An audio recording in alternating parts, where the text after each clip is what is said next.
getting some housing data here as we get going on Wednesday morning here. Building permits for September coming in 1.47 million versus 1.45 consensus there for permits. The starts number for September downside a little bit here, 1.35 million versus 1.38 million. That's basically it for economic releases so far scheduled anyways for today. There is a ton of Fed speak today. Just keep in mind, mostly around lunchtime here. Fed's Waller, Williams, and Bowman between 12 to 1 o'clock. We'll get comments then later on. Fed's Harker as well coming through at 3:15 in the final hour of the day. Also get the Fed's Beige Book, which is just an economic overview at 2 p.m. The big one coming up tomorrow, though, at lunchtime. We'll hear from Fed Chair Powell, who's speaking at a lunch in New York. So we'll bring any of those comments to you, obviously, tomorrow. We'll touch on that a little bit more as we get started. Tons to talk about today ahead of Tesla, ahead of Netflix earnings after the close tonight. We get UAL this morning, downside in a big way, ASML as well. We touched on it a little bit yesterday on that chip headline. Downside this morning, they reported not good either. So a lot to talk about. Obviously, Tesla and Netflix going to be in focus, but maybe an avoid today ahead of what is to come after the close tonight. It's Wednesday, October 18th, 2023. Tradertv.live starts now.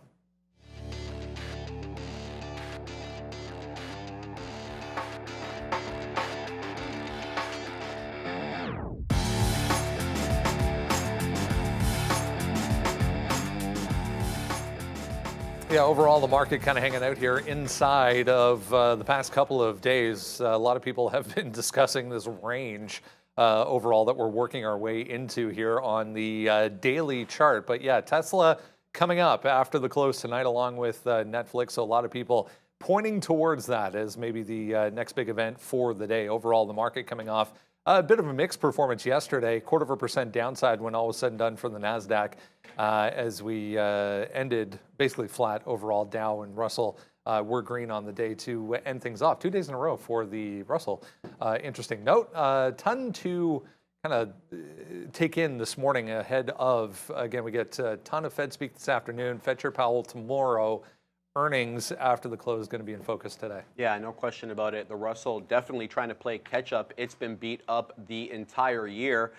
Breadth has been a word that's been used a lot as, you know, the larger indexes have been buoyed by the Magnificent Seven, and what's it called?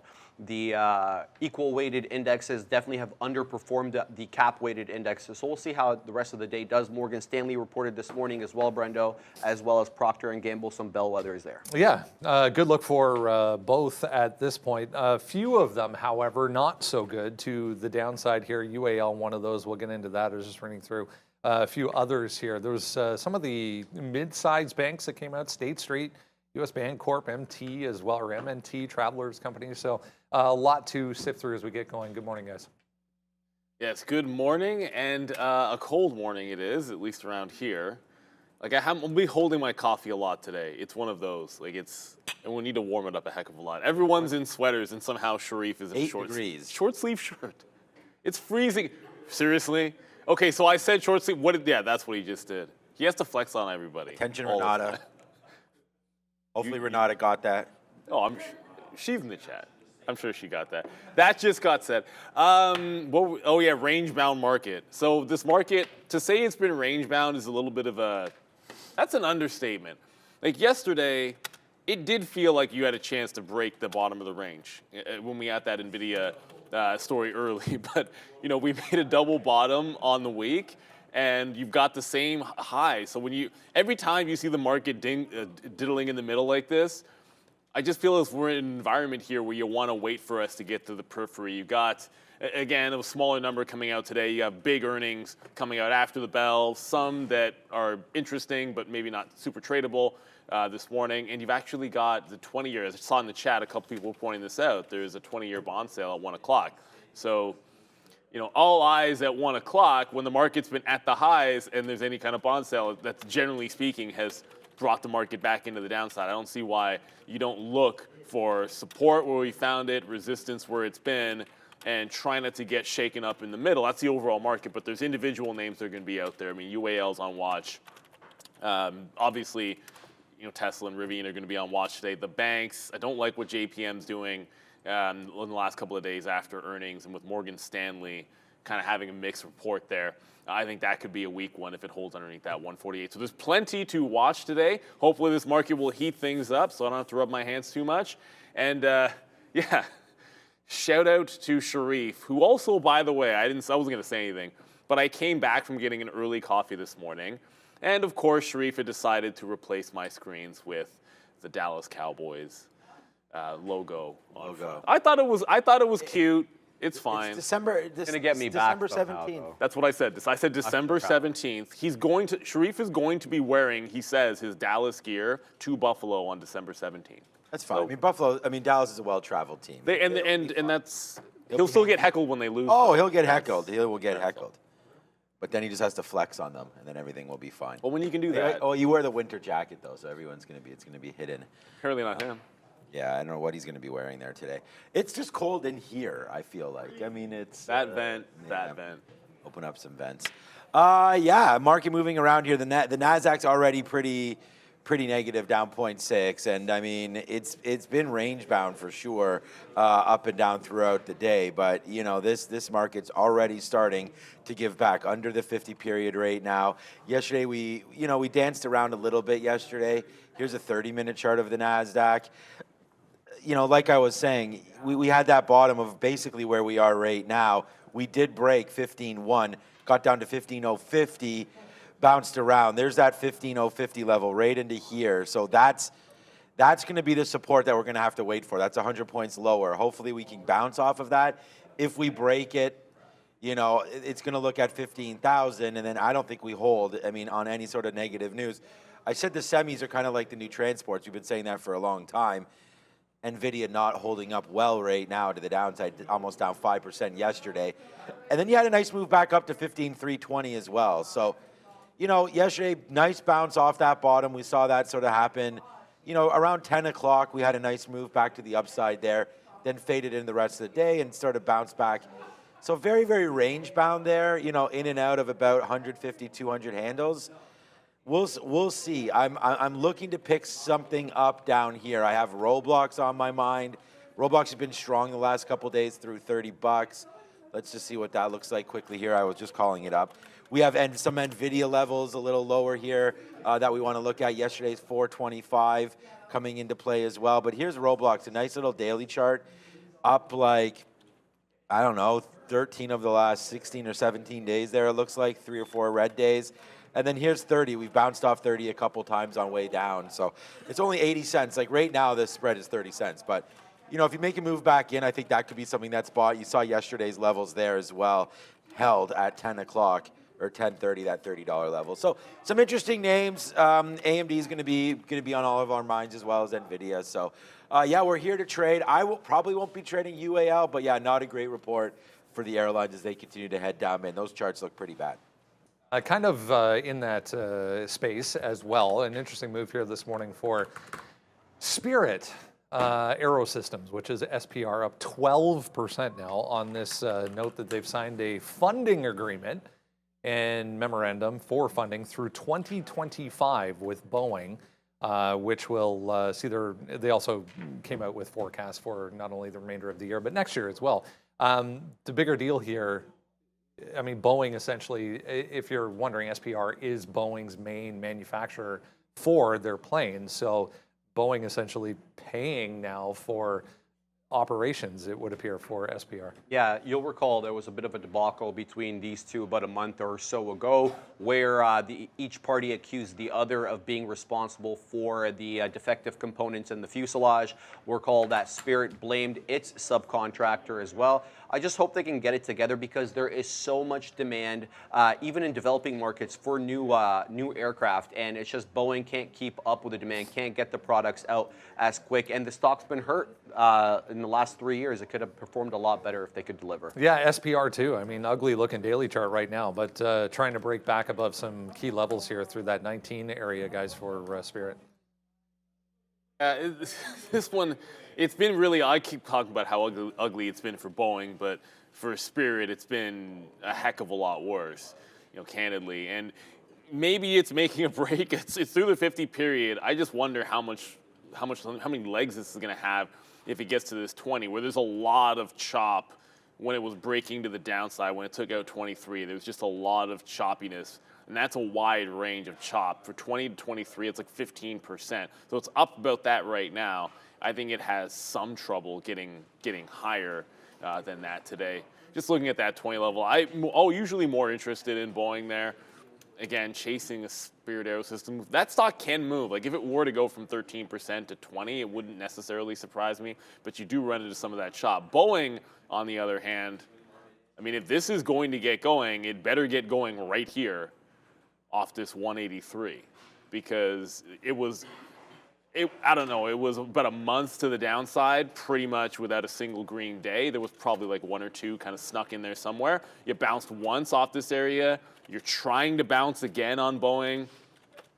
It's flat on the session, but this is one of these lows down here at 183. Like if it can't bounce convincingly, maybe make another run at 200, like that flat bottom break could get nasty for them. So the news is on Spirit there, and that's the one moving. But when you see a support level like that for Boeing, it's kind of like the Alamo in the short term for this stock at that 183 level. You would think it's got some things going for it, you know, sort of being depressed and sort of being like a boring name a lot of times. But this is not necessarily a great look if it takes out that 183. I'd consider, at least today, if it got down there, hey, look for a long support because it's held it like 5 times. But if it breaks that level, I think you don't want to fight it.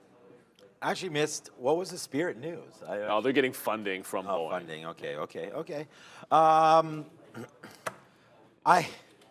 There's so many, actually there's not so many names I want to buy, let's be honest with you, but there's so many names that look like this that are to the downside. But I look at Boeing and say, like between August to October, like really? Like has there been more competition in this space? Like, I mean, this is monopolistic business, okay? You've got Boeing, you've got Airbus. Okay, tell me if there's another one, there probably is. Bombardier? I don't know. Who else? Embraer, yeah, that's another one there in Brazil there. But the thing is like not much. Hey, what's up, Sharif? How's it going? There's not much standing in the way as far as competition. They just have to get their stuff together. And if they do that, then I think you're going to look back and say maybe we should have nibbled a little bit here at Boeing. But again, you're below the 200. I don't know where the bottom is. Maybe this 170, 175 could come into play again. We're not even that far down. Like, you're just kind of going back to where we were last year. Like I said, there are a lot of names that have given everything back this year already. This is not a super attractive name, but at the same time, with a little bit of research and maybe some bump ups, like maybe if we can thing is, you don't ever want to buy 200 when it's been done at 185. So that's a nice move back up there for Boeing. I have that shirt. Is that a CSC shirt? Yeah, I have that one. Getting too skinny there, man. That shirt used to be big. That used to be fitting you nicely. Now it's a little baggy there. Good for you. Are you here to ask us if we want a coffee? That too. Yes. I'll take one, I'll sure. take one.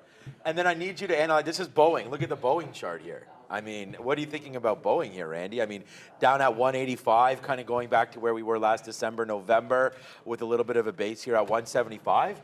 I mean, I said, like, whatever, man, until Tesla starts getting into, like, aircraft carriers. They probably will. Then where's the competition here? You know Eli Lilly. You're just changing the subject. Stop. Are you on that Manjaro or whatever? Talking about Boeing, man. Eli Lilly. Okay. Everybody loves Eli Lilly. I own 10 shares of Eli. What I are you own doing with 9 this? shares of Eli Lilly right now. Come back with coffee. I'll show you. Okay. So after coffees, he'll give us the call on the day.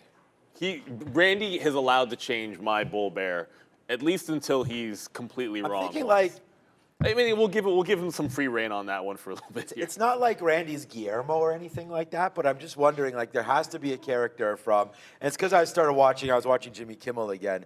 There has to be someone, just like someone that randomly appears. There's something. There has to be a character from an old show or something. He's reminding me. He needs a nickname, but Guillermo's not bad. No, I don't want. No, I think. What's wrong with? No, there's nothing. No, I'm not saying he is Guillermo. I'm just saying something like that, where Jimmy, like Kimmel, will just be doing his thing like we are, and then he kind of turns over there to Guillermo and is like, "Yo, what do you think of whatever the Taylor Swift concert or whatever?" I think he walks in. He walks in like bruh man from Martin. Like that's the Maybe thing that's I what think it is. about. He just walks in. He and just has rolls something in to like say. he owns the place. He's, like no, it's he's his. kind of like a more calmed down like Kramer. Remember, like Yeah, you're watching Seinfeld, and all of a sudden, just like just the door shows up. opens up, and it's like there's Kramer. But we need some more hot takes. Because as if people can't just be leave like, their doors open like that. Like, Eli come on, Lilly? son. That's Maybe what. he's the stock whisperer. But that's what got me about that show. First of all, like that's what gets me about some TV all the time. It's Hank like Hill. people leave their Kinda shoes what he on, was a little bit like. roll the door open. Like Seinfeld Yeah. would actually live like that. And do Americans, so maybe I'm outing us here as Canadians. We don't have stuff to do, don't worry, guys. Now we're good. When you're watching American TV shows, and probably Canadian as well, like I take my shoes off Of course you do. when I go inside Because you're a regular person. my own house, your house, whoever's house, I'm taking my shoes off. You know, Rick James is that- tramping mud all over through the house. Are, like, are it's we doing ridiculous. something unique here in Canada, or is that something that doesn't happen too much to say? Let me know in the chat if you guys are shoes on or off. in the house. Anecdotally, my family in the States, like my aunt, my godmother in Florida, like you go to her place, like you walk all through the house with That's your what I'm shoes saying. on. What's up with it's that? It's weird, man. And I I'm know like, the weather will be a different, like, you know, obviously it if doesn't you're, make any sense. yeah, it just seems like off. Okay, everyone's Okay, saying I think off. shoes Okay, on. good. Shoes on. Oh, now it's going back and forth there. That's a good-looking croissant. There's so much love in the air on this production side. It is crazy. It's I know. like she comes in, Ramin comes in with these 2 croissants for each other, and then 2 coffees. and then Fabian goes and gets lunch for her. That's It's very, very sweet. There's actually a very lot sweet. of sweetness happening right now. Shoes off. Okay. I'd eat that. It's all about shoes off. No bare feet. I get that. House shoes. There you go. That's a good Yes. thing, too. Yeah. House slippers. Hey, Ramin. You got. What? She's got on Uggs. She's got slippers on in the slippers. in the I'd be office. wearing slippers here. You used to wear Crocs around. I here. have a pair of Crocs. I don't Yeah. actually wear them anymore, Yeah. but I wear Crocs at home. I don't care. And I have Shoes Crocs off, here. I shoes just don't. off. wear 'em. Okay, good. Shoes off, slippers Okay, on. Definitely 100%. There's a few. The slipper thing is getting out of control because there's these Ugg. Like both my wife and my Oh, daughter those own things these are- Ugg slippers. They're just stupid. They're like shoes. It's nothing is cheap anymore. iPhone 15 display burn issues are fixed. Boom. Apparently, comes from Apple. Let me just see if that's doing anything. Probably not. I mean, these were not big issues anyways. Yeah. Okay, 175.65. Oh yeah. There we go. All right, thank you. Sweet. Have you decided yet? Uh-oh, he decided for bullish, looks like. Okay, apparently Right, we're cheers, bullish thank today. you. Cheers. Thank you, Hank. Kind of hoping for the other way, to be honest with you. All right. Oh, yeah, he's going bullish. Okay. All right. Well, this is what it's all about. Hopefully you're having some fun with us here this morning. Shoes off, socks on. Yeah, I think we don't even need a poll. I think it's pretty obvious. Shoes off in your house, right, Randy, when you get inside there? Oh yeah. Are we actually talking about this? Like, of course. Shoes on or off at home? Off for Yeah, sure. like- Oh, good. What about your U.S., like your sister and stuff? At my sister's in the States, I keep them on. Funny enough. Really? Yeah. Interesting. Interesting. All right. A few other things here to consider this morning, guys, as we get into what is actually moving around here this morning in the chip group to start. ARM had coverage initiated here by KeyBank at overweight, price target of 65. ASML, we were talking about this yesterday a little bit. ASML downside in a huge way here this morning off of earnings, but remember this Chinese headline, we'll talk about it a little bit more after 9 o'clock, but earnings for ASML today as well. Yeah, that was like the main focus for me this morning when I was doing my pre-market reading. This is a huge company. It is an absolute monopoly.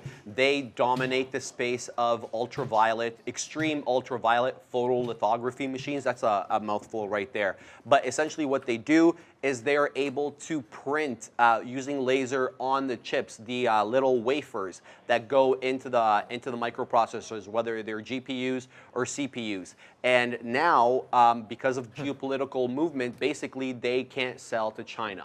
or some other players as well. So, you know, they're looking at some problems with respect to their future forecasting because of these new restrictions, but they beat on both the top and bottom line, Brendo. It's just a 2024 forecast that is coming in lighter than expected. I don't know why this just popped into my head, but do you know the comedian Sebastian Maniscalco? Yeah, of course, I love him. He has a whole bit on this whole shoes on or off thing. It's hilarious. He was definitely team shoes on in the house, which I don't know why it just popped in my head. I've seen a lot of that guy stand up. I'm surprised that's not ringing a bell, but I do. No, I don't know that I saw one. his movie as well recently, as that wasn't that great. Funny dude.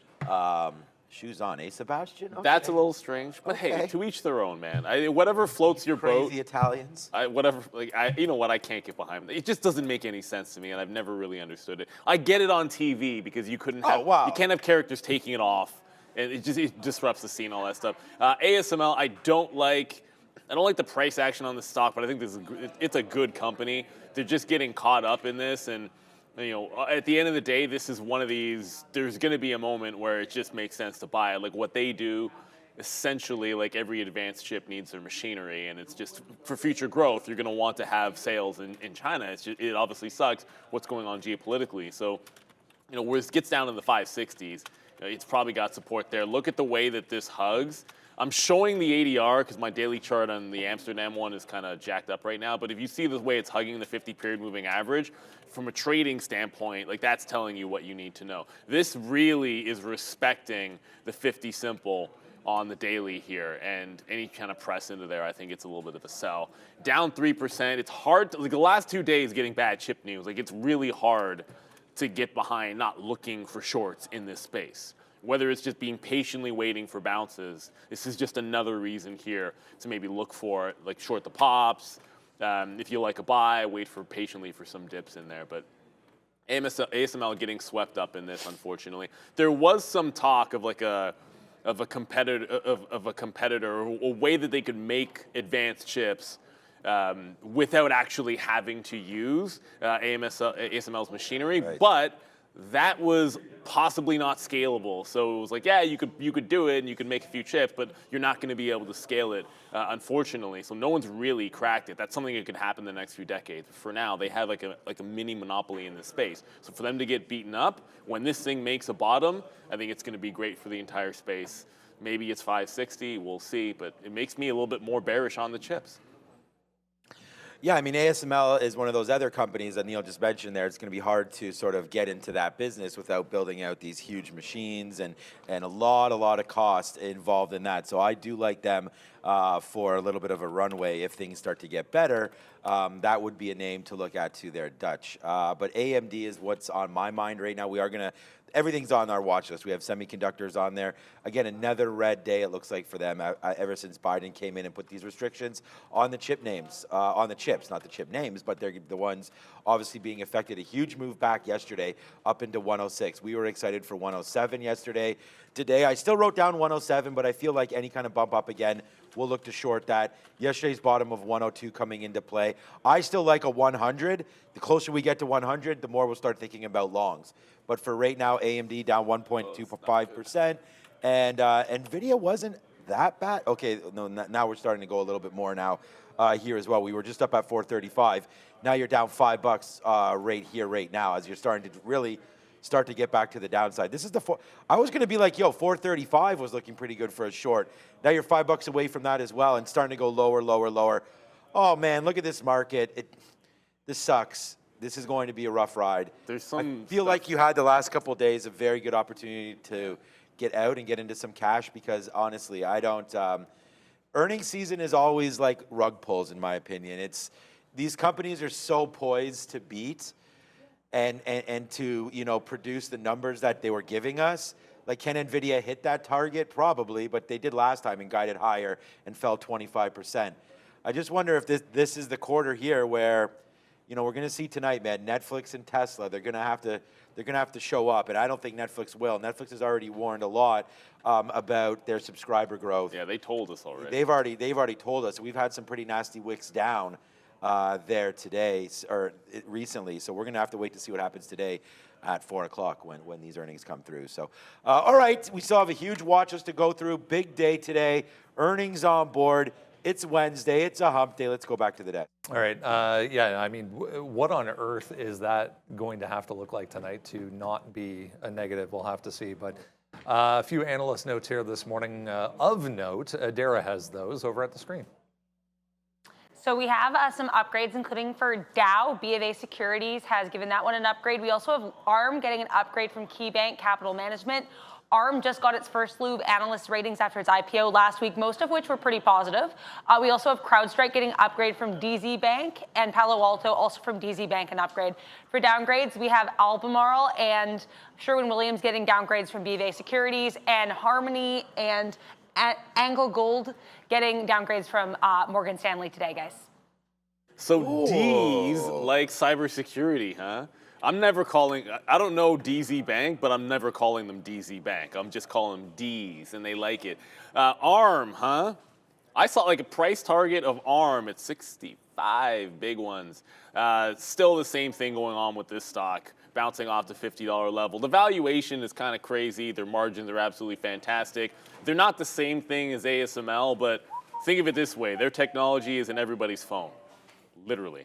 So it's, again, like it's a bit of a different model because it's like licensed software in the chip. So really, like their margins are going to be fantastic. It's hard to wrap your head around the valuation of this one at over 100 PE. We'll see what happens today, but if you look at this stair step, 50, and then the top being 56, 56 and a half, and it's been rejecting right around 52 half, 53. So it's got a range as well. Top end of the range is where I think you really want to be shorting it. I tried it when it was breaking down here, and it just like everything else, it recovered to the upside. So I think the next level would be around this 53, 53 and a half if you were looking to fade it, and it just keeps on bouncing off 50. That's the low since the IPO. If it gets down there, same story as before. I'll be on that bid till it breaks, and when it breaks, probably want the reversal on ARM. Yeah, I was looking, I mean, look, I've been owning Palo Alto for a very, very long time. It's breaking out again right now. It's been doing it, but it has been breaking out and holding this 260 top. So I still like Palo Alto. I mean, I like CrowdStrike. I'm not in CrowdStrike. It's probably been a little bit better of a return to be in this name, a newer name to the market, of course. CRWD looks exactly the same. I mean, even better. Maybe not better, but breaking out through 190 off of that 160 50-period moving average. We've been talking about this for a very, very long time. We'll see about earnings when they're going to come through. But again, I just feel like in what's happening in this world, you got CrowdStrike, you got Palantir, you got PanW. Wow, Palantir back to 1760. Okay, weren't we just at 16 and change yesterday? Hit 18 yesterday. Well, hit 18 yesterday. Yeah, I guess it was the last couple of days we've touched into here into 16 bucks again. We weren't there for that long. I guess it was that dip yet a couple days ago, 16.80. But again, a nice little move back to the upside. Just a matter before this breaks through $20. I just like all these plays. I mean, cybersecurity, immigration, border controls, big data, Army contracts for Palantir. I mean, it just keeps on going for these guys. They're not on the list. It was more PanW that gave me those feels as well. So PanW, the daily chart on this is really smoking, man. You've already been up here. You've held the 50. Even if you get long at 260, 240 is another buy zone if you do dip back in. So another name that if you've been sitting on cash and waiting to make a move, probably missed it, and it's a little high up right now. But pullbacks in PanW is something that would definitely be bought in my opinion. All right, let's get into everything else you need to know here as we get going at 9 o'clock on a Wednesday. Shrieve's going to have a look at the market. 44.01 is where we closed again. That's 2 days in a row. We closed a smidge above 4,400. 44.01, like I said. Yesterday's high, though, we got up into 44.22 and then sold off as the rest of the day continued. Look, it's tough to say it's tough to read this chart because we're very sideways here, very consolidative. I'm looking for possible support at 43.66. If we make it down there, that is yesterday's low. This morning, 43.77 is the low. We're right there at that level at the moment. 4,400 looks to be like a resistance level. If we get to that level, look for a possible rejection. If we reclaim it like we did yesterday and a nice move up 22 points, look for a long. All right, let's talk about all the individual movers this morning. If you have not done so yet, watchlist.tradertv.live. Or you can scan that QR code, enter your email address. It's as simple as that. And then you get the watch list every single day. Top of it this morning. What an ugly looking chart here. For UAL, we've been discussing over the past couple of weeks and even months of strength in the travel industry. Not the case here for look at the daily chart on UAL, just marching downside. There's another 5% on top of what has already happened.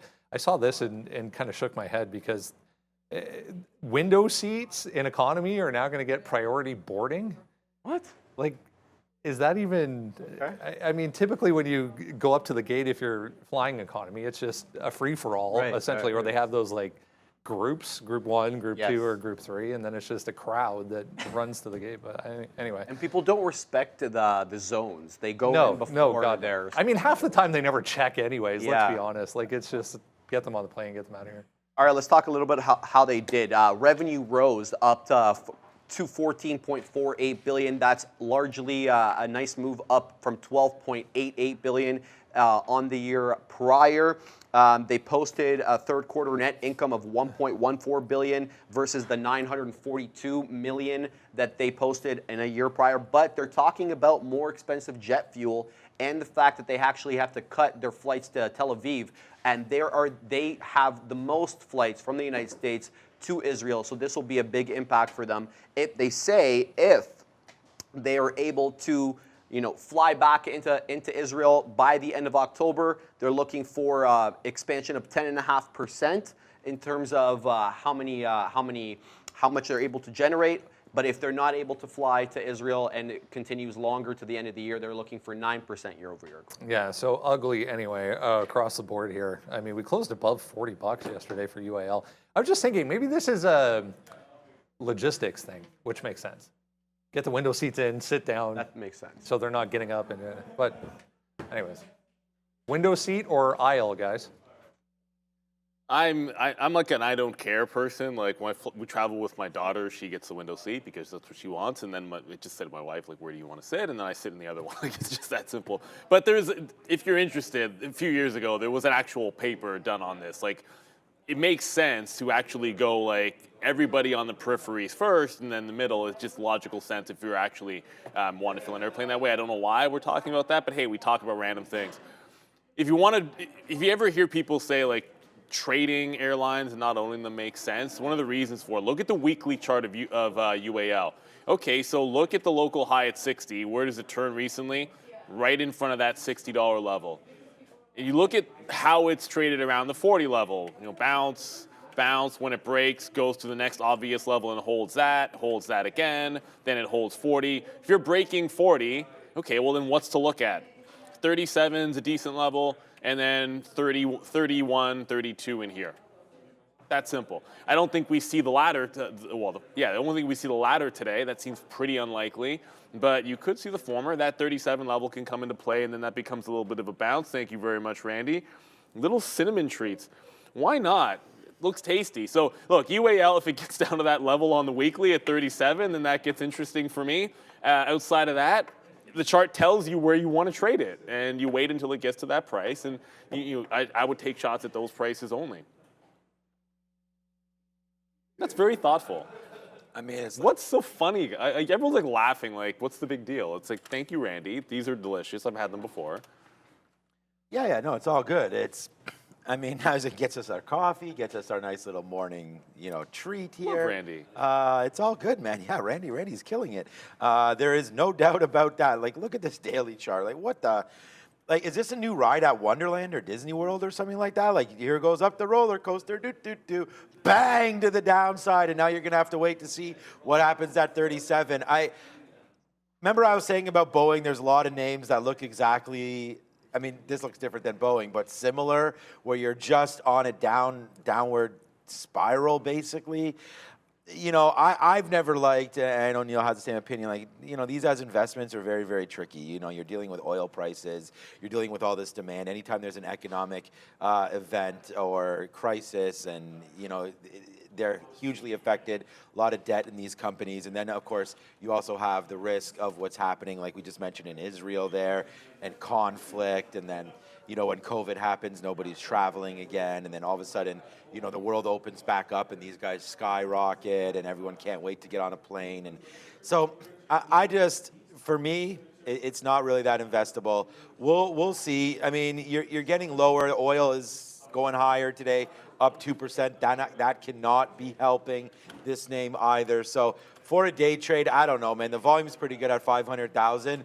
Maybe it's a short up here near 39. Would love to short it if it gets to 40. And these stocks, again, I've always talked about the Jets ETF.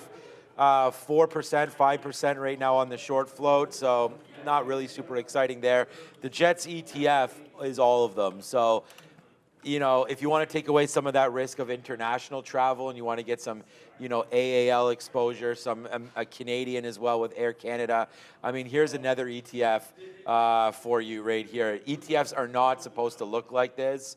Like, you know, that's why you're in an ETF, so it's a little bit more balanced in different companies. But as you can see, every single name is getting really pumped right now. From $23 back in July down to 16. I mean, this looks like it's a decent buy down here against a 15 bottom. So can it get worse for the airlines? That's the question you want to ask yourself. Pretty negative sentiment right now, and the stocks are definitely reflecting that. For me, it's a stay away. All right, let's talk about some semiconductors here. Back downside again as a group across the board after what happened yesterday. This is a 3 times bull, the SOXL ETF, but huge flush on that obviously yesterday on that Chinese headline. If you missed it, came out yesterday morning. The Biden administration going to expand restrictions not only on chips but equipment that can be sent over to China. So we get a nice recovery throughout the entire day. I mean, all the individual names looking very similar. Here's NVIDIA, not quite as big of a bounce on NVIDIA. Citigroup this morning maintaining their buy, but they did lower their price target here. We'll see. I mean, this thing's not looking good again today. No, down another 2%, Brendo. Let's talk about what happened yesterday, though, because that's the most important part. NVIDIA made 2 specific GPUs for export to circumvent the previous restrictions put in by the Biden administration for exports on GPUs. They made the A800 chip and the H800 chip. Those were specifically designed for China. It was the H100 that was outright banned. And now these A800 and H800 are also going to be included in the ban. Some others from AMD, the MI250 also fall under that, and the forthcoming MI300 coming in. But another piece of headline today, NVIDIA and Foxconn teaming up. They're looking to create what they call AI factories, and these AI factories are really going to be about autonomous driving and EVs. Foxconn very excited about these, saying that it's going to expand their ability to get into autonomous driving and build EVs. And previously, Jensen Huang had said that this is up to a $300 billion industry for them, talking about autonomous driving and electric vehicles. Yeah, and he made comments after the close yesterday to that effect, saying that I love that. In the future, every company will have AI factories to partner with, and then they, as you said, partnering with Foxconn for that. But I mean, they're obviously moving in that direction even further, guys. So what do we do here today with these chips? Well, you know, you got to remember, bigger picture. It looks a little bearish in the short term, and if you're watching the stock yesterday, it's hard not to think about that for NVIDIA. But you have to remember, like a lot of the longs, reasonably speaking, like Bobby Bonilla said, they're just chilling. They're just chilling. Like, look at the weekly chart on NVIDIA. If we break 400, 373, reasonable dip pullback level, previous breakout price in the weekly is all the way down at 335, and you're not even sniffing a major moving average till you get there. So, you know, there's a lot of room for this. And we don't even have earnings until like late next month, right? Like NVIDIA is always like super, super late. Let's actually double check that. It is November 21st. So you always get them really late. So we got another month to go until then. So we worry about any potential miss till that point. If you go away from, okay, so it doesn't look that bad when you look at that little flag it's making there, but you cannot ignore what happened yesterday. Everything, okay, not everything. A lot of other names, when they made that bounce, got all the way back into, you know, where we fell, pre-market levels, previous closes. Some turned green on the session. AMD got all the way back into like 105. This did not, or 106. This did not. It made a lower high. It held its break underneath 448 and is now continuing to trend back into the downside. So if there is a push up, you have clear resistance. I think 48 to 50 range. Probably even give it to 51. That I think is a fade. You've got the previous close in there. which is sitting at 440, doesn't really bode well for the chips. And then, they tend to drag each other down. In that regard, the AMD here, as this is going to load up, there we go. It did get back to that 106. It's a 105 level that it's now right back underneath that support. So every dollar on this stock, the 105 level big, 106 level big, the 107 level big, not too difficult to figure out what's going on. If it's a range-bound market and we go upside, you want to be looking for places, later on in the morning where you want to fade this. If it gets to 100, it's not hard to love that one, the way it traded off there last time. And the last one I'm watching, Intel, I missed the long at 35. It bounced off of like 35.10 or so, and that was so darn close, and it was very early. You had to be right there, kind of geared up to just sort of punch in on that kind of a bottom. I think this could test that bottom again today. And the reason I do like that dip buy, here is said trend line on Intel. Well, the break of this trend is underneath 35 even on the daily for Intel. So as long as it's holding that line, then I'm going to like the dip buy. So things can hold ranges at obvious support levels. Things can hold ranges because it's got an upward trend, which Intel happens to be in one. But underneath 35, the trend is your friend until the end when it bends. Now, this is a daily chart, so it can wick underneath that, close above, and it held the line. So, tomorrow, if this thing is underneath 35 bucks, I'm probably thinking the other way. For today, I'm liking the long, at least one shot, again, at that 35 on Intel. Yeah, I was trying to see, I guess I didn't post anything yesterday. I was trying to see what I did on AMD yesterday. I know we went short. I'm surprised I didn't put any charts up on the Twitter deck right there, the X. But okay, so yesterday again, we had those same levels that Neil was talking about there, 106, 107. They're all going to be pretty key. We were waiting for 107 yesterday. I feel like we got involved early on this name as the market fell down, and it's too bad I was looking for the chart up there. And then I was very certain that we were pretty patient with this name until we got back into this level where we may have tried to short it against 105. It's too bad that I can't find yesterday's trades. But regardless of the way it looks like today, you're down and you're starting to head lower, right? I don't really want to get long this name, and it's funny that 2 days ago, no, sorry, that's yesterday. Yeah, that's okay. So that was yesterday. That very bottom of 952 was crazy at 950. That 101, like 102, if we can get back into that level, what I put on the sticky note here was just that we are very, very bearish today, especially on the semiconductors. But the thing is like at some point you got to turn it over, right? And not to expect a $5 move back up to the upside like we got yesterday, which I would always wait for that and then get short. Forget about the nonsense of getting in between here. But I do feel like you could have a dip down with NVIDIA weakness, and then that way you can sit there and look to buy a little bit there of AMD. AMD is a much stronger name than NVIDIA because the high-powered chips are NVIDIA's. So that's really what Biden and the administration had their eyes sets on there, not necessarily the lower chipset from AMD or Intel or those kind of companies. But again, NVIDIA's going to get hit because it's priced for perfection. And whenever you're going to get China slowdown coming through, that's not going to be good. So you get China restrictions and Chinese economy slowing, although we got that 4.9 number last night. I don't know where that's coming from, but watch out for 425, another bottom there on NVIDIA. I think we could take it, and then you're going to get lower. So I am not standing in front of any longs today. It has to come down here and show us that it wants to hold 425. I'm not going to go long 425.50 for 50-cent scalp. No, I want to see it hold it, give us a decent level, and not just trade off past support. AMD a little different because I think $100 is going to be big, so we'll wait for that. But for NVIDIA, no. Down 5% yesterday, and the way it fell in the morning, there was really nothing stopping this stock. It fell from 460 down to 425. I mean, that's a pretty brutal move right there without really stopping. I mean, you get a little bit of a bounce back there, but still, the pressure to the downside, this is a losing trade if you try to catch these longs. Wait until there's some sort of a base. I don't know when it's going to be, but I'm going to wait for it on both these names. Hi. Last one of the big banks reporting this morning, Morgan Stanley downside. Downside, but it's right back to essentially where we were yesterday. In the pre-market at this point, a few highlights to pass along for you from this report. Investment banking revenue was down. They did say, however, which was kind of interesting, they are expecting M&A announcements and activity to pick up significantly going into Q1 and Q2 of 2024. So pointing to maybe an improving situation on that front, but not good. Yeah, looking to take one of Goldman's tricks there.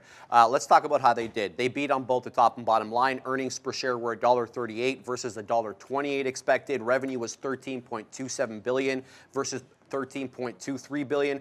As Brendo mentioned, wealth management didn't do that well, and neither did investment banking. But listen to this. Their bond traders brought in $1.95 billion, and their equity traders did even better. $2.51 billion in revenue by their equity traders. Go traders. Yeah, BAC too was jumping on that bond party this quarter as well. But a bit of a move downside here, guys, for Morgan Stanley. Up back some stock too, and there's definitely some positive things to get out of there.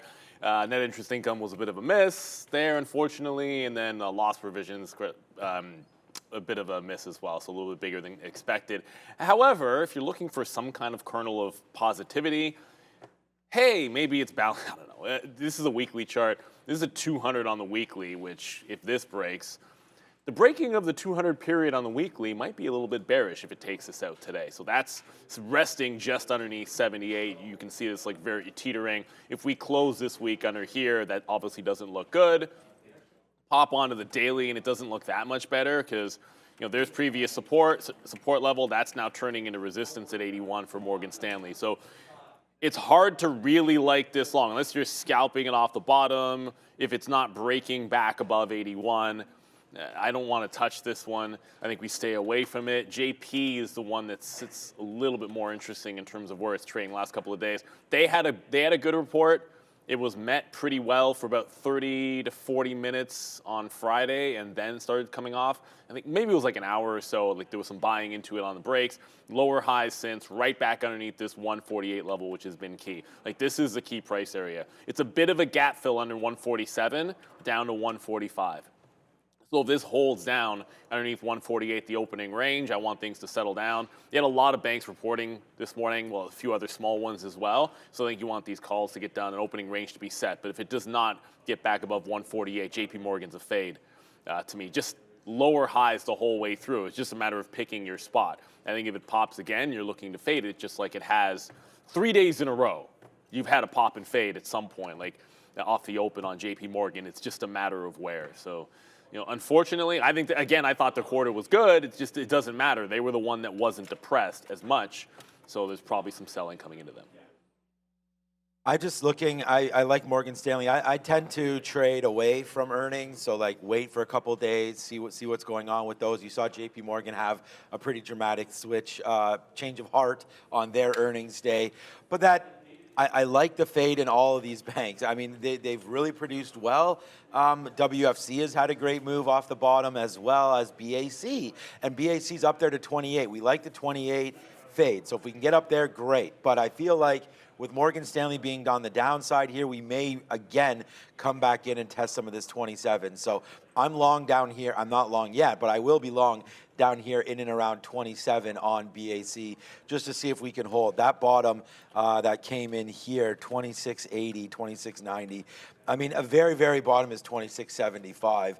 So I feel like being able to hold something 25 cents against you, let's not have let's not have paper, just something stuck. Let's not have paper hands like we did yesterday on Amazon. If it does fall back in right there, let's take the trade and give it a little bit more room. So I'm actually comfortable now that I look at this. Let me just see, because I know I was looking at different things here when you were looking at Morgan. Down 3, okay, why didn't that, how come it just changed and then it went back to BAC? That was really strange. That's a new one. Okay, I just wanted to see if we were holding. So yeah, so it is. So still holding out for 77. So as long as Morgan Stanley can hold in and around this area, which it probably won't, this is its earnings day, so we'll see a little bit of a lower take. But I feel like as long as we hold 76, 77 here on Morgan Stanley, then that BAC trade is going to be something. So I'm going to put a bid right now. It's 9:20 now. We haven't really looked at the imbalance locator yet for anybody, but there's nothing on here. There's SPR. We talked about Spirit a little bit already here today, but Morgan Stanley's not even on here. Neither are any I say neither are any of the banks, but there's Citigroup as well. Citigroup's been okay, right? What was, yeah, so a little bit of a bump up and then off the 50 period. So now that's heading lower as well right there. So no real banks on here. Disney with a sell. That was interesting, up at 86, 87 as well. We'll look at that today. Where's XOM's price? Still 104? No. Wow, yeah. Oh, yeah, that's right. Oil's all the way back up right now. Yeah, so stupid me. Wow, XOM down there. 104 is the bottom. I don't know why I said 104. But wow. Right. It's a little more aggressive than I thought there on XOM. Some good dip buys, man. That was, hey, Randy was... Double bottom Let's 105. see if Randy was buying some of that. Remember you? He brought it up. He liked it. He said he brought it up. He said he liked it. I don't know if he bought any. Downgrade. That's a good look there. Let's get to this Rivian. But can I shout out one thing? Is there news on Rivian? Oh, there's a little bit. It's on our watch for a while. But I got to shout out Reliable Rudy for pointing this out. It was Reliable Rudy in the chart. Look at Petrobras, and now I'm pulling. This is dual listed, so it trades in both the U.S., the New York Stock Exchange, and it also trades in Brazil. So this is obviously quoting it, I think, in Brazil. But look, you look at this level here. My goodness, if this were to close the week above, and you could call it 17 or 18. 18 would be clearing out the next level, but probably even just above 17. Look at the hard top on this, going way, way back. Like this is 2023, 2022, like every single year except for the plunge in 2020 and then the recovery last in 2021. You go all the way back to 2018. It's the same level on the weekly on one stock. Like imagine a stock like that breaking out. So shout out to that. I love looking at sometimes the weekly charts to look for those big trades. But let's get to the desk. So we have a couple more things to get to. One is Rivian on its own here today.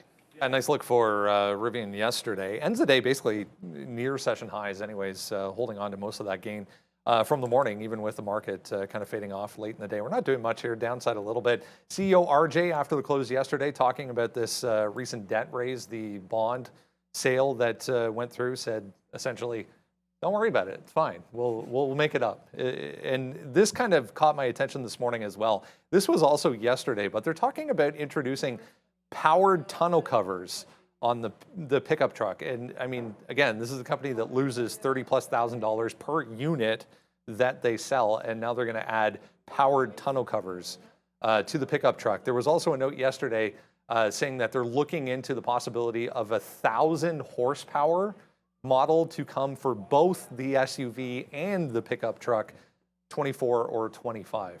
Talk about uncompromising in their approach. Look, I don't know too much about that, but I'll tell you about this. With respect to the debt raising, they raised $1.3 billion back in March. At that time, they said that was enough money to cover them through 2025. Then all of a sudden, they surprised us with this $1.5 billion debt raise that they issued for the new bond, and that had suppliers and investors worried about the financial health of the company, so that wasn't a good look. Now, what they did say was that they're looking to finance the new R2. The R2 is going to be the more affordable family-style vehicle that they want to produce by 2026. We'll have to see how they do, but that's the explanation. And the whole concept with that, the R1 and the R2, is the platform is the same across all models. And I was listening to another podcast with him on it, and he was saying that, I mean, the R1 has the SUV and the pickup truck. The R2, they're planning more than that, so 3 or possibly 4 different models on that same platform. When in doubt, pimp it out. Why not, man? People want those features. It's what it is. I don't know. It is what it, like. If part of what your brand is and what you're looking for success is to build something out which is going to just satisfy a little bit of that high end, give everybody everything they want, do battle with the F-150, which is incredibly popular and is almost everyone tricks out. So it's like, that's what you're going for. That's what you're competing against. Fair enough. But raising debt continuously and doing so is a bit of a surprise. It hasn't been read by the market as a good thing. But we just tagged the level that has been the top since that fateful day when we dropped 20. I mean, the stock went from $22 and then in 2 days it was trading at 17.5. So that was bad. It's bounced since, and it broke 20 briefly to get to this level, which is 2020. A week ago today, actually, on the recovery. So a breakout of that double top gets you like room to 21.5 if you fill in that gap. If it fails it again, I think you could see 19 on Rivian. I think that's the only level I want to be looking at here. It's like the over the over-under now favors this wick level at 2020. That was right at the open last week on Wednesday. Like it broke out 20, failed it immediately, pulled back in and went to 19. Yesterday, it was almost the reverse of that. It dipped 19, made the move into that 20, failed 2020, and then kind of hung out. So I think if we're in a range-bound situation, first thing first, look for it to make the trade inside of the range. And then if it breaks out of the range, you worry about that after the fact on Rivian. Yeah, yesterday we had one of the better trades on Rivian was a fail of that 20 break. It breaks it. We short it. We actually had a 2019 short right there yesterday in Rivian, and then it just went down the rest of the day. It did make, I was surprised, like I said, it's too bad it was in the middle of the day here. I wasn't here, but that was another shorting opportunity there at 20. I think he just continued the same play. It's been on the sticky note for days. I didn't even realize that note here today because it wasn't moving in the pre-market. So I was like, okay. I just looked at it and said 20 bucks. Same thing as yesterday. Let's see if we can do it, man. I mean, this is what we want to do. We want to be able to sit here and short it. But with news being here today, we're not going to get too carried away. Obviously, yesterday really with nothing. We await Tesla earnings.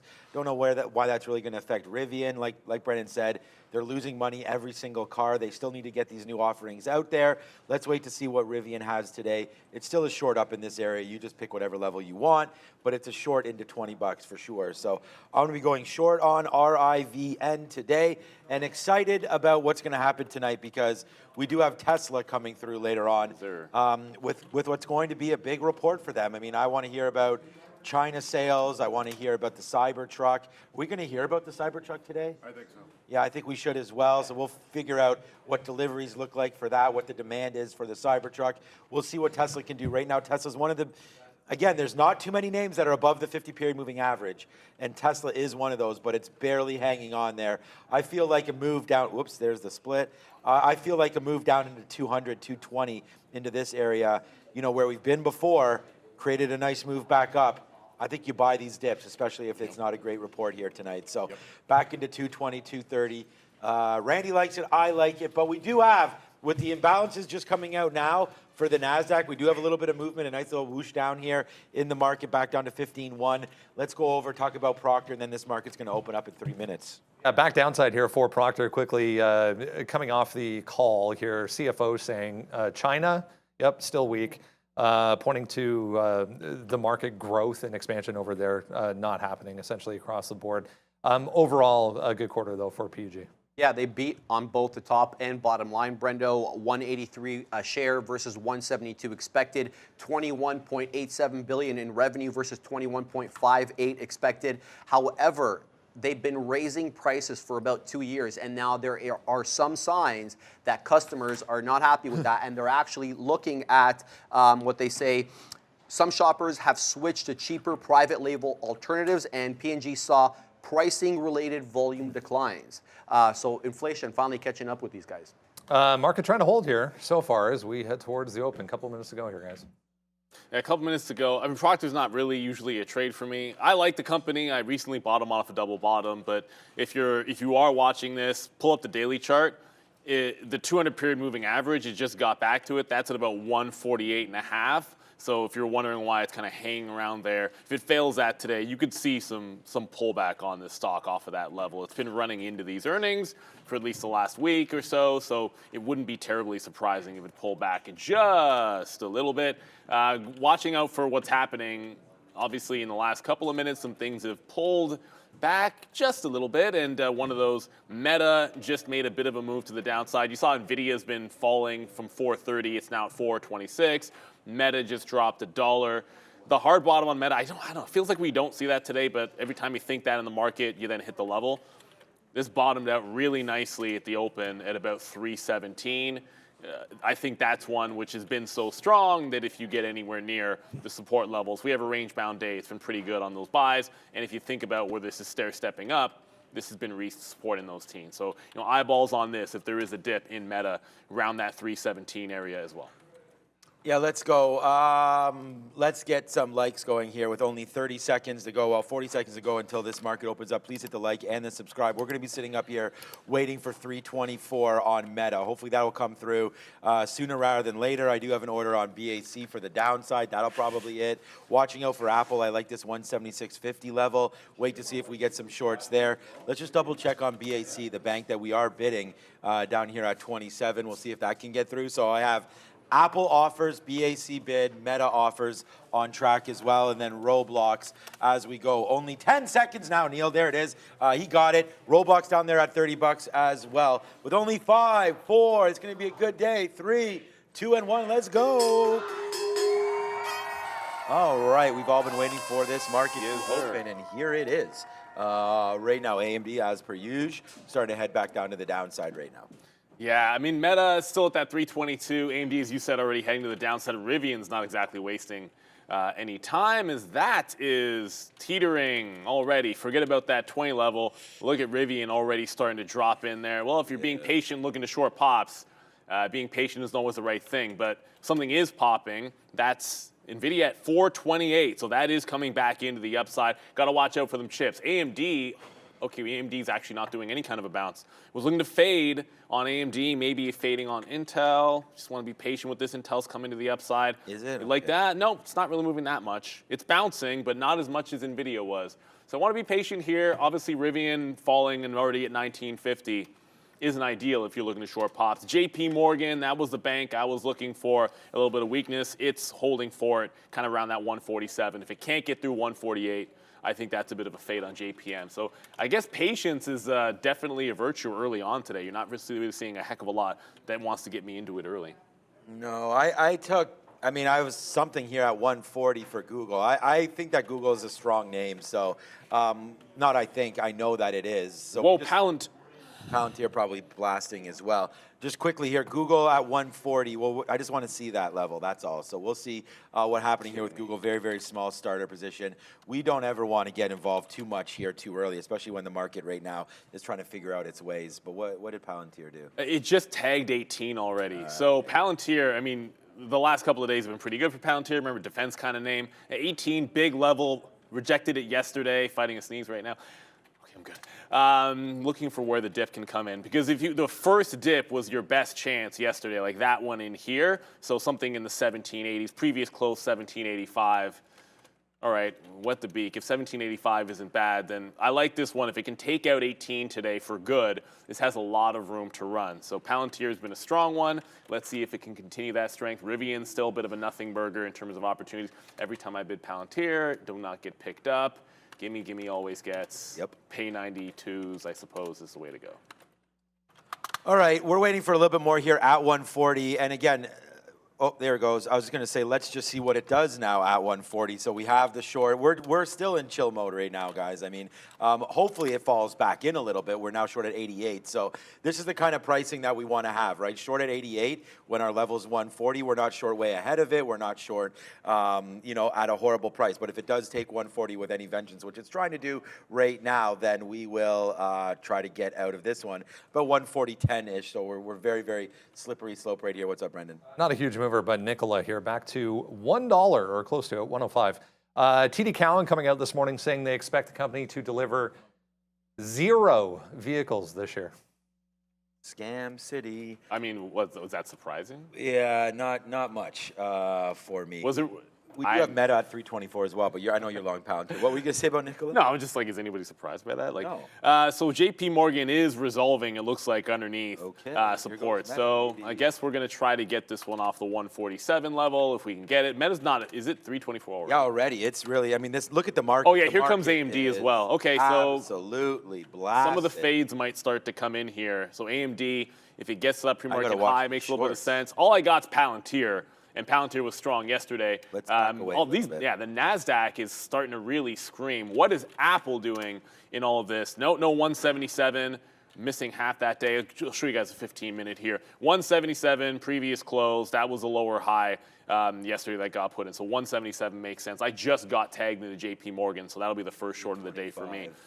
So ways away from even looking for a curl in Apple. I think you want to be a little bit patient into these moves. But wow, PLTR, man. It's this market is blasting. I mean, it's a good thing we got out of that. This is the thing about, like I said, man, we're trying to, first of all, both of our shorts have gotten blasted. I mean, I was not, honestly. I mean, Randy turned these things over to bulls, which is complete genius again. I mean, Randy is like this market is straight 4 up. for 4? 80 points right here. We get stopped out of everything. So we had two shorts there, both of which, well, one of which was on here. I mean, whatever, the meta short. And again, we've done better by holding on to these at better levels, right? And so like we were short at 324.50 there, got stopped out at 325, and then we got stopped out of this Google once it broke. Then we got 13s or 12s there, so we were short 88. So about 30-cent hits there back and forth. But yeah, this market is a long right now. The only long that we wrote down, which is going to be way off now, is Roblox. Well, actually, Roblox is still down here near 30 bucks. So this name needs to get going as well, if anything. But yeah, wow, nice move. I don't really know what to say right now. Just it's a blasting market, that's for sure. It's a trap. Anyways, I got wicked out of my short. I didn't want to fight JP Morgan there. It's a little bit early. Maybe you wait for the range to get set out, but I was in it on the 70s. It broke 147 even by more than enough to get my stop out. I don't put it at the even, but it broke it by enough to get me out. We're going to go to Brennan. I was able to get Palantir on the other side of 18, but that's starting to come back in a little bit. AMD 105 is in like 70 cents, so could come back to short that stock. Brendo. Checking on some metal prices here this morning, some metal companies popping up in front of me. This one is PAAS, Pan America Silver. Nice look so far, 3.7. Not seeing anything on this, but decent volume behind this move. I saw some chatter in the chat about metal, specifically versus USD, which is always good. So we don't come back short AMD because it's not really there yet. So I'm going over to Intel. Want to scan some of these names. Intel's not at 36. Got to be very patient. What is Rivian doing? Like, is Rivian's making lower highs right now? So the market's breaking out. Rivian's making lower highs. I know it's not 20 bucks, but that's relative weakness, I think. It looks like relative weakness. 130. No, maybe I want the short here on Rivian then. 1965-ish. Taking a shot at that. When I see relative weakness, it's like, it's not the level I like, but it's the trend that I think I would want on this play. So we'll have a look at this one, I think, maybe on the next pop. If it can consolidate underneath this pre-market low, that makes a little bit of sense to me. Wow, Palantir already, as if it came back. I mean, I'm sitting there, I get some out on the north side of 18. I'm like, okay, we'll go dip by previous close. Well, that happened rather quickly. That now looks like a little bit of a rejection of that break on Palantir. Like when you zoom it out, okay, fine, the long looks good for a minute, but if we do not hold on to this area, this could get nasty really quick. Rejection of 18 can take you to false breaking 1760 really fast. So I'm going to make sure we get some profit if this retakes or at least gets back to that 18 even level. That looks pretty interesting. Man, AMD, like it didn't even get close to 105. Not even close. All right, we have a couple bangers on. Well, we have one banger on, and we have a new position with Intel. So right now, again, we shorted back into Apple. Of course, all the shorts would probably be working now, but what are we going to do? Meta would be nicely in the money, pretty huge, obviously, right now. But we do take that L on that, so that sucks. But we ain't taking no L's on this one. Spin the money for Apple. As there goes Apple, now 50 cents in the money. So lose 50 cents on Meta, make it back here on Apple, so that has been okay. Let's get another piece out at 176. Again, great short, man. We hit it there twice at 176.50. Nice move. We just got out twice again at the 200 period down there at 176 flat. So making a little bit back here right now as Google's going to take 140 to the downside now, which is really going to make me upset, but that's okay because we got to just trade what we have on board right now, and that's Intel. So here we go, man. We did it again on Intel. Let's go bang, bang. We're cooking it up right now as here it goes. Back into the downside. We're going to give it some love. Intel already touched a 200 period and faded off of that. So hopefully a little bit of profit there for everyone that's taken that short on Intel. But it's been a kind of a crazy day so far. Like I said, look at that. Just be a little bit more patient. If we don't have either the Google or the Meta, then we're fine. In the short right now, be like, oh, we like this short. But again, stopped out in the first couple minutes there, of which would have been a great trade. Meta still hovering around 324. We were short 324.50. And Google still battling around 140. But look at that, man. It really got going. We first took it at VWAP. Then we tried to protect 140, and it broke higher, and we were able to get out. But that allowed us to get into some other names, right? And so, learn how to short. I think that's a good point someone just just said there in the chat for new traders. I think that's very, very important. And then as well, stick with sort of the plan of action, right? We did lose on Meta, which is fine. Looking for BAC up here near $28. As these banks, I guess, are catching a little bit of a bid. Yeah, if it gets, yesterday it didn't quite get to 20, but it was pretty darn close, BAC. I wouldn't be surprised if it tagged that one today. I did get into Rivian here, obviously, a bit of a stair step down. As the market was going up, this was selling, so I like to sell relative weakness. First stair step is underneath 1965. You also have afternoon support, pre-market support to work with here, so let's see if we can't get this one to said downside. Again, it wasn't the level we're looking at early, but this is more of a relative strength weakness play for me. Palantir jumping back over. It's trying to get back. It's having some trouble getting back to $18. And when something rejects a breakout like that, I don't know. I feel like trimming some here. If it cannot hold these levels, you could be flat bottom breaking. So I'm going to see if I can get something out 1790-ish. CI's popping. Brennan mentioned Nikola. So I kind of put this in the chat. Nikola could get $1 today. The dollar level I like trading, if I see a big bid there, I might look for like the 101 long. If you see me 101 long Nikola, everybody knows kind of the play there. I don't really give it too much space. Like if it breaks like $1 by like a fraction of a cent, I'm just out. But if there's a million shares on the bid, I'm probably long at 01s. Okay, there's some action, not too much action, but we are spiking around here on AMD. We just got some short there at 76, and then we just covered it at 68. Intel, you mean? Intel, sorry. Yeah, I was looking at AMD as well. But here comes Intel coming back down into the downside here. So some 66s. We are short 74s now as we've gotten in and out a couple times on this. It just keeps on bouncing. Let's just keep on scalping a little bit out here. 10:30, we have crude and oil inventories coming through as well. So we'll have to watch out for that. 176 flat on Apple. Seems to be bouncing around. We did get some out over there. What is Google doing? Of course, that sucks. And of course, Meta. So both the shorts that we had lost on are now well in the money. I hope some of you guys have held that, but that's the stock market for you. You know, you're going to make some hits and some wins as well. So we rejected 15.2 on a dime. Did we on the NASDAQ, huh? On the NASDAQ, this is what I mean. Like it's closer look at that. That sometimes it's frustrating because like in the heat of that moment at 9:30, like if you see that really clearly, you don't want to be punching out shorts, but I punched at JPM. Not that that matters on the NASDAQ, but that's a little bit frustrating because I can tell you that's what you're looking for. You're looking for the curl at those key levels. If we get back up there again, note 15.2. Do not ignore levels like that. Pre-market lows, I'm not going to look a gift horse in the mouth. If Rivian doesn't break it, that's 1945. We'll get some out there. Look to rinse and repeat. Like as fast as it was just down there, giving me 1945, it's right back filling in the 50s again. So a bit of a range-bound trade so far on Rivian. Let's see if I can go back and forth, like high 50s, 60s into 1945. Hold some for the potential move further to the downside as the market does seem to want to slide. And as it slides, I'm like, yeah, let's just get some out of this Palantir because Palantir looks really, really hesitant to make that move back up to 18. So far, so good. Just a matter of, it looks like we're resolving to the downside here. Might not get the shorts at the prices you want, but joining the trend is more important. Brendo. FDA note here. There's a couple of penny stocks flying around here. ICU is one of them. FDA granting breakthrough device status for one of their products. So this one, ICU, little penny stocks I mentioned, about to hit day highs. 44%. Absolutely insane.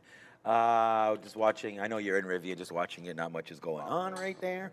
We are going to take a bid here on, there we go, I was going to say we are going to take a little bit of a bid on Apple because it's kind of just fading around a little bit now. Intel's not doing anything. New trade alert, setting up possibly. I like Alibaba here against this 83.40. We'll see if that can come in. I'm waiting at 83.40. I was going to give it up to like 83.60 there to see, you know, if this could be a short there it is. And now we're into it. We're short at 39s. So we just want to give this one a little bit of room as well.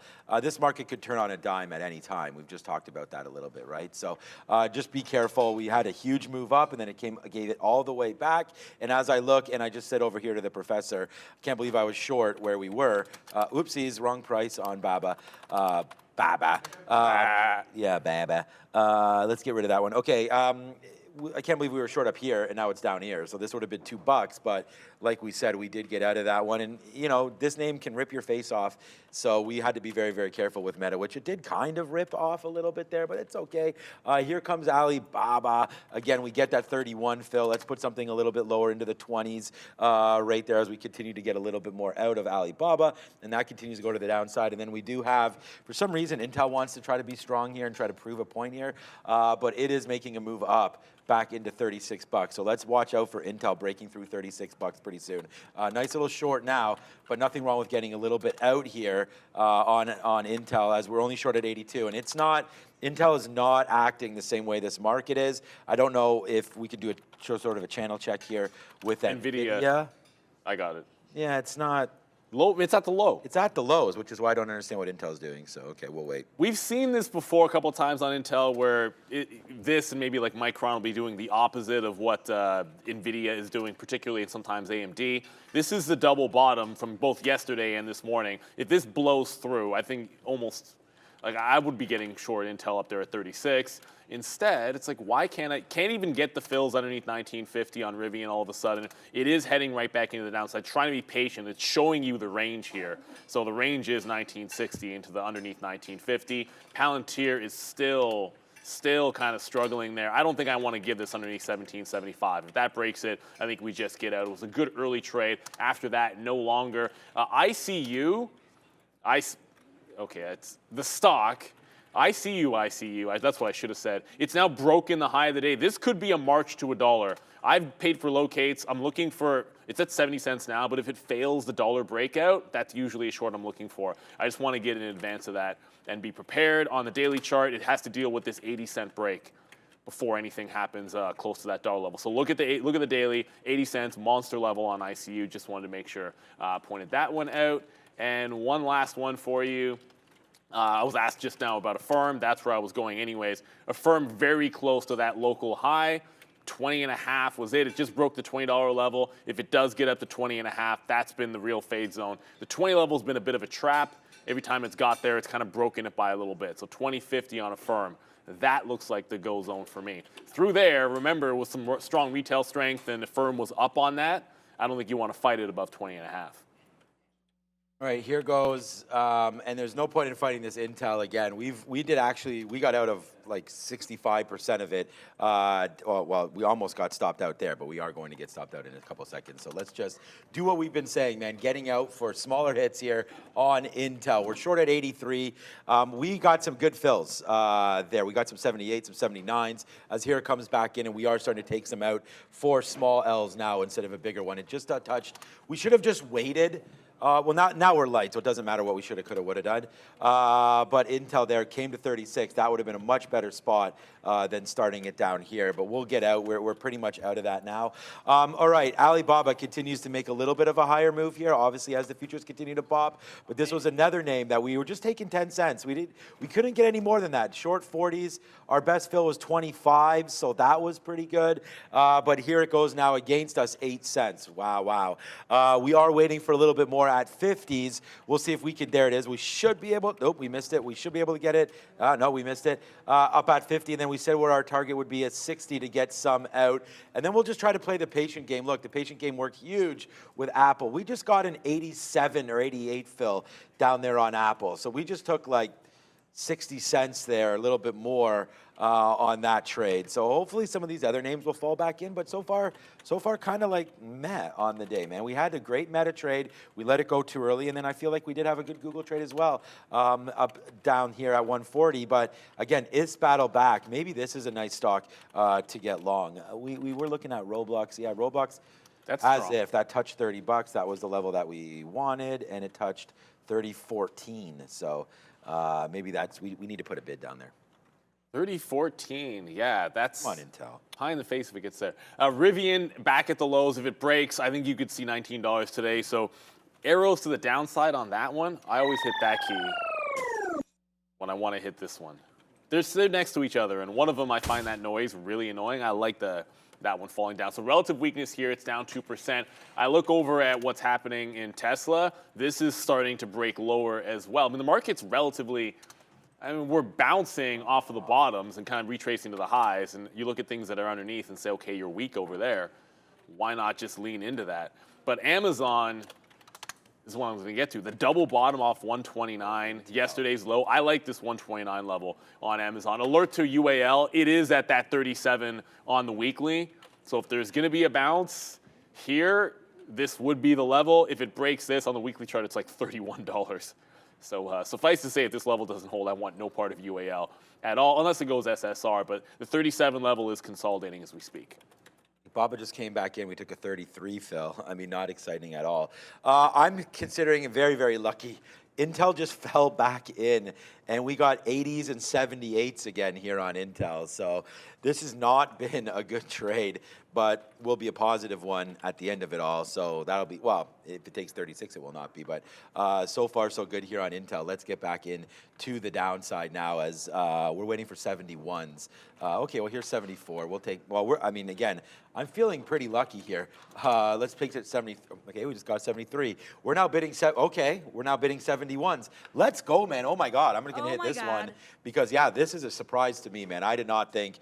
Like, I was punching out, like, up here, 87s, 90s. So this is a gift right now for us on Intel, man. Good trade there, just supporting that 36 level. We actually wrote down on the sticky note 36.25, so we did have a little bit more to go to the upside there. But, wow, that was getting pressure. I actually had to stop at 36, and I still do. So that was like, wow, for Intel. Big trade there to be able to hold on to it, but not as much money because we did panic when it came back up. So there goes Apple. You know, it's kind of holding this O's.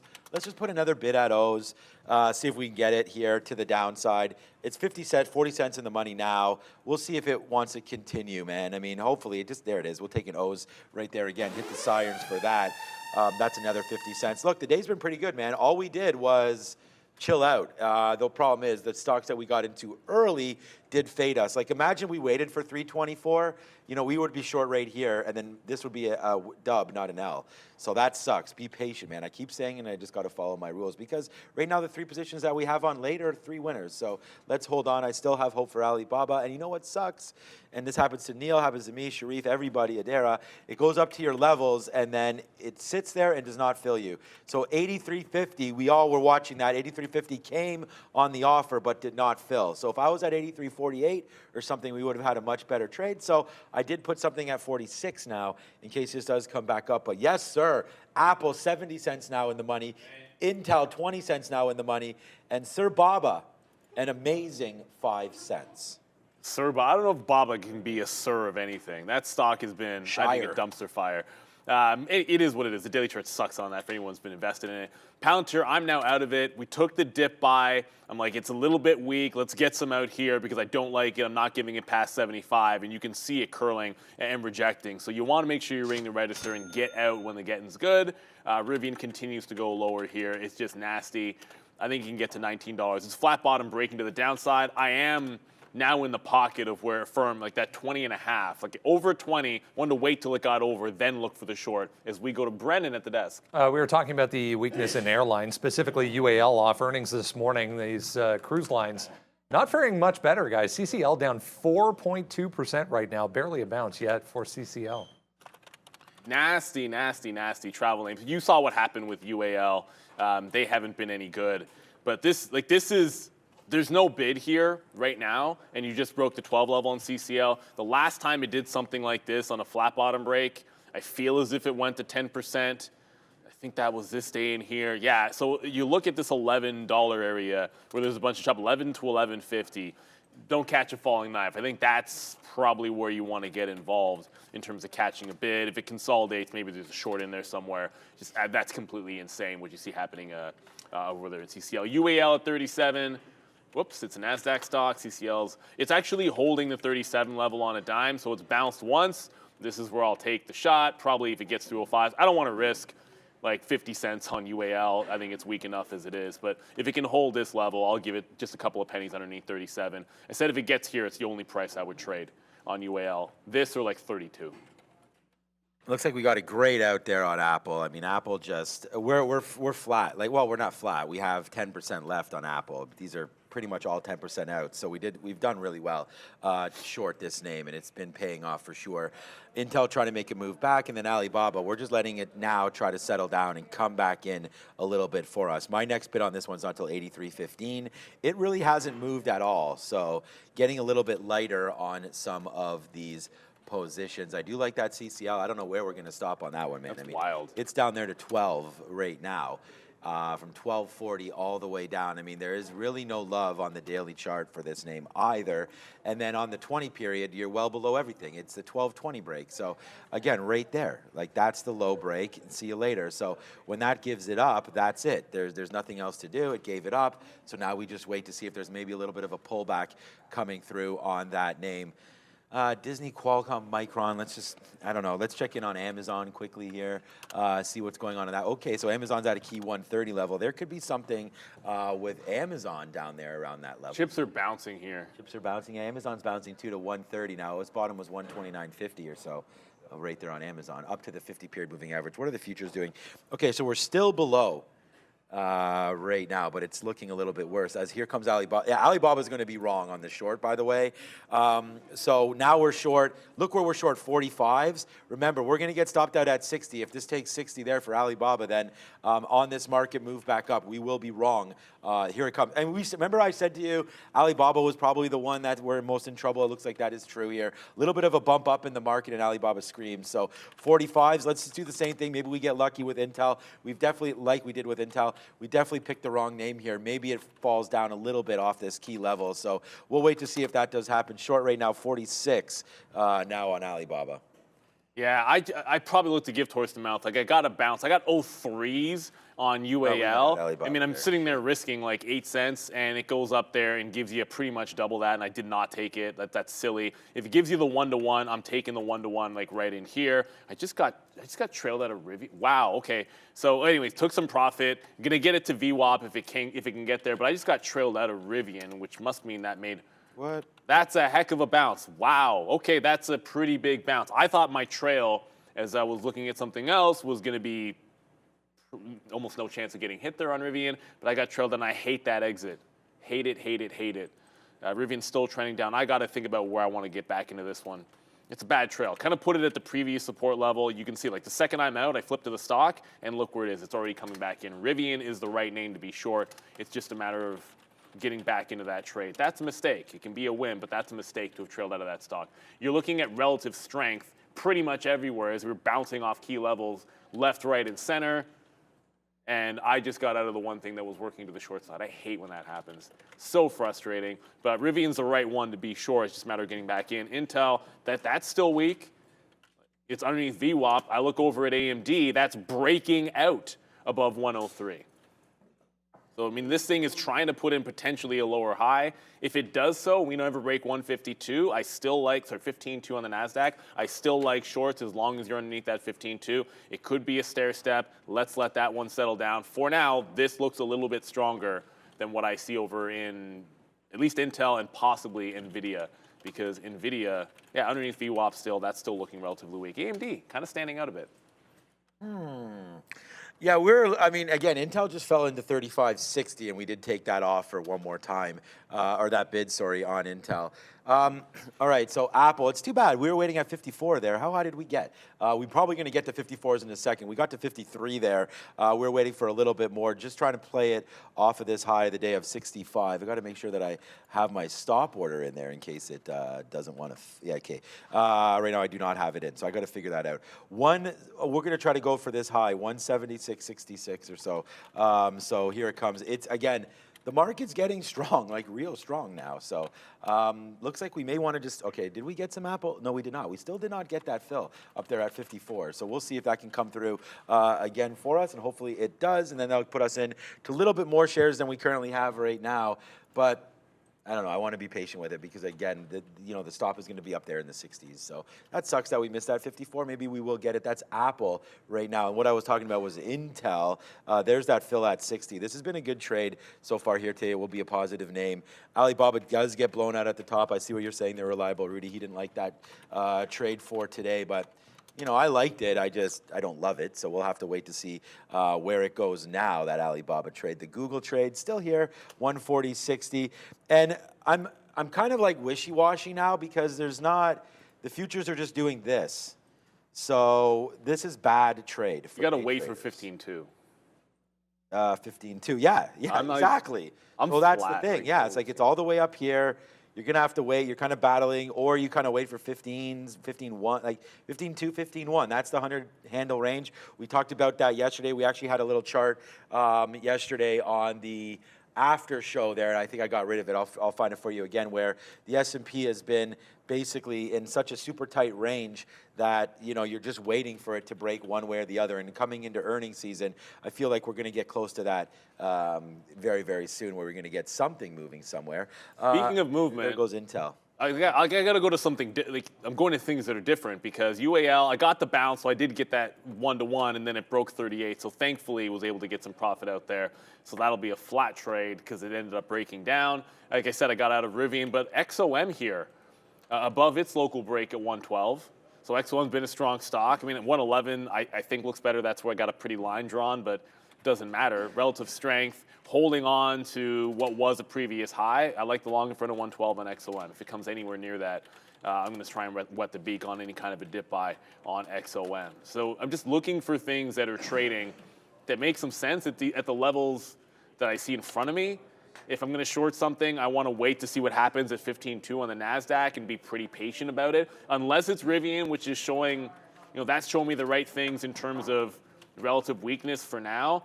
Just a side note, AMC the last couple of days, the $10 level has been breached in both directions. It just made a run at 10 today, not to pile on the apes or anything, but this just happened on AMC at the open. So broke 10, made the same top at 10.20, and immediately failed it.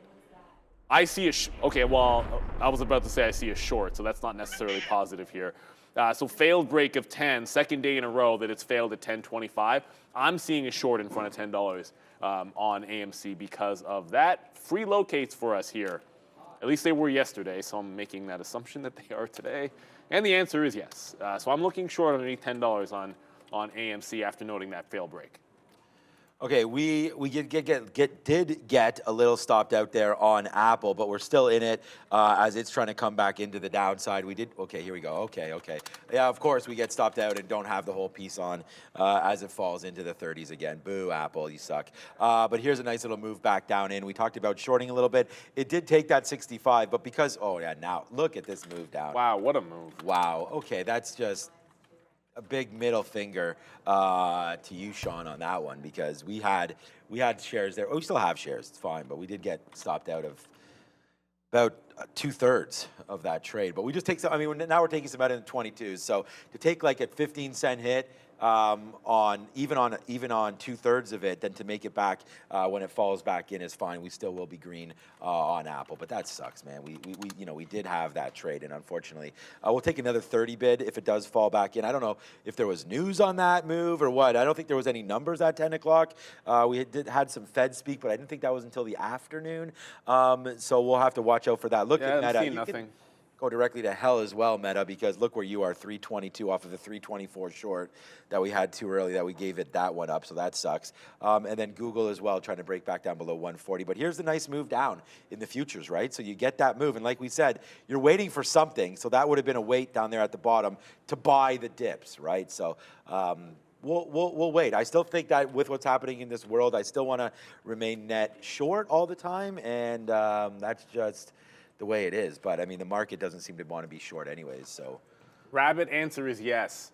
20-year bond auction is at 1 o'clock. Yeah. We don't have to worry about that for a while, but that's in, it's in a few hours. Cross that bridge when you get there. I'm looking up at AMD, and I'm seeing 4 consecutive on my 3-minute green candles. So this is looking awfully strong. I did get back into Rivian. I said that's the one thing I liked. If we're not getting back into if we're not getting to 15.2, then Rivian was a short that I liked on the trend trade, so that's what I'm in. I like AMC. If it can get close to $10, I want to short that. But let's go to the desk. It's already past 10 o'clock. Wow, let's do happening now. We're late. Yeah, it's okay. Hey guys, yeah, market downside just to confirm, no numbers at 10 o'clock this morning, but a bit of a spike there on decent volume. It's worth noting as well. Just saw this pop up in front of me coming up after the close, obviously. Tesla is set to report. BMW, the latest to adopt their charging standard as of today. So good look for Tesla heading into earnings. A bit of a move for Bitcoin as well to discuss as well as we head towards 10:30 and the crypto update this morning. But if you're with us in the pre-market, we were touching on UAL. Yeah, a little bit weak on the guidance, but overall decent report for United. Tesla set for after the close tonight. Procter & Gamble beat top and bottom as well. Shopify, interesting move here today with the overall move in the market. Not really much to speak of, but Shopify showing all kinds of relative strength. Worth noting, energy names strong here today as well. XOM at day highs, even though oil kind of chopping around, not doing much of anything. First 30 minutes, as always, brought to you by Surge Trader, where traders can get a funded trading account up to $1 million, keep up to 90% of the profits. Program has simple rules, no time limits. SurgeTrader.com/TTV for 10% off. So a couple of things. BAC got to 28. So here, load BAC 27.98 is there you go. Is the local high, a couple of wicks above there. I mean, the second it showed weakness, I'm like, let's get in. I had a couple orders at 90 there. My price is exactly 90, even though you see 3 fills. I got 89, 90, and 91. But I think another rejection off 28, and that's where I'll try to add to it as well. I do still have, I got into Rivian, I mentioned AMC. Oh yeah, it was the penny stock. I knew, ICU. Look at the dip buy this sucker just put on at VWAP. Also previous high. It feels like it wants that 80 cents, a big level on the daily, $1. I'd probably short $1 on a fail break. But this looks like a very good stair step to the upside. On the way to wherever it tends to be going, even if I like a short somewhere, it does not mean that you can't try the long on a stair step up. So if this is about 60, 65 cents, 63 cents in there, I probably want something closer to VWAP at 65, 66. So I'm risking less than 5 cents. High of the day is up in the mid 70s, 75 as a matter of fact. So if we can get a consolidation in this range, I do like a long there. BAC, the new position. People are talking about CEI as well, but you know, I'm looking at ICU and like nickel at $1, so CI is not on my radar right now. Affirm bounced like a champion off of 20. I think that 2050 is possibly coming into play here, and that was that higher, that 20 break, which has been failing above 20, 2010 yesterday. There I can show it to you. 2050 has been the failure point. So if it gets to that price and breaks out, I wouldn't want to fight it, but I give it one more shot to short. Speaking of, Rivian, bad trail out, back into it. I still think you can hit 19. There was support yesterday at about 19.15, so I think getting some out in front of that is going to make a lot of sense. All right, let's go, man. We got a new position alert right now. We flipped over into meta long, not the short. So here we go. Let's take another piece out. I was waiting at 60s. Oh, we just got 60s. Yes, sir. Nice trade alert right now as we finally go, hey, let's play the bottoms. Let's play the damn ranges right now on meta. So here we go, man. We did take an L early short. We said we were going to wait for levels to start to build up. This is exactly what's been happening down here at 321s. So 321, 321.50. Look at all these longs. Boom, boom, boom, boom, boom. Nicely done up to the upside. Now we've got finally our first. Finally, it took too long though. Our first dollar club right now is meta, and there it goes. Right back upside, trying to rip higher, higher, higher as we continue to go for meta. So there it is, man. $1.10 now in the money and still trying to go. Let's take a piece out right now as this move continues to go. Biden is speaking now. I don't know about what, but something right there. Seems a little early in the morning for him, but we'll wait. 10:07 right now. So we'll hear what happens to Presidente Biden right now. What do you say? No, it's when the lights go off there, I think the breakers got flipped. It just makes me skittish. They're messing around with the lights at the green screen, but like I just think the power's gone out when they do that every single time. So thanks a lot. Not good. Yeah. No, it's not a big deal, guys. It's just I do that because I freak out. You guys were here when we were live. You weren't here, but when Max was here. And the power went out, and we lost the trading stations. Thankfully, that's not going to happen again. I'm just looking at Palantir. This is really holding this support at 1760. So like the longer this consolidation gets in a strong market, the more I'm going to like the notion of the long. As I said, BAC off of 28 is the new level that we are into, but that is a big sort of power move to the upside. And looking at that Affirm, like I'm asking myself, I know it's a resistance level. The question I have to ask is, am I joining the long if it takes it out? And I have not come to a conclusion on it. I do want to look for that short first. I just can't get away from looking at that short first. Want to go back over to the banks for a quick second because I talked about just now BAC at that 30. JP Morgan is actually weaker. So I was in JP and stopped out. This is holding lows. And as I go over and look over at BAC, like BAC at that 28 level, it's strong into this level. Still on the New York. I don't know why it goes to NM. Yeah, it could be breaking out the top. So there's a very big difference here. So you might, if I get stopped out on BAC, I have to ask myself, where is the entry on JP Morgan? I said this morning, JP Morgan is weaker, but then the one that goes upside is going to hit your level. Sometimes that's not the way to go about it. Sometimes you want to just be in the one that's weaker. And right now, that is JP Morgan.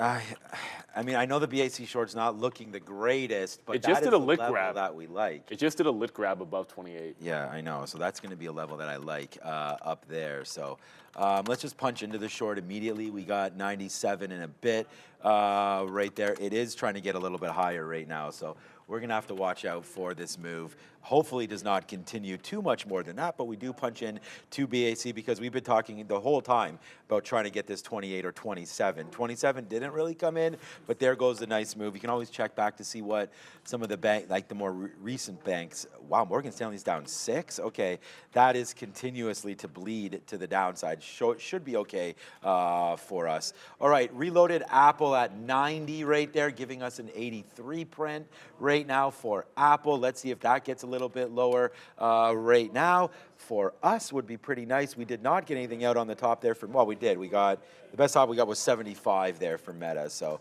unfortunately, we did not ring the register at that very top, but that's okay because we do have a short on board here with Apple. Hopefully that can print. There it is. We got a nice little print down there now for Apple. Now nicely 13, 14 cents in the money right there. Let's put another bid at 74, as that I think was what we just got. There it is, another one there at 74. Now we're really starting to get back to the downside right now. BAC, Neil, is going to be a slow one, so let's wait on it. It's a grind. That stock. Yeah, hopefully it comes back into the 80s. What's bouncing right now? Just another name that's bouncing. I want to look for a curl here. CCL caught a bid at 1190, so it's starting to bounce back upside. You saw Brennan bring CCL to you that it was absolutely dumping. If it can get to VWAP, this could be a place to maybe join a trend. Anything that's relatively weak, I think you want to play. I just took one out in BAC as it did that failed. I don't want to call it a fail break because it's only at 27.93. It's still holding the top of the channel, but it liquidity grabbed over 28. Now it's holding underneath there. If it gets to previous high, you want to have something out, which is 27.85. That's yesterday's high. I think getting some out in front of that makes a lot of sense. And if it breaks down, try to hold on to half for the back end of it. So as that starts to come back in, the one that mistake to get out, at the end of the day, it was a mistake to trail out of Rivian, and I get back in at a worse price than I got out, but it's still going down, so you almost have to. It is what it is. Again, you can learn from the mistake, but deal with that later. Get back into the trend when it gets weak. I think this is headed to 19 even as Rivian continues to absolutely flush. AMC I wanted to look at, but that's not really doing anything that's exciting to me just yet. Like I might have to, if I like the short here breaking down, I might have to think about where I can get more aggressive on AMC. It doesn't seem to want VWAP. I'm not chasing it yet. For now, like the shorts, if you're patient with them and look to short pops and short relative weakness, you've been able to get some of the good levels. Just don't want to force anything. And before I give it back, we looked at Tesla. I just want to point out, and again, I don't usually trade Netflix. For anyone that's looking at this one going to earnings tonight, it just lit a liquidity grab underneath 350. So wick under 350 and then held. So if the market does bounce higher, it just did a bit of a grab underneath an even dollar level on Netflix, down 1%. So it's clearly weaker than the rest of the market. The daily chart doesn't look much better, but it just did a bit of a liquidity grab under a big even dollar. Okay. Coco, we saw this yesterday, a little bit of a negative report coming through on Coco. Good movie. Right now, yeah, good movie as well. Okay, here it comes pulling back into 24 bucks. We'll have to see, but nice little gap down there. Some negative research report just hitting. Watch out for 23.80 here on cocoa. All right, so Apple, again, just bought some dips there. 66 was our best out. We're short 90s, so I feel like, again, maybe let's put another bid here in like the low 70s. Maybe we'll be able to catch that. I did have a bid in the 50s to see if we can get rid of that, but now the market's starting to take VWAP again, so upside, we're out of this at a 177 break, so that breaks through 177. We are out of Apple, so here we go. Upside again, it's fine, like, we're actually pretty much out of everything now. I mean, we're not out of everything, but we are getting out on Apple, which has been fine because, you know, if the market rips, Meta's been way more aggressive. Like Apple, I'm scalping for like 20 cents, you know. This Meta, you know, when it goes, we're in the money right now, 90 cents on this trade. Oh, so, how did I miss that? Definitely more aggressive for sure. Yeah, that cocoa, yeah. Yeah, I mean, look, the liquidity on this stock is pretty light, so cocoa beware. This could be like a halt candidate. That's 5 minutes late. I got to say it, like, whatever. That's way too good of a pun. You said cocoa, and we're big wrestling fans. I cannot believe I whiffed on that. That's my bad. I got to do better than that. That's a great pun. But this is a halt candidate. The way I'm looking at this level 2, well, sorry, the level 2, it has almost no liquidity. And you look at the kind of movement it did yesterday, it could easily do dollars at a time. BAC still struggling with 27.90. Watch out for that. CEI is making power moves, but I see you. Now it's really challenging that dip into the 65 range. So wow, that just popped right back up. This is wild off of this level. Like it was just at 65, and then it just instantly up at 68 again. So I'm gonna get on the bid. I'm not gonna get this. Okay, that's a little ridiculous. That stock really flies. Wow, okay, I was like, it's bouncing off VWAP. We should be able to get something in the mid-60s, and it's already at 72. Wow, congratulations if you got it. I just tried to pick the bid up, and it just went 10% like right away. Brendo, what's up, bud? A couple things interesting here. Market holding up relatively well, down 0.5% for the S&P and the NASDAQ. Yields across the board at day highs and week highs for the 2-year, the 10-year, and the 30-year right now.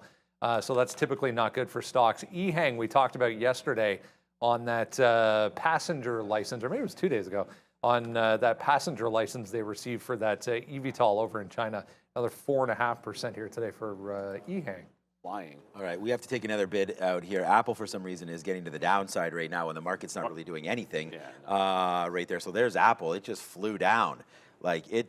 I was trying to get more shares up there once I saw this, but it's a nice move down. Apple's pretty weird here today, so we'll have to pay attention to that one right there. Wow. Okay, here we go.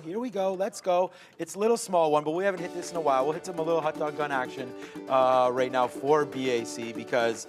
Again, pretty good short. Probably should be a little heavier than we are, but it was. Trending obviously to break that 28. Now I was just like surprised. Really the short, like normally I'm short like right into here as we come into 28. The fact is that we hit, I'm out of 40% already. We got a good fill right there at VWAP. We got 86s, 87s right there. So that was a good fill, but still a little nervous about breaking a little bit higher. The best we've gotten on this trade is 10 cents. So, you know, risk to reward on that one. You got to be careful there with BAC. Don't go too crazy on this one for sure. It just keeps bouncing higher. Yeah, that's why. It feels like there is some support there on BAC. Okay, here comes Meta. I'm going to wait for this 323.50. Just got to make sure I have an order at 323 flat, so we're going to cancel that and then go, there we go. We would have got filled on it if we kept it, but right now let's just see what happens here with this trade as we do have Apple on 323.40. We'll put an offer, see if we can get that. That would be pretty sweet. But Apple busted through that level that I was like, oh, it's holding this level. So it's not holding 95 there. So watch out for a 177. There it is. Almost. There it is. 177 break. So whatever. We'll flush. I feel fine about that risk. I saw it bounce off there a bunch of times. So I'm pretty fine with that. On that, and maybe now we can even try one more time here at 0.01s to see if that wants to hold just one more time up to 177, 177.10. Well, now it's going to break it, so we'll watch out for 177.10 here on a break, and then that's that for these guys here because it looks like Apple is going to be a little bit stronger. I said it was trading a little strangely in there, so it looks like it's still holding fort on that. Thanks. So I saw in the chat someone saying in ICU about that they snuck in an offering on the news. I was like, I didn't see that, so I asked Brendan if he saw it. He said no. And again, if you have another source, let me know in the chat. But there is no offering as far as I know for ICU. Roku is getting, what's the word I want to use here? Destroyed, smashed, Roku mullened, down 6%. Look at the break of the 200 period on Roku. That's bad. 200 period breaks on daily charts are generally speaking not good. Next support's at $60 even. It would have to go SSR, it would have to go short sell restricted before it got there. I'm not aware of, I'd like to see if there's anything that I'm missing on the stock, but that's a flat bottom break at 65. Shout out to everybody. Congratulations! I'm hoping somebody has like a flat bottom break at 65 on this. If it re-challenges that level, I'd look to short that pop. I mean, 65 looks really good. There's shellacked is a good one. It's getting smoked. Whatever you want to call it, that's nasty on Roku. BAC, I think it was the right call. You're getting some, it just cannot seem to break through the previous high. Like if you're looking at this and I didn't like the short at 28, what I'd be saying to myself is breakout, consolidate above previous high, take out the top again. That's very bullish. So there won't, I'm not reloading this level. I'm getting out if it makes a new high. Thankfully, it gave an out on the way to the downside, so was able to trim. But I don't like the reload here. It's a little bit strong. When I look back over at the other bank that I wanted to trade, like JP Morgan is doing literally nothing. So every single time the market bounces, JP Morgan barely goes anywhere. So if this challenges and fails at 148, the level we like, well, then why am I not shorting the relatively weak one? That's the question I'm asking myself right now. So no reload on this for me. Will Evans saying meta flying. I got my eyeballs on Amazon. Is that, I thought maybe the 129 bottom they put in yesterday would have been good. It didn't quite get there. This could be ranging to try to take out 132. So I got eyeballs on Amazon here. If it can get back to that 129, it looks pretty good. ICU to $1, I mean, it could definitely happen. Let's go to the small cap recap, actually. It's 10:20, good timing. Trading news provided today by Benzinga Pro, the official news source of Trader TV and a game-changing tool for active investors. Take advantage of their Halloween sale early now by clicking the link in the description and using coupon code TTV for a whole 50% off for life. So first, we have this one was on the watch list this morning, Spirit Aerosystems, SPR. So they did issue lower guidance for the coming quarter, but they have reached an agreement with Boeing to support production stability, so they are trading higher on that news, up about 25% right now. We also have, this one's been discussed a lot, ICU, C-Star Medical. I guess their selective cytopheretic device has been given breakthrough device designation by the FDA, and this is to treat hepatorenal syndrome. So this is definitely of note as well. Last but not least, this one also had FDA-related news. Ardelyx, ARDX. This one has announced FDA approval for its kidney disease-related drug, guys. Big spike up there. We just took out 15.2 on the NASDAQ. That's absolutely wild. Market's not green yet, but I mean wild. Wild price action. The only thing I got on, because the new high of the day on BAC, I took it out when it cracked 28.02. Like I had to stop at 5. I moved it down to 02s, and I got out of that one a little bit sooner. Rivian's still holding lower, so that looks okay. But look at this 105 level. That's previous close here, 105.14 on AMD. If there is a failure on the NASDAQ, we said wait for the key levels to come in. This is yesterday we returned just to that 15.2 level and into 15.220. So 15.220, I think I want to respect that as a bit of a turn, and then you go right back into just a couple of handles above there, like 20 handles above that is where you had the last failure in the afternoon. So I think you're into that zone where if you're not into longs, it's like take out some profits, wait patiently for it to get to the price level. Yesterday's close on AMD, not there just yet. Intel, where are you? Not at 36, getting close, wait for it to actually get there.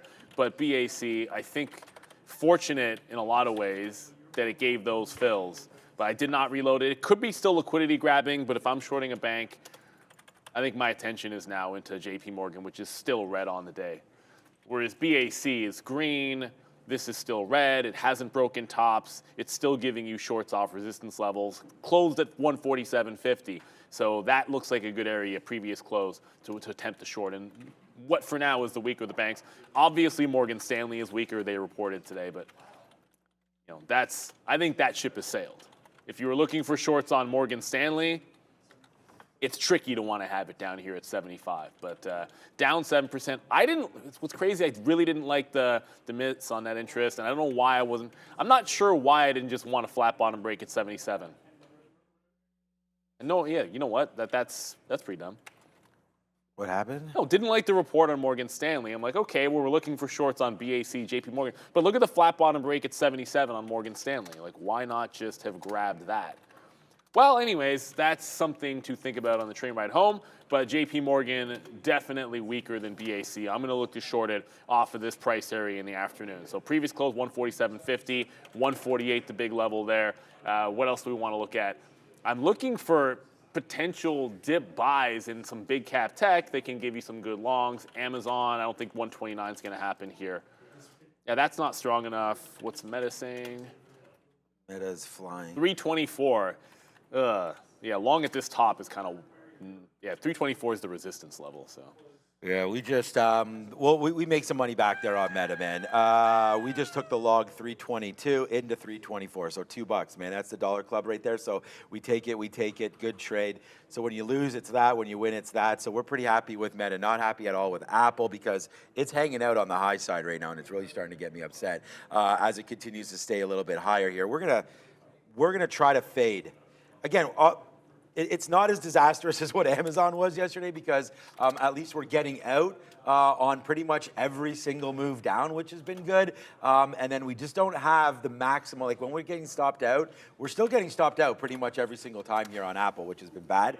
But it is having its moves down like it's doing right now. And we have a decent amount of shares, yes, sir, into this move. We just got to take advantage of it when it happens. Like there it is, 33, 31s, 30s. Okay, good. We do have an order now at 23 on the downside right now, but let's just put some more at 27. See, like it dips down, then it just comes ripping right back up there as we have to be very, very patient with the futures. Yes, sir. Finally, Apple starting to make that move down. We did get another reload. I know Neil was talking a little bit about Bank of America up there. We did get some shares short there again at O's. So take some out as we do have obviously a little bit more shares now than we did in the past. Let's just start to punch out of Apple, man. We need to do this. This is a big win for us right now on Apple down into the O's. Right there, 177 flat. Holy shnikes right now. This is going to be a good trade for us. Let's spin it right now as we continue to go. ICU making new highs. Apple starting to make the move back down to the downside. Let's see if we get some action now on BAC. Hopefully that will continue. We just got a lowly 95, man. We're short at 99s. Let's see if we could do something down there at 90s. But that was a day saver right there. Trust when I tell you on Apple. That was a day saver all the way up there. 177.50. Did not think we'd get that high, but we did. That was right into sort of yesterday's. Wow, we were like that was just right into sort of yesterday's tops there, and we actually took it out, right? So that was pretty risky. 177.50 held yesterday at about 2 o'clock, but wow, that was really close, guys. Ooh. A couple of things here. You're going to see me in JPM. I switched over to that bank. Well, we already mentioned that. And then Affirm just tagged 2042, which is either a good sign for me or like a bad sign, 42 being my favorite number. 2050 was the resistance level on the 15-minute that now you can see it. So it's screaming into that level. If it does take out that local high, this is a bad dark pool wick. Really, it is tighter to that 45 area more than anything else. And then JP Morgan, again, this was at least relatively weak, so look at it just hanging out in the channel. If it can't break out and there is a reversal, this one makes a lot of sense to get back into the downside and possibly break those lows. So I'm still in that. I'm still in Rivian. That's still holding the bottom. Looking for anything that looks worthy of a dip buy on strength back into 15.2. I keep staring at Amazon like that's going to be the thing to go next. Feel like, okay, like Amazon could be the one that goes next. It just does not want to break out, so forget about you, Amazon. Some shorts still in the pocket here as we're back underneath that 15.2. The banks, hopefully a different story. I keep seeing UAL take that bottom. I was in UAL once, was able to get this, and then it came back in and stopped out. Now it looks a little bit stronger, but it's still stair-stepping to the downside. I'm going to back away from that one. Maybe revisit that later on in the day. But reload on JPM, second time I'm into this short, and Affirm for the first time today. Let's go to the desk with Brendo. The Spirit move, pretty impressive here, guys. I just had a day high alert there once again. 27% now for SPR on that Boeing note this morning. We were talking about it down there around 18, 19 bucks and holding, but wow, 30% almost for SPR today. 23 was okay, so maybe it is going to get to 23 today. 23 is a month. Like there's 23 support back in May. There's 23 resistance back in August. That's not that long ago. So if it gets to 23, I suppose that's where you look for it. That's crazy. I cannot believe that made that big of a move. I guess there was a long in there you could have sniffed out. So as I said, like into a firm, I think if you get VWAP, you're pretty happy with that. On an upward trend, like this is trending up, and it's been trending up since we got that retail number yesterday. So strong off that retail number yesterday. Do not want to forget that. I see some people talking strength in Alphabet, which I like. I like you. Yeah, that's good. Alphabet, stair step to the upside, above previous close. So if the market's going to come back in, look for it to try to hold yesterday's double top on a series of higher lows. VWAP at 140 as well. But as I said, still looking for some of those shorts. A firm back into VWAP here. This isn't about the 3-minute. It's about that level on the daily and the higher look. So if we get down into 20, thank you very much. But you have to be patient looking for these mini flushes. Brian Thompson, now if only Boeing can jump like SPR did, yeah, that's not going to happen. No. Boeing doesn't have a 20% day in it. It just doesn't move like that. I wish it did. It's not going to happen.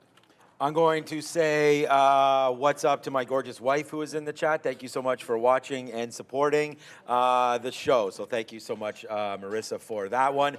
And look what's been happening to Apple. Huge move back down into the downside right now as there goes the market retracing itself. We're pretty close, Marissa, to getting this one more time. It's almost a dollar club right here for Apple coming back in right now. It's 177.53 is where we're short. The market's really coming in right now. So that's going to be a nice move. Let's just take out some more profit. And there it is right there. Now you are a member of the Dollar Club. We had a $2 club winner on Meta. Good thing. Like, how good is that 324 short? Let me check a sticky note. 324 short.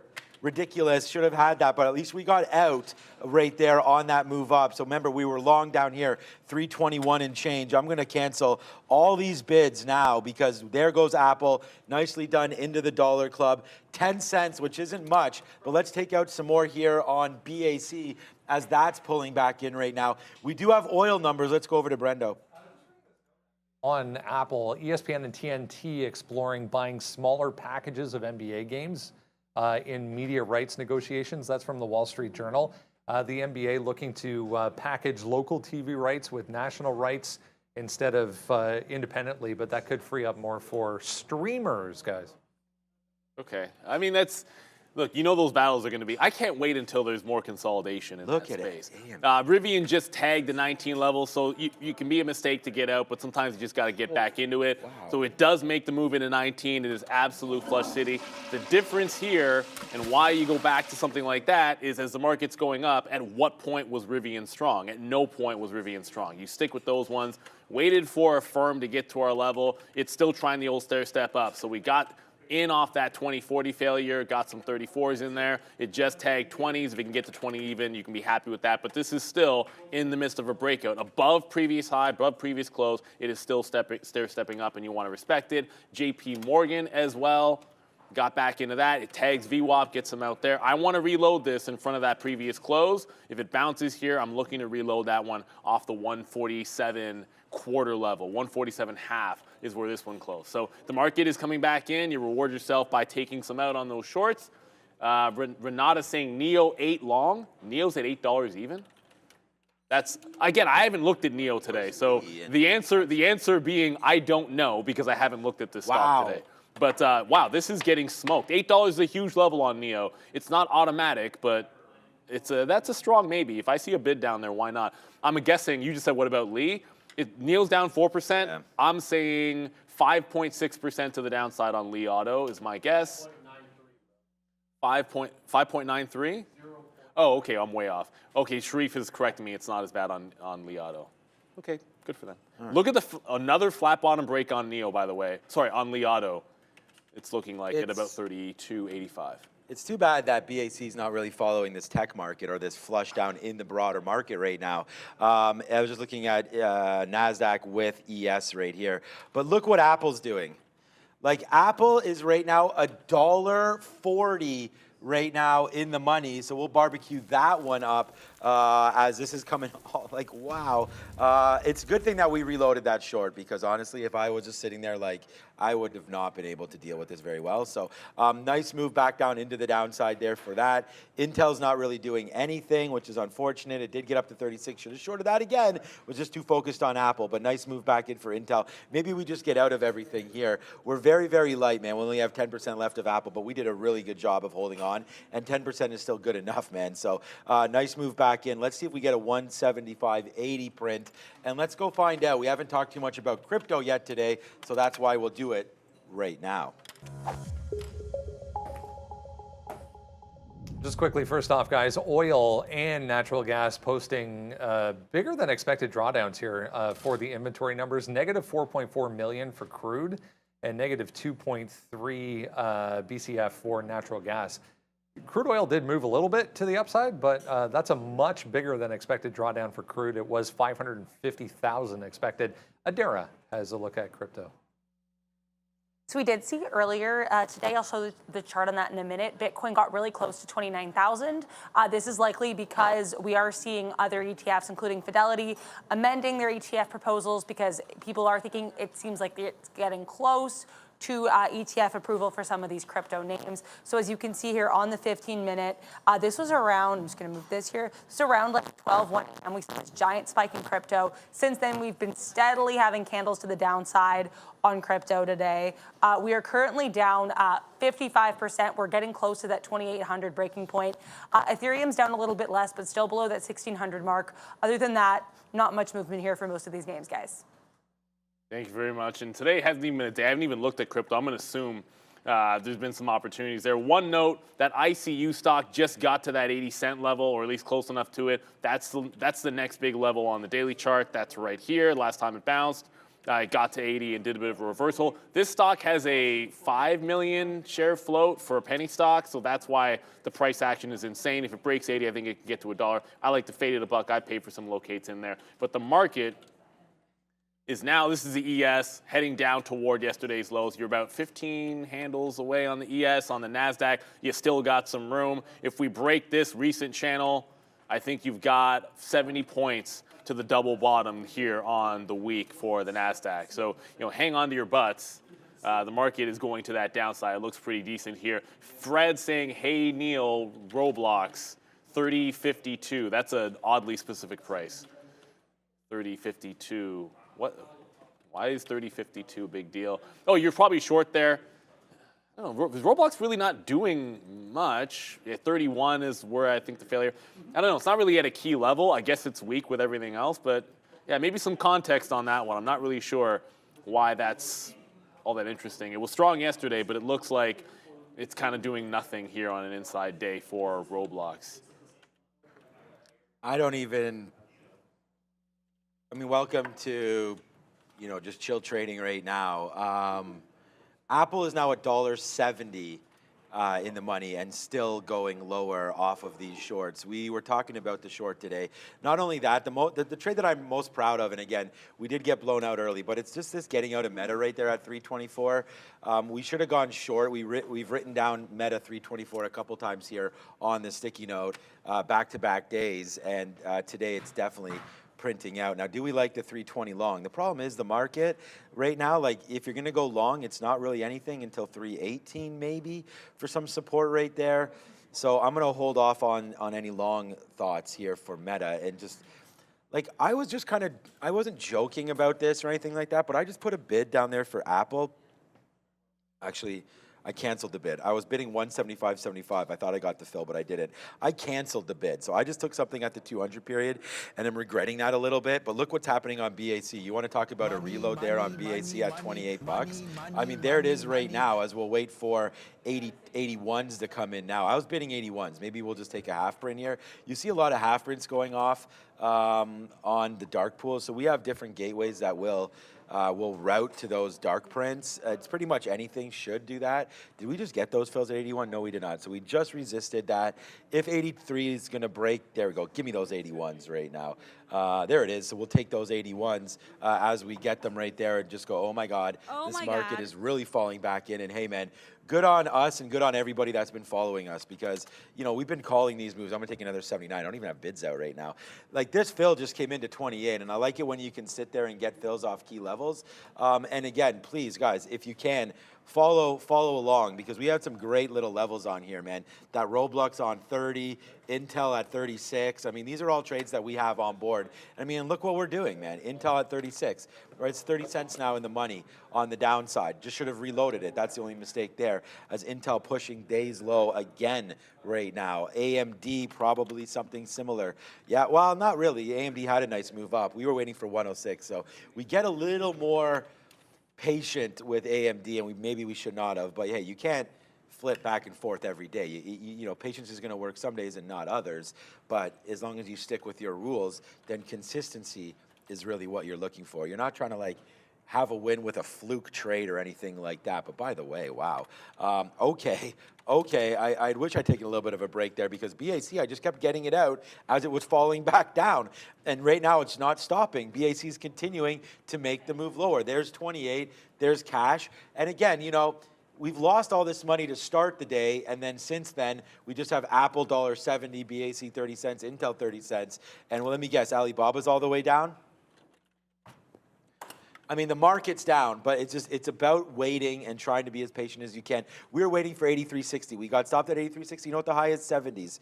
So there it is, a nice move down. This could be a buy then for Alibaba. It's just a matter of what you think about the market. There's 15.1 coming into play one more time. What's going on, Adara?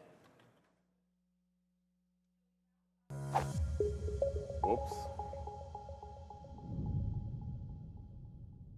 Of weakness, but also some really strong sectors standing out right now, including energy minerals. So this is likely bolstered by those higher oil prices. We also have consumer non-durables being led here by Procter & Gamble. They reported their earnings this morning, up about 3% right now. Keep an eye on that name. In terms of weakness, we have a lot across the board. Consumer durables, Tesla weak ahead of its earnings report today after the close. Lots of weakness in commercial services, process industries, producer manufacturing. Finance is a bit more mixed. Also worth noting that NVIDIA and some of these other chip names, with the exception of Broadcom here, are still lower on news of restrictions for advanced AI chips being sent to China. We are seeing a bit of a recent strength in tech services, including Google and Microsoft, guys. Thank you very much, Dara, for that. You got to look at the different sectors. I actually want to get to XOM in a quick second, but Firm just took out VWAP and a little bit of a bounce here. I'm looking to I just got in. Again, off of like yesterday's lows, previous support. If I'm going to trail out here like 2015, then I want to add back in at this price, continuing that flush into the downside. Rivian, I was going to do the same thing on Rivian, but then it was pretty quick off that 19 level, which is like a fail at 19. We're still hanging on here as this one continues to the downside. I am trailing this out above 1905, but I did not get an ad there above the 19 even, so that continues to work. JP Morgan as well is Flush City through VWAP, headed toward the low of the day. It's a double bottom at the low. We took our first swing and was way too early and then just said allow it to make the level for you. You can see that wick in there. It failed 147.5, waited for it to do it again, and then we got in on the south side. So if it gets to the low of the day and makes another bounce, that's a triple bottom, and I cover. If it holds, no need to fight it. Curious things happening on NVIDIA here. Going back to this name. Every time it gets to 424, look at the liquidity grab underneath. So it wicks this bottom every single time. That is, yesterday's low was 425. It was getting under that price and rejecting it and coming back up. If the time it doesn't do that, if it doesn't do that, I shouldn't say it's going to happen for sure. If it doesn't do this and get back above and recover, bounce back above 425 here, hangs out at the bottom and then takes out the low, NVIDIA could see 420 today. Or, okay, I mean, on the daily chart, I'd say 410, but 420 is obviously the first round number that we get to. So the second it does not make this liquidity grab and recover to 425, that gets really nasty for NVIDIA and possibly for the rest of the chip names. Till then, hang on to your shorts, look for places to take your profit. Again, like I said, I'm getting out of JP Morgan if it makes a triple bottom here. If something wants to be range bound, trade the range.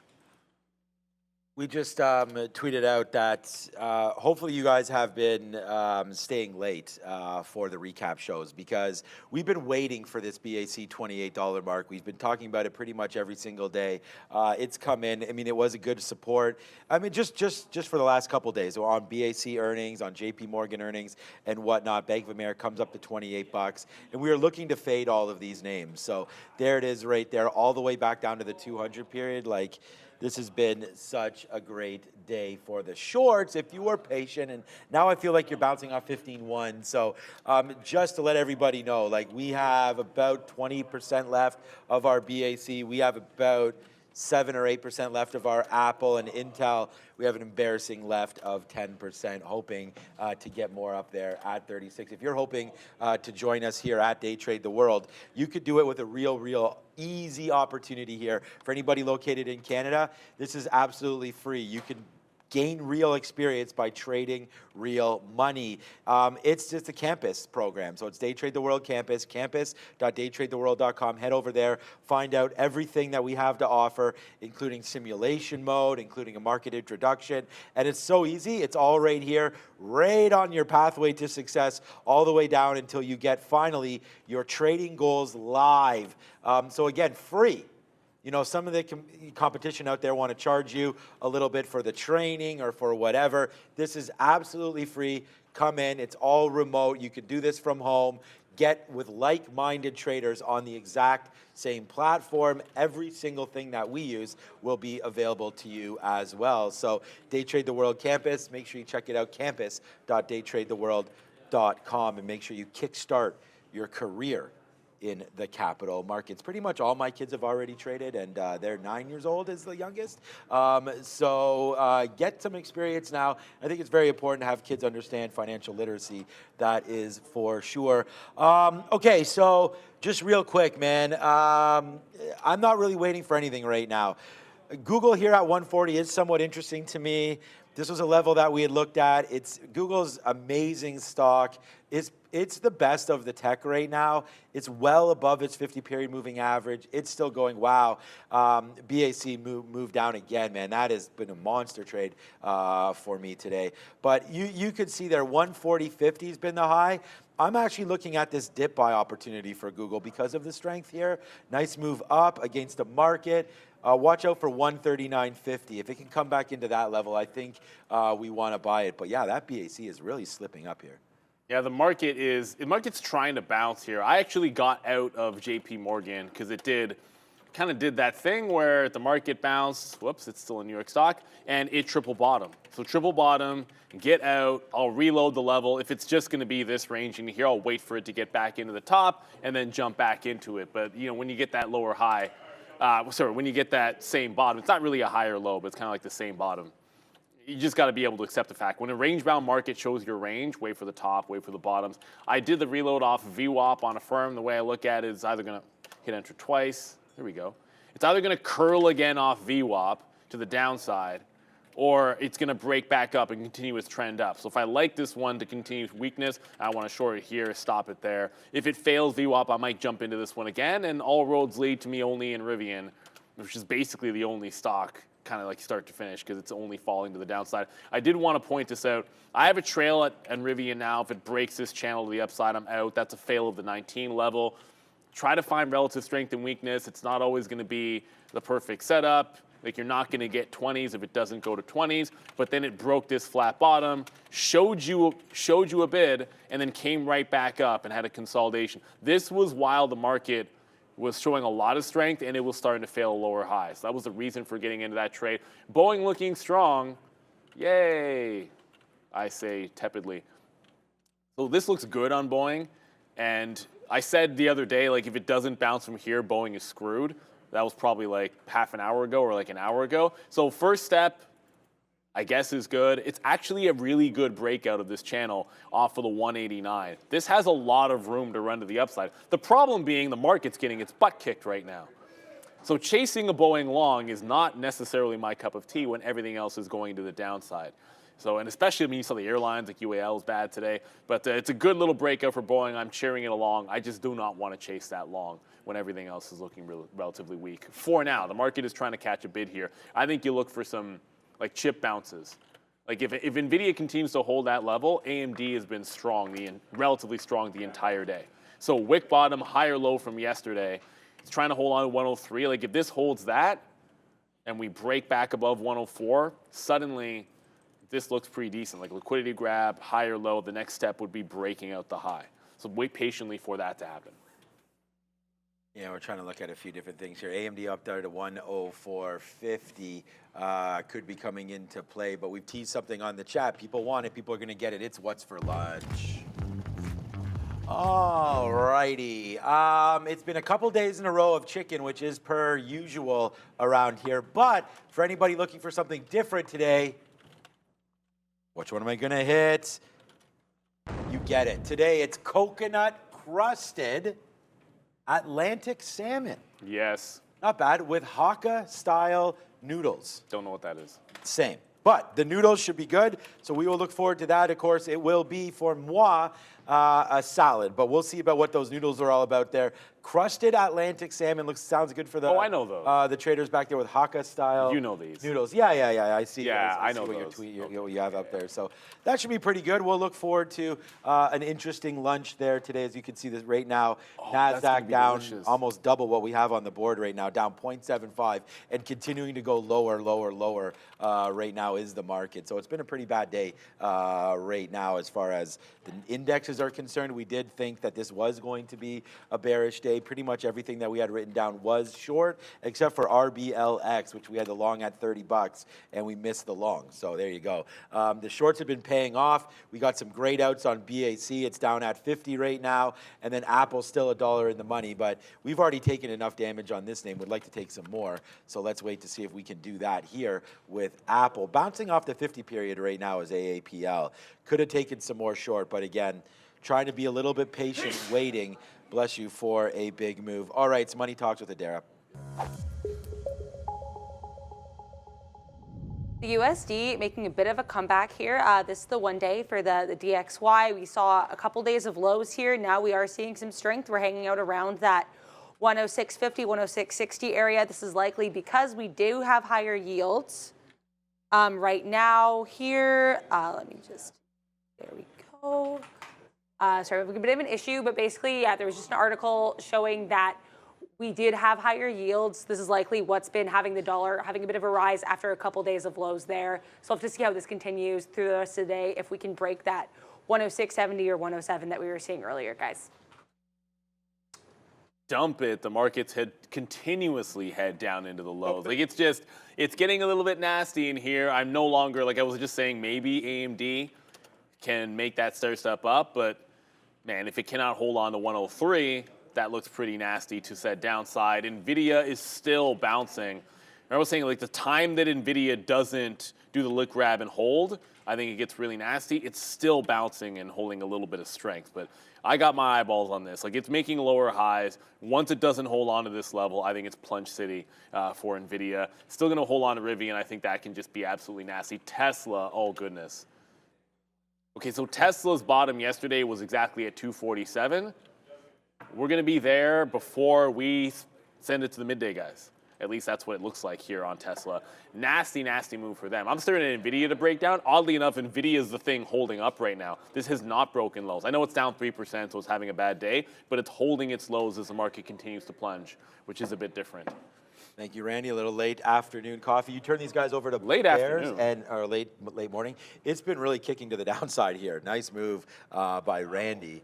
Apple wrong down. about Yeah, that. we're $1.40 in the money on that short right here, big guy. There it is right now. It's Nice holding move down lows. on Apple and continuing move down. Tesla moving down too. Tesla's dying. Rivian dying. Everything dying. The markets are, well, not everything.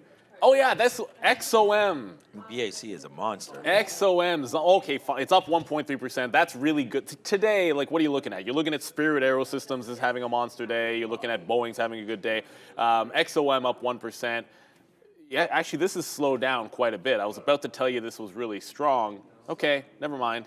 This is now not looking nearly as strong as it was. Maybe it holds on to VWAP. I need to be convinced of that after that number.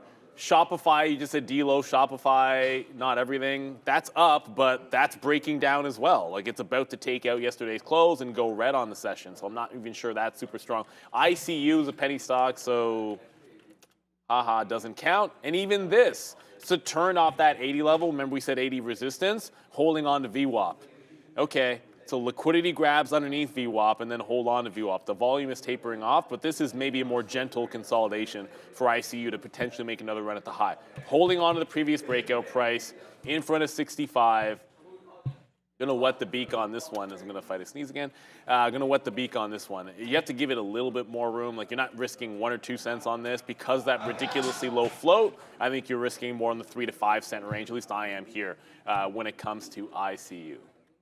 What's up? Damien said we missed Lucid, but there's lots that we miss every day, and you're not going to be able to catch everything. But did we miss BAC? Another one. No, we did not. So there's Another one, one. and then another one, and then Another one. And I wish Lucid would have been part of that. But look what BAC is doing right now, right back into the day's low. So yeah, we'll take that.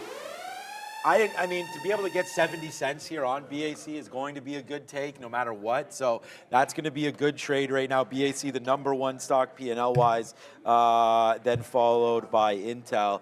We're waiting to see what Apple's going to do on the downside now. Meta, we didn't make it all back.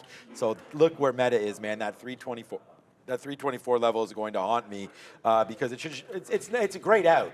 That's 250 right there, or more than that, right? No, 321, yeah. 321, 322, 324, so $2. But it's given you $6 on the way back down. So that's why I'm a little bit flustered by that move, needless to say. But nice move there. We're still waiting for Google. Google could be at a buy zone right now, so I was really debating this right now, but we're trying to bounce off 15.1 again. So, you know, definitely something that could have been put into the basket here for a potential long would be Google off some of these levels. So that's something that I'm looking at. It's 10:54 right now. We are going to go over, I believe, to Adobe. Huh. Why not? Adobe, yeah, that's funny because Adobe. Let's see what Adobe. Oh, Adobe's up today. Boom. See, that's a Freudian. Tell them to trade that instead of Amazon. No, Freudian slip. Wow, did I struggle to say that. Adobe's having a very good day today, so maybe that's something to this. Yeah, Adobe. Yeah, I like that. I'm surprised that we hadn't said that in the past. Did not mean anything by that. My main guy over there, when do they Adobe. But okay, I'm gonna try some Google because honestly, again, we should have been. Like, I'd be looking back at this and being like, why didn't we do it? So, of course, we miss. I bid 33s. I bid 30, sorry, I try to punch 34s. We get 34s, so now we'll wait to see. What about this bottom? I'm going to give it to 139. Look, this market could absolutely continue to crank, and if it does, we're still short BAC, all good. We're still short Intel, and we're still short Apple, but let's give a little bit of love to a name that's been relatively strong today. But remember, there's some some bad stuff happening in the Middle East that is going to continue. I just heard in my ear that U.S. is claiming that that was not an Israeli rocket or whatever that blew up that hospital. So I just feel like things are not going to be getting any better before it gets any worse. So be very, very careful. We're going to just average into Google down here, maybe near 139, but it's getting to be pretty disastrous. So we'll take like a 139.10 fill and then get that out if it breaks 139. We're very, very light on the shares that we have right now on Google. So we'll load it up much closer to 139. I'm just saying this now because, you know, it may drop in as we go to the midday show. Obi, I said that. I called you Adobe. Okay, so just in case that happens, Obi's getting set up right now. So I didn't want that to take him by surprise if he logs in and everyone's like, hey, there's Adobe. Which is strong. But, I don't know why. you know, no offense by that. That was literally a Freudian slip right there. So, yeah. Anyways, all right. So that's 139.10. I just put the bids in. Let's see if that comes into play here on Google. We'll just try to respect that 139. And so, again, if we can get something back into here in the 50s and 60s, I think we'll start to take some out. Pretty nervous about these longs. I'm not liking any longs right now. I mean, okay, I'm in ICU, but like that's a penny stock. If it breaks down, it's breaking down for a different reason, not the market. But look at what's going on with TLT. Remember, at 1 o'clock, you get the 20-year Treasury auction, so that's probably going to do something to the market at 1. You wait around for it, but we only do this when it's big. There is your earnings board. Just want to remind everybody, there's things reporting that are not Tesla and Netflix. Aftermarket, Lamb, after ASML's miss, I don't think it's going to be fantastic for Lamb's reception, even if they probably have a decent quarter. Las Vegas Sands is going to be in play. That's a tradable name as well. You saw what happened with United Airlines, so American, when a cohort has that big of a move, you want to at least look for the trade in American Airlines potentially tomorrow. I never trade Philip Morris. AT&T, I don't trade that either. I know some people like to trade that, but to me, it's American Airlines. If you're not looking at Netflix and Tesla, that's the one that might move because UAL has had a tremendous amount of movement in here today. Same thing with CCL. The travel names are in play. UAL's SSR in 70 cents. It's a down 8.5%. So American Airlines does half that, and it's worthy of a look. I don't know what's going on right now, but we'll drop some more money for Google. It just ripped up, and we got a 50 fill right there on Google. It actually went into 54s there. We were waiting at 58, so let's see if Google will continue to work back up to the upside. We're long 30s. We're long 30s right now.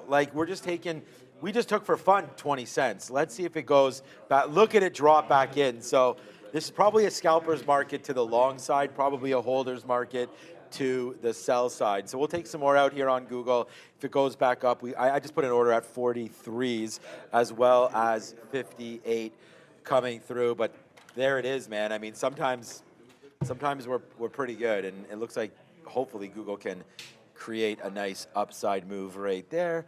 Okay, AAL. Let's check out that. Oh, you know what we didn't look at yet today? Procter on the show, 150. Where was it earlier? So, holy crap, XPeng. I was just going to say that. I know I don't want to throw some shade over at Sharif here, but his stock, his Chinese EV is holding up the best. It's not even close. XPeng is down 10. Auto only down 2. I thought NEO was having I swear, when Renata said $8 on NEO, I'm on the bid at 802 right now, by the way. I was like, okay, that's getting smoked. They must all be down. So Li Auto's flat. XPeng hit SSR. This is now an SSR bounce on XPeng, unless I can't do math. 1384, it got to 1380. So this is an SSR bounce. Yeah, 10%. This is insane. Short sell restricted on XPeng. It did so just now. I'm looking at that 1380. If it holds here, a break of this level, upside, 1390. If it holds the bottom and takes out 1390, holds a higher low, I'm looking for the SSR bounce on XPeng. That's insane. 12. The 200, I was just telling Randy and look at the daily on this thing. 200 period still at 1250. Shnikes, Still have a lot more to go on that name, believe it or not. Oh man, yeah, $12 was the big breakout level on this. And that wasn't that long ago. Okay, it was June, I suppose. Depends on your time frame, but that's nasty, man. I didn't think it was that bad for XPeng there. It's 11 o'clock. That happened fast. So good call turning into the Bears, Randy. It's pretty nasty in this market. But let's head on over to the midday. The Professor and Obi-Wan Kenobi. Look at Google. What is up, beautiful people? Welcome to the Midday Show. That's your boy Adobe. I'm Sharif, and we are brought to you by Search Trader. Account funding of up to $1 million. Keep up to 90% of the profit. Enjoy relaxed trading rules with an 8% max trailing drawdown on all new accounts. Shout out to the folks there at Search Trader, and obviously I was kidding. His name is Obi. Not Adobe. But that is a happy accident. Freudian slip by the Katina man. And I can't say I dislike it. Adobe seems like a little bit of an obvious one, given that it rhymes with your name. Mr. Kenobi, you're involved in a trade. Take us through it. Yeah, so I just got involved once again. Okay, so you guys, if you guys have been here with me, haven't been having the greatest past few days. So tried to switch it up a little bit, tried to be more aware, more patient for prices. And yeah, we were very patient for that initial entry right here on the 129, had the right side of the V, took it all the way to about a point. And I guess, again, getting a little too greedy, looking for a lot more off of that bounce, off of this area when it comes back in. I get a little bit more in and get stopped out on this recent little flush that we've had. Some crazy movement there out the open, some crazy wicks through the 15-2 and then back down in, and then now you're getting that strong bounce off that 15-1 as well.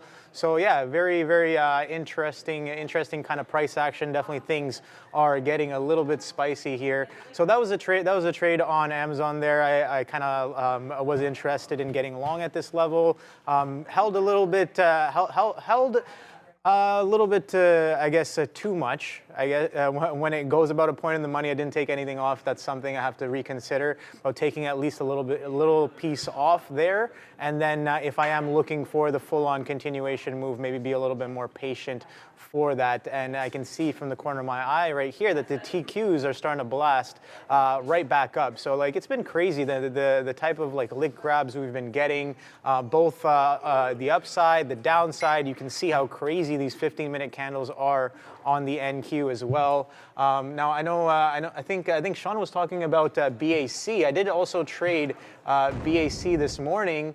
Let's take a quick look. It's kind of funny there, Sharif. I tried it once, I tried it twice, but I did not try it 3 times. And it would seem that the third time was the actual charm. Take a look at this, Sharif.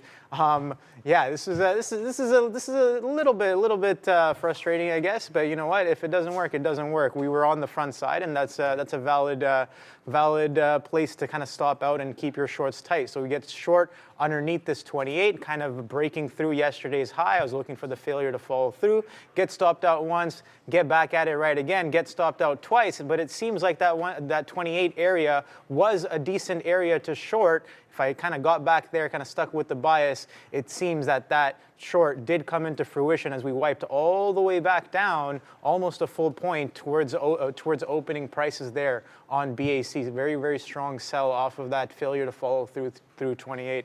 But that's okay. We missed those. That's fine. We try not to miss them. But if we were there and then we missed it because we weren't as aggressive, that's fine as well. Again, gonna try to clean up the process based off of trying to switch it up based off of what we've been going through for the past few days there, Sharif. How was your morning? I haven't traded. I don't trade till I What are you looking at? All right, first I'm going to get some housekeeping done here. T-Money, £2 super chat. And I like what he wrote here. Adara plus OB equals Adobe. Yeah. It's brilliant. I mean, like, how could I not have thought of that? But there you go. Shout out to T-Money. Thank you for the super chat, my friend. All right, second piece of housekeeping here. FBYD. Do we have another one? Well, it's up 225%. Another one. All right, we'll talk about this one here because I'm just getting acquainted with this bad boy. It is a 7 million share float halted at 39. I believe 39.85. What is the tap, you ask? I'll tell you in 1 second. FBYD. The tap, $40. So we're slated to open up about 15 pennies north of where we halted at. Again, 7 million share float. Be careful with this one. Don't know too much about it. Let's look here what the deets are on this bad boy. Falcons Beyond Global is a global entertainment company. The company's segments include Falcons Creative. Yeah, whatever. I don't see a headline on it. That's the problem here. I'm looking at my news blotter and I'm seeing Bupkis. So I'm not really sure what to make of this. Now, this one did have an outsized day on October 6th where it came in to exactly the level where we are right now. Look at that top wick into $40. This is an obvious resistance level. Do we continue off here or do we huadunk? We're going to have to wait and see. But all I know is that we didn't hang out at that level on that day. We retraced big. In fact, when we look at the daily candle, let's see how far down the body of the candle. Look at that. This is, your prototypical small cap gapper that makes big outsized moves and has a very narrow body relative to the size of the overall candle. And it's now open and it is now going to halt at $44. So we've already broken through October 6 highs That's done and dusted, and it's going to halt in about 2 or 3 seconds. Let's see if it does again. Big size showing up, halted, $44. Tap showing up, 44.37, so 37 pennies higher than where we are now. What a move up for this name. Small cap gapper du jour. Have no idea why this is running. Please, if you have information on this stock, please at me. Make sure to at me in the chat. Like, you have to tag me so that I can see it. Otherwise, I got to read literally through everything. Which is sometimes hard to do, to trade and to run a show all at the same time. All right, so FBYD. I really hadn't had any of these small cap gappers on my side chart on the day. Jason's asking what it is. I just finished saying FBYD, FBYD. Ganesh, I'll get to your question in a second, but once we're done talking about all the housekeeping items. All right, second on the list of housekeeping, the big tech names. You saw the Katina man involved in Google. I went on a rant yesterday about how strong I think Google is relative to the other big cap names and with respect to the overall market. I'm not going to go through that today. But with respect to strength on the day, not strength in general, Apple and Microsoft are getting my attention. Why? Well, because Apple's only down 0.4% compared to all the other Mag 7. They're all taking it on the chin. Google as well, has to be involved in that conversation. But I just mentioned that. Microsoft, marginally green, up 0.11. I don't really know why Microsoft is strong today. I looked for news on my blotter. I didn't really see anything that could explain what the reason was, except maybe some analyst assessments about modest upside Q1 earnings coming up. I'm not even sure when Microsoft reports. I'll have to look that up. But that's really the only thing that I can see. Apple, it's kind of like a running thing where we have Chinese news involved. Also Foxconn today, not directly related to Apple, but they're looking at opening up what they call AI factories with our friend NVIDIA. More news to come about that later in the show. But anyway, Apple, Microsoft, and Google, definitely the stronger of the bunch. You have Meta really taking it on the chin today, 325.94 high, essentially 326, and now we're all the way back down to the low 318s. Amazon as well, taking it on the chin. We'll let the Amazon whisperer talk about that in a minute. 1.83 south. Tesla ahead of earnings. People looking to get out of this name, probably anticipating worse than expected earnings. Because, well, we know about the margin story. I don't think this is going to surprise a lot of people, but what I think will surprise you is how Tesla may perform the rest of the year and early next year, especially with the release of the new Model 3. We'll see if the consumer has anything left in the bank to buy those new Model 3s. We'll have to wait and see about that. And then NVIDIA, obviously, it continues to get hurt off the new export bans by the Biden administration. 3 3/4 down. In addition to the move down yesterday, it's really given it up here. After moving back into the high 400s, now it's in the low 400s, 422 and change on the day. So it's been a tough day for the market. October is very much in question, Mr. Kenobi. Yeah, lots of volatility on both sides. I think again, just to reiterate, the kind of craziness that we had out the open, like these wicks on my NQ chart here, these are real, Sharif. Like, this was wild. Like, I know you saw through this, but yeah, that 15.2. Right, this was crazy, and then wicks through that high, comes right back in, wicks through low, looks like it's holding, and then pushes further lower into that 15.1, and now we seem to be holding onto this 51, relatively higher, might I add, to yesterday's low at that 15.50. So I think a little bit of chop, a little bit of volatility. We are building into kind of a downtrend if you measure some of these tops on the NQ for the past couple of weeks, and we're building into this 15,000 kind of area here. But yeah, relative to yesterday's low, we saw the craziness, the full-on 100% V-shaped recovery, gives you a little bit more, cherry on top, and then you get that 15.3 fade back all the way down into 15.1 there, Sharif. I think this area on top of the 15 definitely very, very interesting here. But yeah, no, the volatility has been crazy, man, in this market. Definitely been feeling the price action kind of changing, and yeah, that's kind of when you have to start thinking about like, okay, well, this is kind of how we're wiping both sides. How do we adapt our trading in order to kind of sidestep that fugaze, or maybe even get involved in some of it if you do manage to catch some of those crazy, very directional moves that we've been having, right? Like you fail to follow through, and it just picks that direction, and it wipes the whole like all of the prices back down, and then it wipes it right back. Yeah, exactly. It's wiping the floor with both longs and shorts for sure. So yeah. Okay, quick. Another piece of housekeeping here. Ramin telling me in my ear, Microsoft, Google report October 24th. That is early next week. Make sure to stay tuned for that. We know we're in now the early stages of earnings season.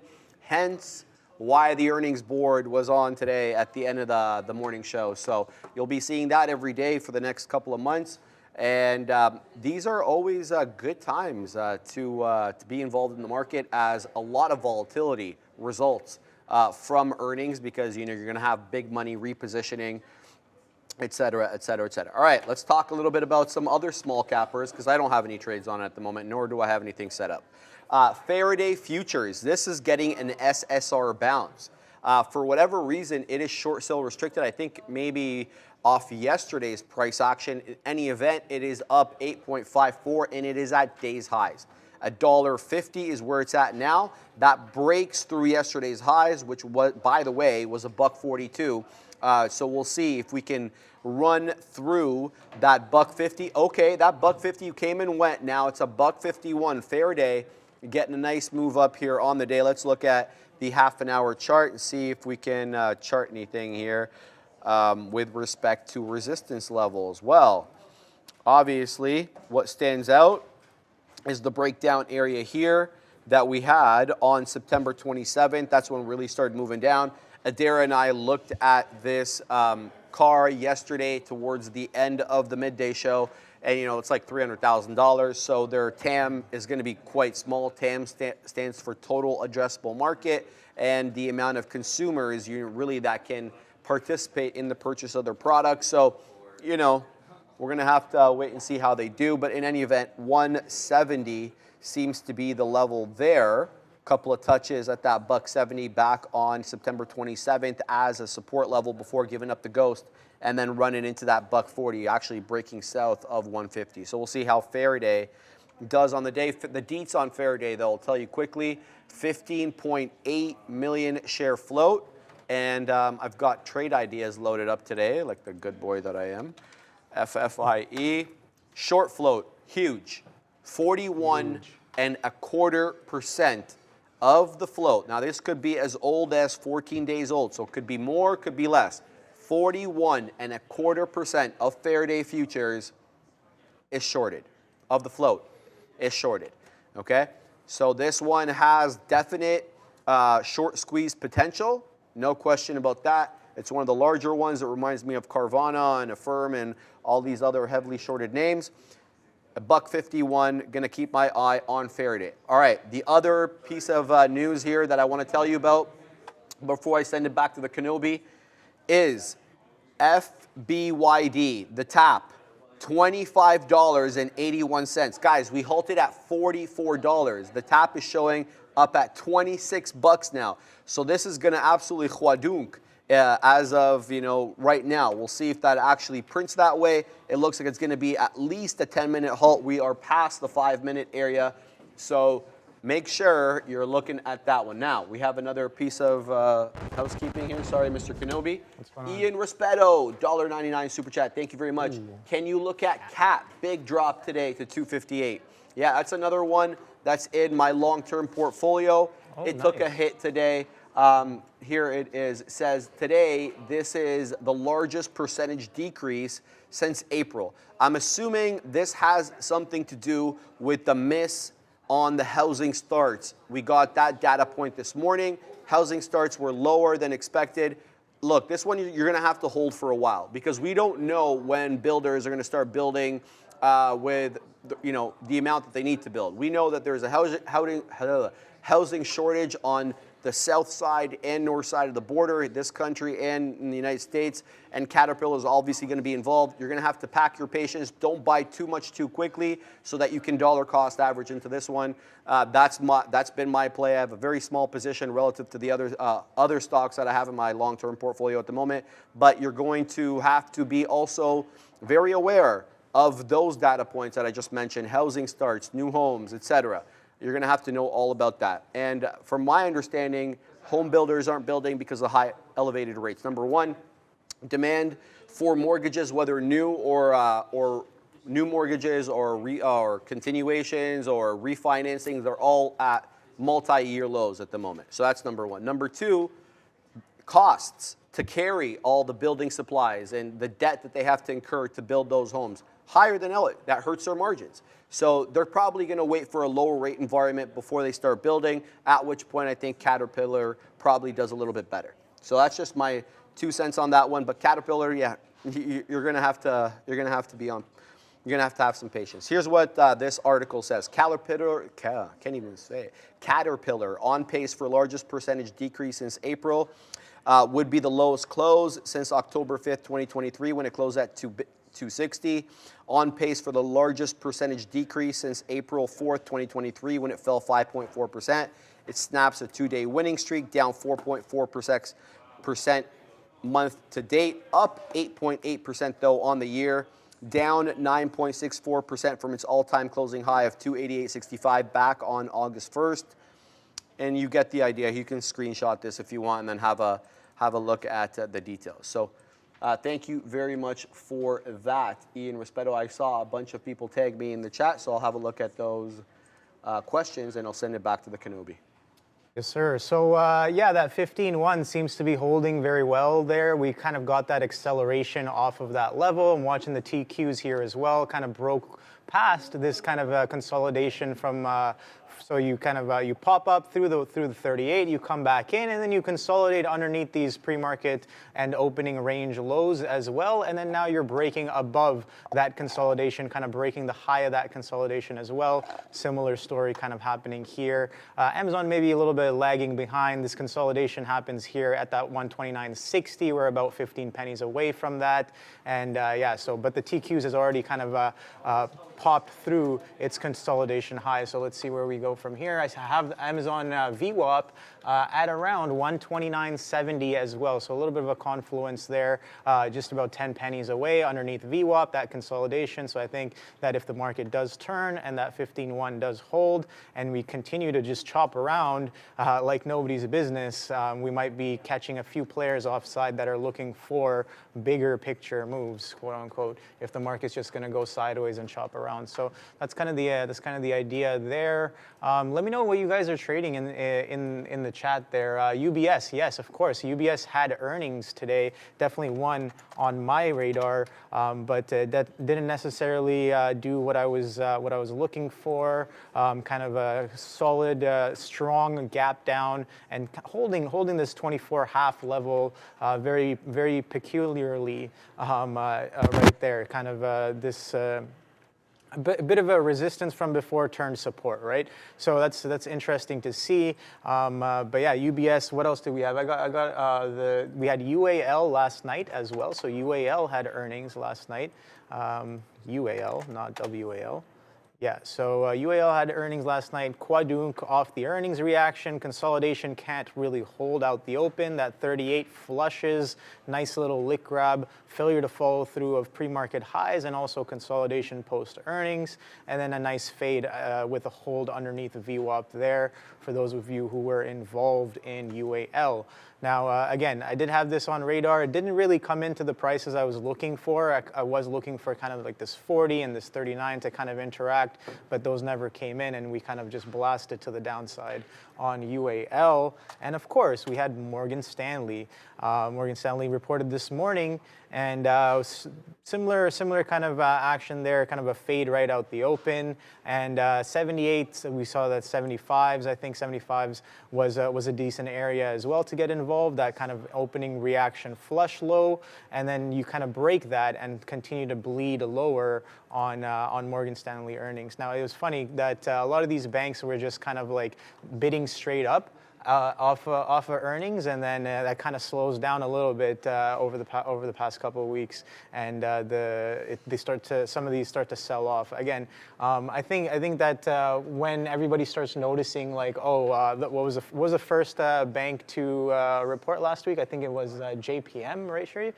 So yeah, you had JPM, and then you had Citigroup, you had Schwab, all those kind of move in a distinct manner.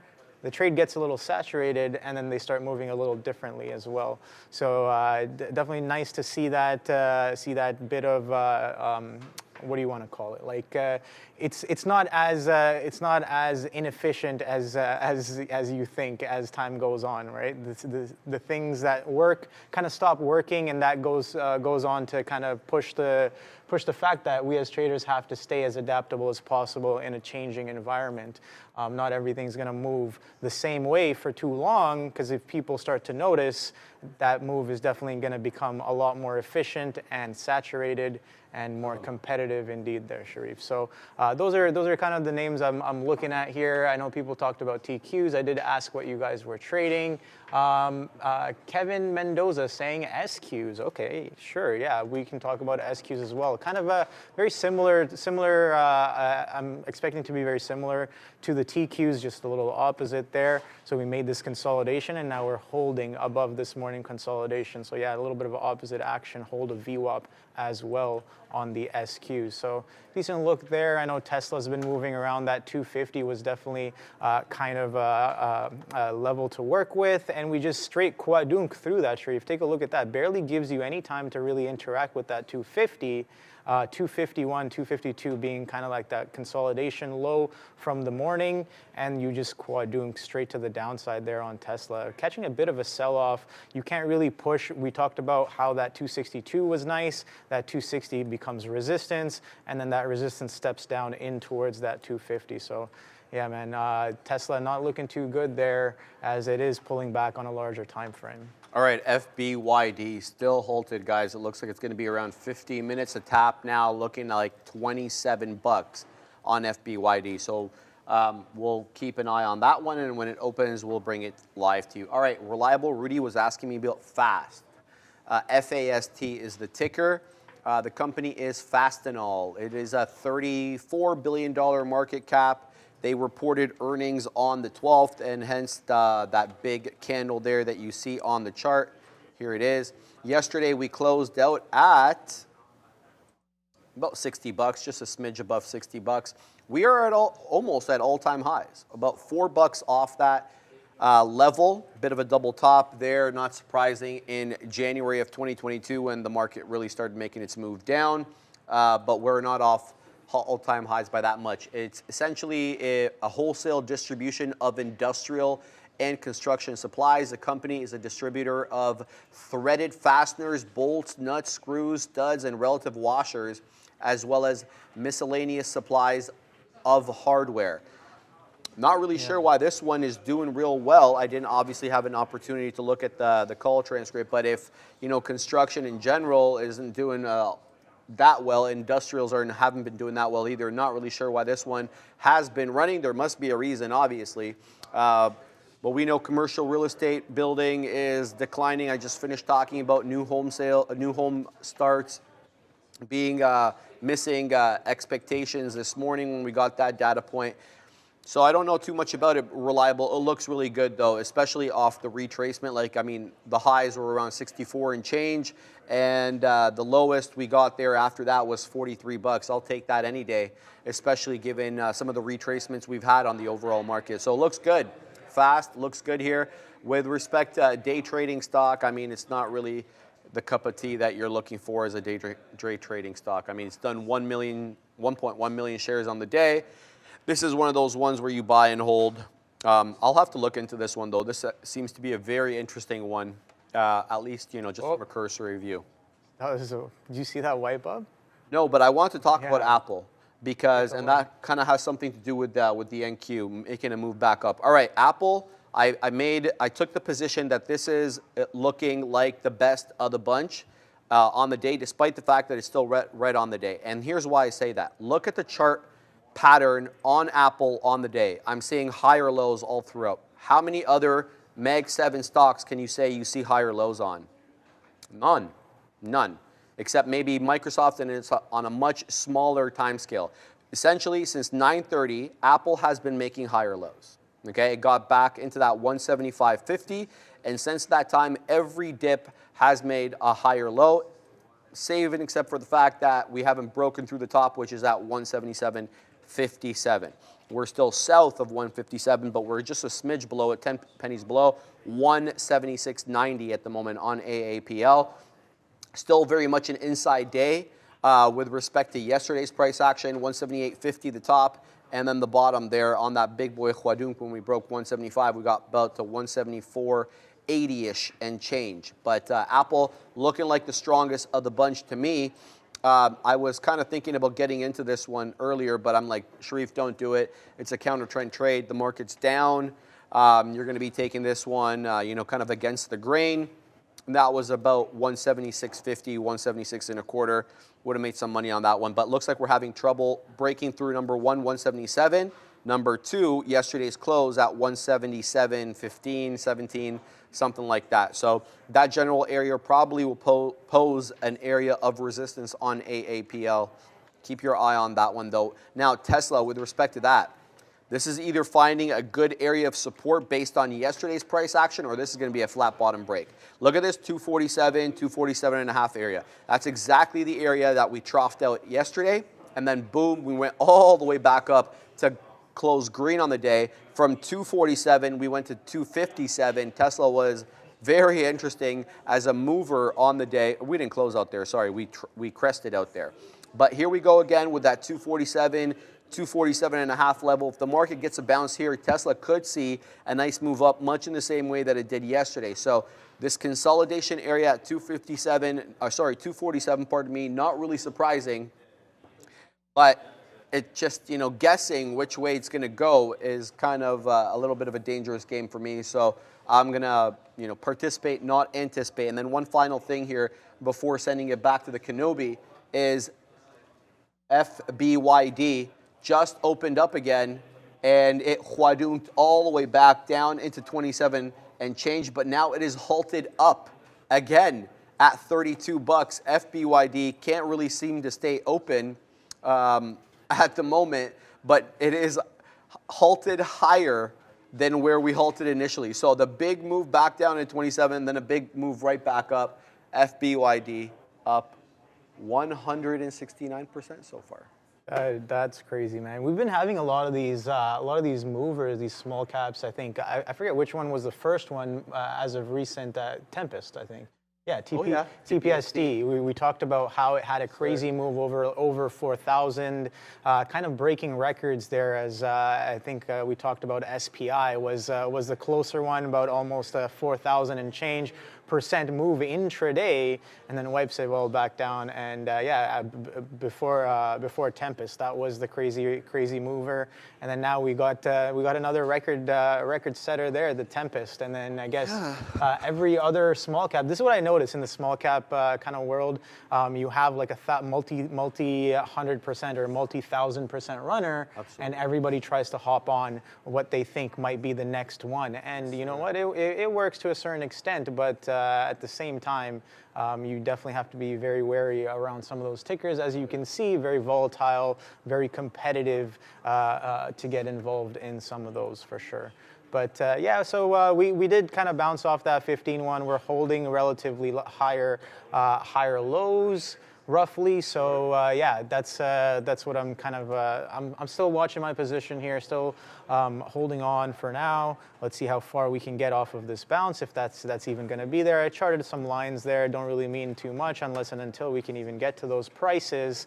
But so I like to hold on top of the 129. If it's not going to hold, that's fine as well. But it seems like the NQ is kind of pushing, and so are the TQs, kind of a reflection of the NQs there as well. I saw Renata in the chat talking about 103 AMD was really nice.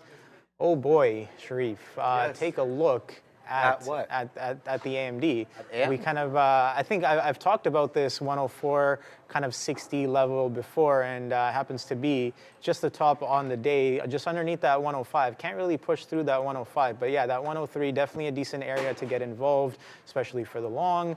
As you get a strong pop, you come all the way back down off of a recently interesting area, maybe a key area, whatever you want to call it. You hold the 103 as a relatively higher low, and now you're pushing and churning around VWAP.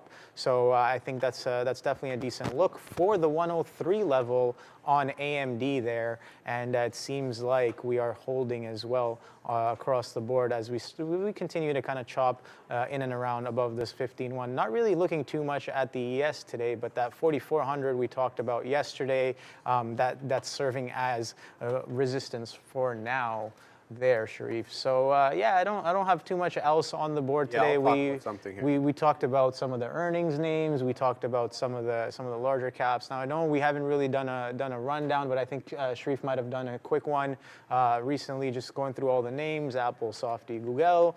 But yeah, it seems like we are holding relatively relative to our lows that we've made on the day. So maybe a bit of a chop and churn. Google is the one I like to look at the most because it is, I believe it is the most tame out of all of them. And take a look at this. It hasn't even broken its opening kind of range there. Out the open, you kind of, this happens before the open, this nice pop up.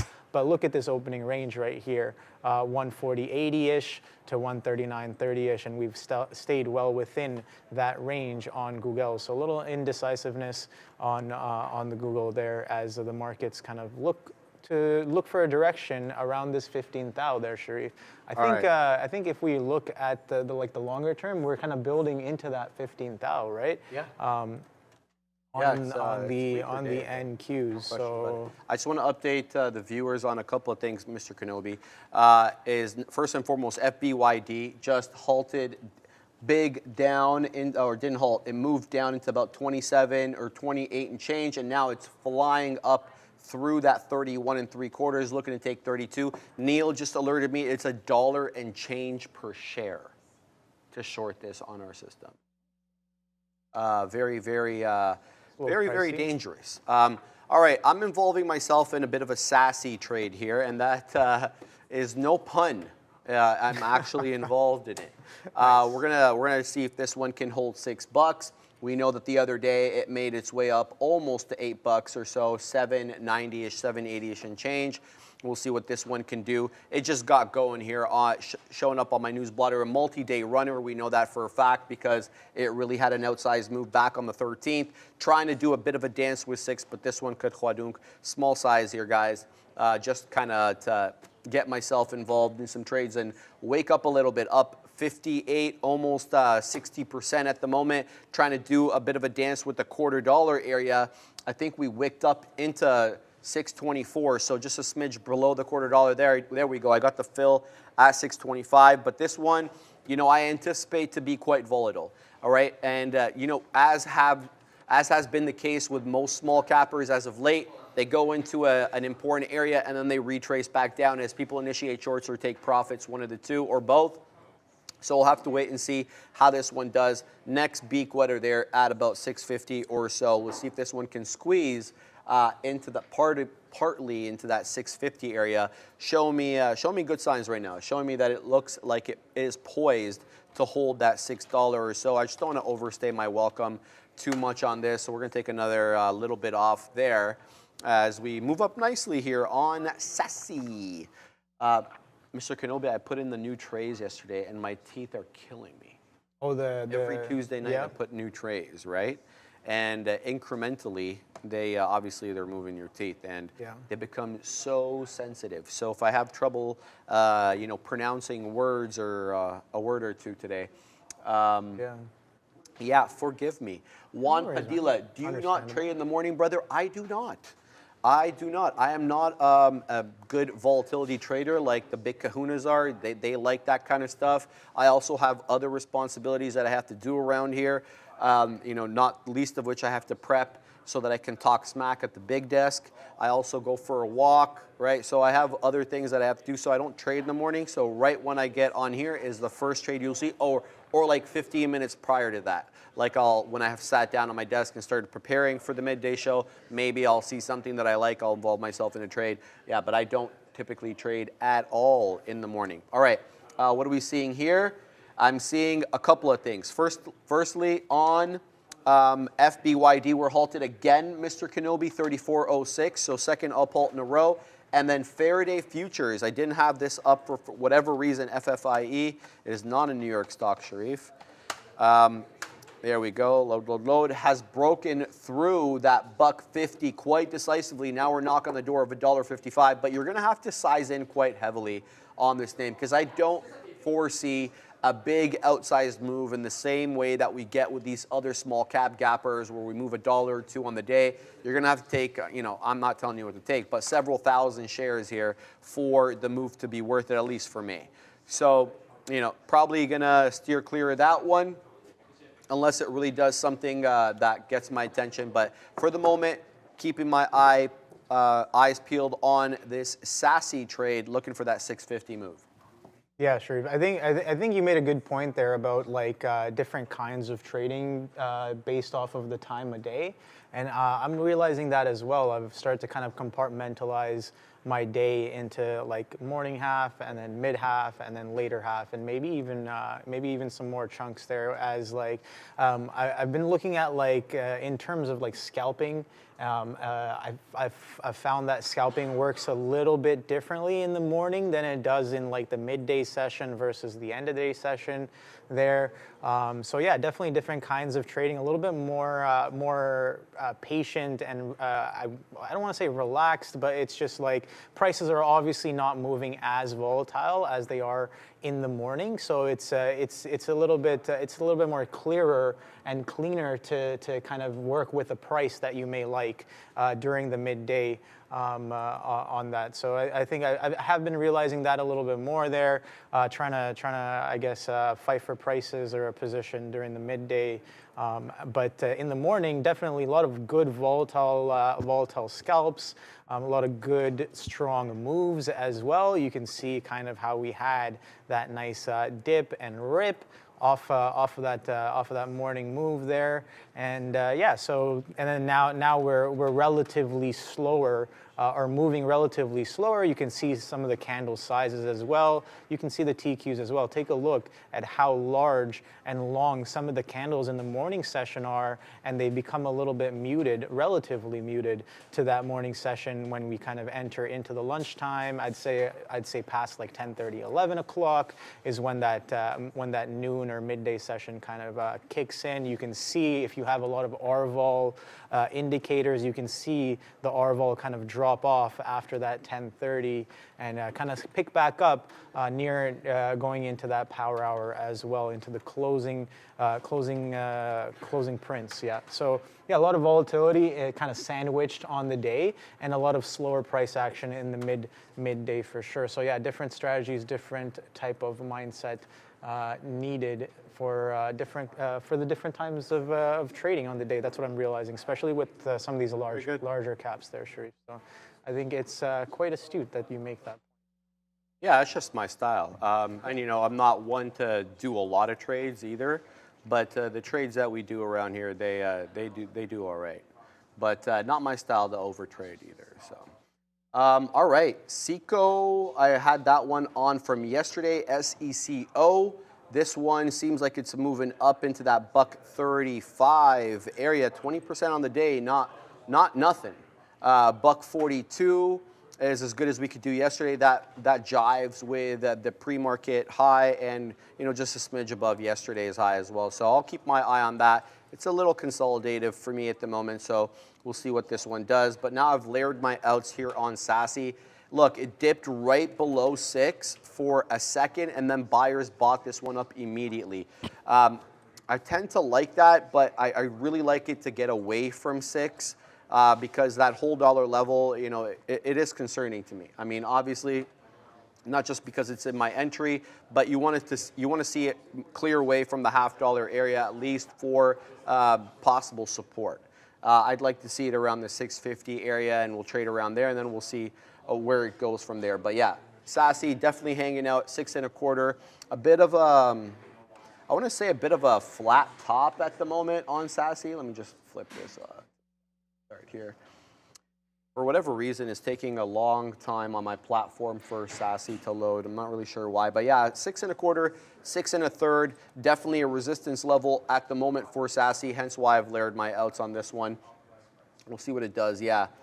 So far, we haven't been able to make a new high above that 638. That is the high of day at the moment. BCBC, I'm looking for ICU 60. What do you think? I have no idea. Let's have a look. ICU.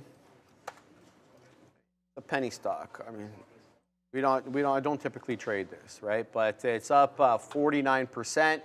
Nice move up here on ICU. Let's put the ticker in. He's good.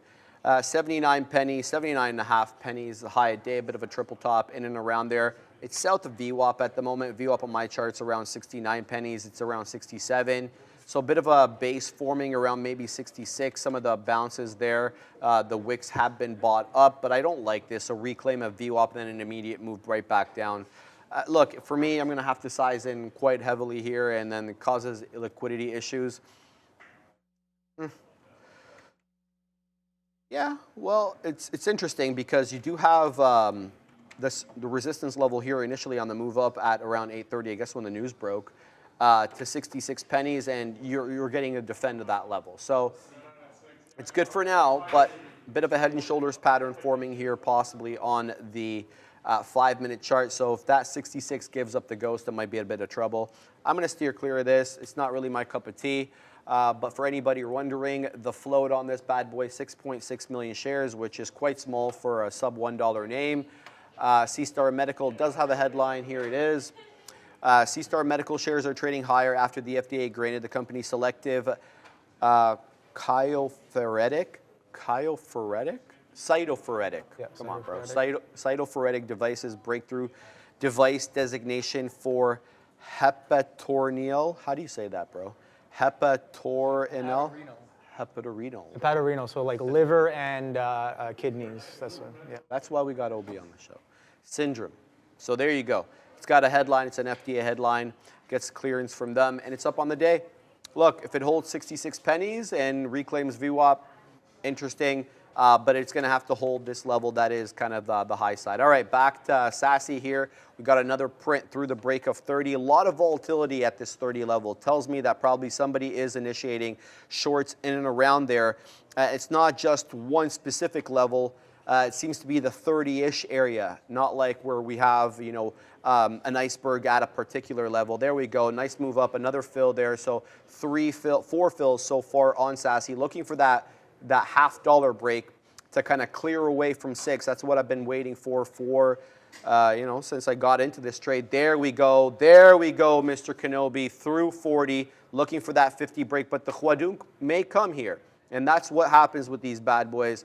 We get the break of the level, and then you have an immediate, liquidity vacuum, and you have a big drop in the price, especially on these small cap gappers. Getting spicy on this name, looking for that 650 print. We're in the mid to low 40s at the moment. We'll see if we can get a nice move up. Yes, sir. So still chopping around that same area. I see. I was looking at Apple as well. Apple was kind of raging to the upside there. Kind of a strong, nice little tight trend on Apple here, attempting to push for that high a day. Let's see. I'm going to be curious to know what we do with this little bit of an interim trend that is building into the high a day. Are we going to make a little bit of a double top, or are we going to continue to push, which definitely is going to send this market kind of a little bit to the upside there if Apple does push back towards its highs. But if we break below and kind of chop back around, I'm looking at that 176 level, that 176 kind of a key-ish area as well. Let's see if that kind of comes in, but it seems like we're looking a little bit heavy as we kind of, for now, made a relatively lower high, but we are still building into that price. That is what I'm kind of observing there on Apple, Sharif. So yeah, that 15-1 hold is nice as well. Let's take a quick look at our friend Softy as well, because That's the second most weighted market cap in on the NQs. And yeah, so Softy as well, kind of it's made its low. It's made it's holding above this 332. I think I had that 330 as well, kind of a key area, and we've held above that as of yesterday, kind of pushing back up towards this 335. So I think that's interesting that we're holding this 335 as a resistance. Kind of that after hours push also held it as resistance. Coming out the open, sellers step back in at that 335. So that's definitely an interesting look. Google, we kind of looked at that already. Microsoft, Amazon, we're already watching. Amazon is holding above that 129 level. And NVIDIA, yeah, NVIDIA was one there, Sharif. I think we were talking about NVIDIA. I think it was Netflix, NVIDIA, and Meta. Those are the ones I usually, I guess, I don't really cover in the rundown a lot of the times, because they are further down in terms of the weighting scale. But they do have quite an effect on the market when they get going. So NVIDIA, not really too much to talk about here, as if I pull up the 15-minute chart, we've kind of basically stayed within the same prices. The most volatility lately, Kenobi. Yeah, for sure. It's in terms of like point moves, it's doing some crazy moves. But as of today, we're just holding in and around this 425 area. You can see that chop and churn, and we failed to follow through the lows on that, and we're rebidding back up into this range from the morning. So that's definitely interesting. Meta, wow, take a look at this. Meta almost about 50% retracement of this move that we've had, bounce off that what is this, 318-ish area, relatively higher low, might I also add, to yesterday and the day before. So Monday and Tuesday making relatively higher lows, and then today we hold that 319 and kind of starting to bid back up there on Meta. That's definitely an interesting look. And I think we talked about Tesla earlier as well, that 250 continuation happening. We already broke below the week low, and we're making new lows on the week on Tesla here there, Sharif. Yeah, Kenobi. I'm starting to debate an Apple long here, guys. How many higher lows and higher highs am I going to have to see here before I punch in? This is a good looking chart. I got to tell you, I'm sure it's down on the day. There's no question about that. But the current price action is very tempting. We got a break of yesterday's close at 177.15. We broke that quarter level. In fact, we got to a third, about 177 and a third. And then obviously we huadunked back down because, well, the market's weak. We're down 3/4 of a point on the NQ. Apple definitely outperforming the NQ on the day, down only 0.12, 0.11, whatever. It's doing that dance with no pants at 177.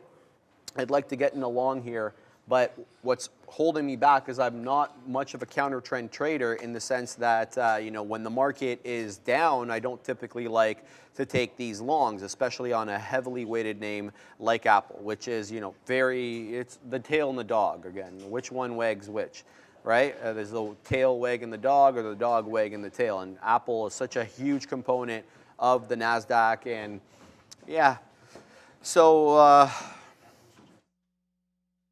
decisions on this bad boy. And this would be an interesting area to get in, because this is what Neil would call the back end, right? On the curl, you have that big move down, then you get a couple of green candles here to show you that it's curling back up, and so you get in here. We're at 177.05, 177.10, give or take, for that move into the $0.50 to make a new high. Because last time we crested out at the third, about 177 and a third. Just looking here at my my other trade. So it looks like it's going to go without me. So I should have, rather than talking, I should have been taking Apple long. There we go, into the 177 and a quarter. Strong name. I like the chart pattern on Apple. I got to tell you, a series of higher highs and higher lows, going back to essentially 10:30 after that big Christmas tree retracement down from 177.60 into 175.80 or so. Apple looking very strong. Oh, yeah. It's about to break that crest that we made there at a third, Mr. Kenobi, as it's doing the dance at a quarter. Apple definitely the best looking chart of the Mag 7. I don't care. Don't at me. There's no question about that in my mind at the moment. It's just a matter of getting myself involved in this trade, and I was too busy yapping up a storm to get involved here, and it looks like it's gone without me, Mr. Kenobi. Yeah, Sharif, I literally just covered this short-term kind of a trend on Apple, and look at how cleanly it holds, building back up into that 177.5 there. I don't know who it was in the chat, but somebody mentioned Affirm. FRM, take a look at this name, Sharif. Wow, kind of doing its own thing there. Not really looking anything like the market there. I don't know if this thing had what do you call a catalyst today or not, but it would seem that it's straight quadrunk to the downside. Fails to follow through distinctly through that 20 mark that we've been building up into during the week. And yeah, take a look left. This 20 area has definitely been a little heavy. Let's take a look at a longer time frame on the hourly, and you can see that every time, even in the past couple of weeks, when we kind of try to push past this 20 and a half, call it 2040, 2035, whatever you want to call it, sellers in this area have been pretty strong. And when we kind of bid back up and slowly creep back up into this area, the sellers kind of step back in. Oh boy, those sellers are really taking it to the downside. That's kind of your thing now. Yeah. Like, oh boy. I don't know. It's like, yeah, oh boy. Like they're, I don't know what to expect there, but here's the thing. If a level is kind of showing you multiple times over and over again, right? 20, heavy. When was this? Tuesday, October 3rd. Okay, you have some strength, very strong strength price action all the way into the 20. Stops. Knocking on the door in the pre-market. Failure to follow through. Quadrunk. Tries again for a second day in a row. Quadrunk. Even more. Breaks this consolidation. Okay, you bleed lower. You make a relatively higher low. Longs are like, okay, yeah, let's get in this for a potential push to 20. We keep magneting into 20. You come back in. You try to break the 20. Guess who's at the party again? Ooh. Sellers show up, and we quadrunk back to the downside. So again, just reading the chart there, yeah, sellers definitely back in control there on Affirm today. So if you had the shorts Heavily and you kind of saw that, is it heavily shorted? Heavily. What's the short flow? Let me know. I'll give you a quick look. But right yeah, definitely this 20 area seems 20%. very interesting. Not 20% heavily, short. That's a pretty decent amount, man. You don't necessarily find a lot of tickers above that 20, 30% anymore, right? There used to be there used to be a strat. You just pull up a highly shorted stock, and they would be running because you had the attack on the shorts, right? Post GME, everyone was like, oh, this thing's squeezed. Let's try to push other tickers that are prone to squeezing, that have heavy floats. But yeah, that was an interesting time for sure. Again, strategies come and go. We talk about certain things stop working, start working again. The market doesn't necessarily repeat, but it definitely does rhyme. Oh, baby. Oh, yes. All right, we just got another beak wetter there at Sassy at 6:30. We're getting awfully close to that 650 area. Come on. I'm seeing we're really close. There it is. It's on the ask. But we're not close to it on the bid. The spread's opening up here. There it is on the ask again. Their size. And there it goes, baby, on Mr. Sassy. Sassy being as sassy as it can be. Good take there and a hold of 6 on Mr. Sassy. How much shares do we have left? Oh, yeah, we got some shareage here, Mr. Kenobi. Now, again, I want to tell you, this one crested out at the 8 level on about a couple of days ago. We're squeezing here on Sassy. That was a big move through that 6.5. Watch for a big boy Khwadunk. That's just usually what happens. Do we have the Khwadunk thing up here? I know I put it in, but... Is it the down arrow? Press it? No, that's a different one. That's a good one too. I like that one. I gotta take that one off that board. And just like I said, right into 630. On this name. So we're going to be careful. We took some profit right into 6, Kenobi. Look at that for move Saucy, down. It should be this one for Saucy. We'll take a look at that. Yeah, bang, straight from no, the but it did move down, so they were both appropriate. We moved into 680. 680 is the exact high day, and as quickly as we made a move into 680, as quickly as we moved back down into the 16s, take profits, layer your profit takers with these small cap gappers, unless you are like fixated on it using hotkeys. I would say don't use market orders. You don't ever know what you're going to get with market orders, but you will know what you get when you have layered limit orders, incrementally. And you could say, well, Sharif, how do I know where to take profit? Well, you have an idea of where the resistance levels are. Like I told you that there's definitely an $8 resistance level on this name going back to the crest from a couple of days ago. Layer it out. You don't have to save everything for 8. I mean, we're trading here. There's an element of risk, so you're going to have to, reduce your risk by taking profits off the table incrementally. At least that's how I trade, and it works. So keep your eye on this one. Took some out there into the high 60s, didn't get any out at 80s. Should have probably listened to my own advice and layered more. But you're talking. I got to talk to you. I got to talk to the chat, right? So you can't do everything all at once. But holding 6 so far, Kenobi, it made a big move back down into 6, but it seems to be holding it. And when it got to 6 on the bid, there did seem to be a bit of a buyer there, iceberg-like, because there didn't seem to be size at that level to justify holding, especially with the vigor with which it came down. And anyway, so I'm going to look for a 6 defend. I'm not going to take everything off the table here, looking for another move back into 680, possibly 7. Shout out to Natalia. She's in Sassy with me. I hope you print, Natalia.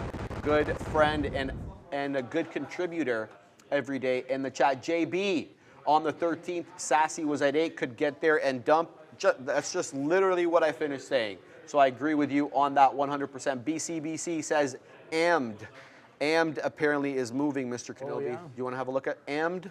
Yeah, sure. Well, we can take a look at the AMD. I mean AMD, by the way. Of course, Kai. yeah, I understand what you mean. Just not you. I know you know, but Yes. there's new viewers every day. So, right? yeah, and again, Renata was talking about that 103, that 103 holding as of right now, kind of continues to hold and consolidate above this 103 on the AMD, kind of in between this range, this opening range that we've kind of established there, if you want to call it. I guess let's take a look at the first 15-minute opening range to be more specific. But yeah, right there, that 104.33 and kind of that 102.40. 50-ish area right there, and we've only been kind of chopping and churning in between. We kind of lick grab the top, maybe lick grab the bottom initially as well. But yeah, decent hold of that 103 on AMD, but bigger picture. Oh boy, take a look at that. kind of a churn in between these two longer term levels, this underneath 100 and that 112. Definitely some of those levels of interest on the longer time frame potentially coming in. We are headed, so here's the thing, we kind of pushed off that 112 and we're slowly bleeding back down. So maybe in the coming days, we may be able to see that 100, maybe even a break of that 100 to the downside. But if we don't, I'm peculiarly, this level right here is very peculiar to me. This 105 or just underneath it, that 104.60, that's going to be definitely a key bit of an over/under, as it is a bit of a core between these two prices that AMD is traveling in between for the past, let's say, I don't know, like what is this, since August? Yeah, since August, we kind of delved into that 100 as well, and kind of in that sideways range on the weekly. So yeah, Sharif, that AMD is a little stuck, but taking a look at the bigger picture, we are pulling back off of that 130. And they're not free and clear from the new ban, the expanded microchip ban. Oh, right. Yeah, they've got a couple of their MI chips, I think MI 240 or something like that. Reminds me of Russian attack helicopters. Anybody military guys knows the MI, thanks to my video games that I used to play. I don't play video games anymore, but I used to play a game called F-22 Raptor Lightning 3 or something like that. Yeah, I've never heard of that one. Shot down many MI Russian helicopters, attack helicopters. Yeah, so the MI, I digress, but the MI GPU for AMD is also subject to that ban. Here we go. It's going to crash, and there it is. It crashes with money and Sean's ginormous head on love it. That's a great animation, by the way. Pew pew. Some people say in the chat there. No, but that's a fantastic animation, man, and it comes from so far too, and it gets you all excited. But yeah, the MI chips for AMD are subject to the expanded bans as well. So AMD will be, affected by this latest change in regulation. But we'll talk. Wow. Who did that? Sean did that. Sean's up to no good over there, man. He's on Neil's stream deck too. He's not even doing his own thing. There he is. He's having his salad. He's hitting keys on Neil's stream deck. But Neil is ready, guys. It is time for lunch money. What is that, by the way? It's a chicken salad for anybody who's wondering what the Katina man is eating. All right, guys, time for lunch money. Big Bully, Big Desk, take it away. Take it easy.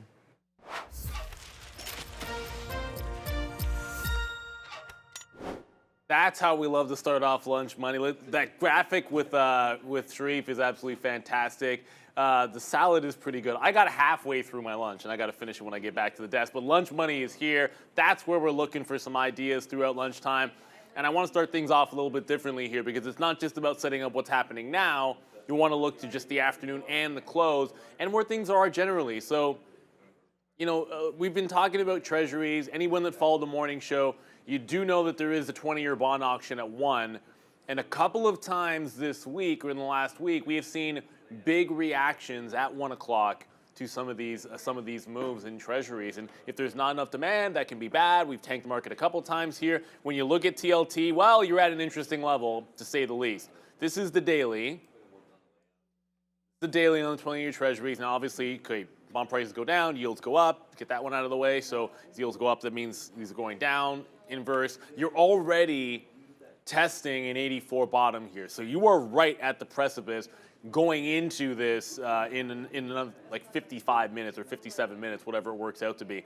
So it is going to be a pretty precarious situation that we're in. And as a matter of fact, like there is your rejection of the previous low. So it's not just a double bottom today, it's a double bottom on the daily as well. So that technical level is holding. If this gets taken down at 1 o'clock, you can't love the chance for the markets here. If this goes down, I don't see how the markets hold on, especially with that 84 level being such a big one, double bottom on treasuries. You can't ignore something like that. Even if I love a certain support level, if this gets taken out, I don't know if I want to stand in front of a tech name if that were to be breached. It's just not something I would want to do. It doesn't mean you have to be short, but man, if that 84 goes at 1 o'clock, I don't want any piece of a lot of big tech.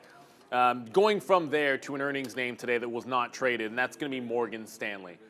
And we talked about BAC and JP Morgan, and both of them have had tremendously good opportunities if you wanted to trade them.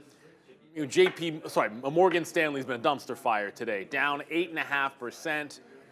There were some definite weak points in the overall report, mostly with net interest income being a miss, credit loss provisions being a little bit of a miss as well, so bigger than expected, and then you get this result down that 8.5%.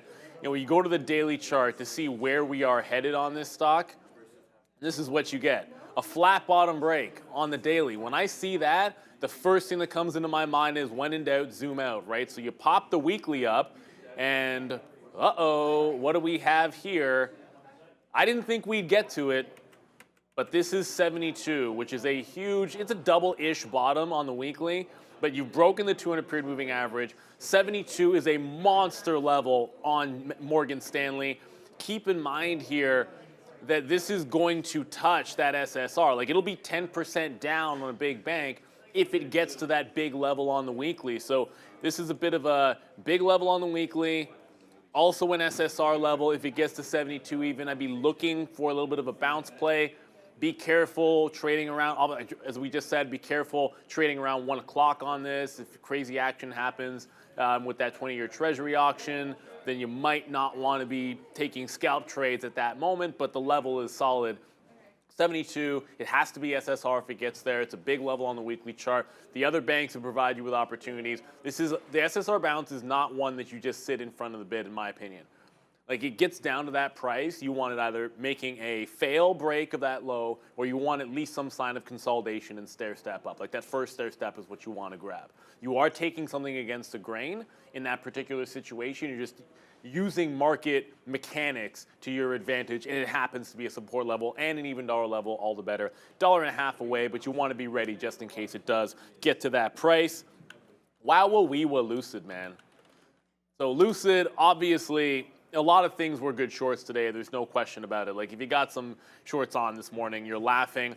$5 finally gave up on Lucid. And when it did, it was pretty nasty. So this is what the $5 level has looked like on the daily. You can see that's been, it's been a decent level. Gonna pop this back from the weekly and just go to like a 3-minute chart so you can see how quickly and ugly this got when it couldn't get back above $5 this morning. Stair step in. What's interesting about this bounce is it never went 10% down, but it held on to the 450. So if it were to break, it closed at $5 even. So 10% down will be 450. If it breaks this low, that's 455.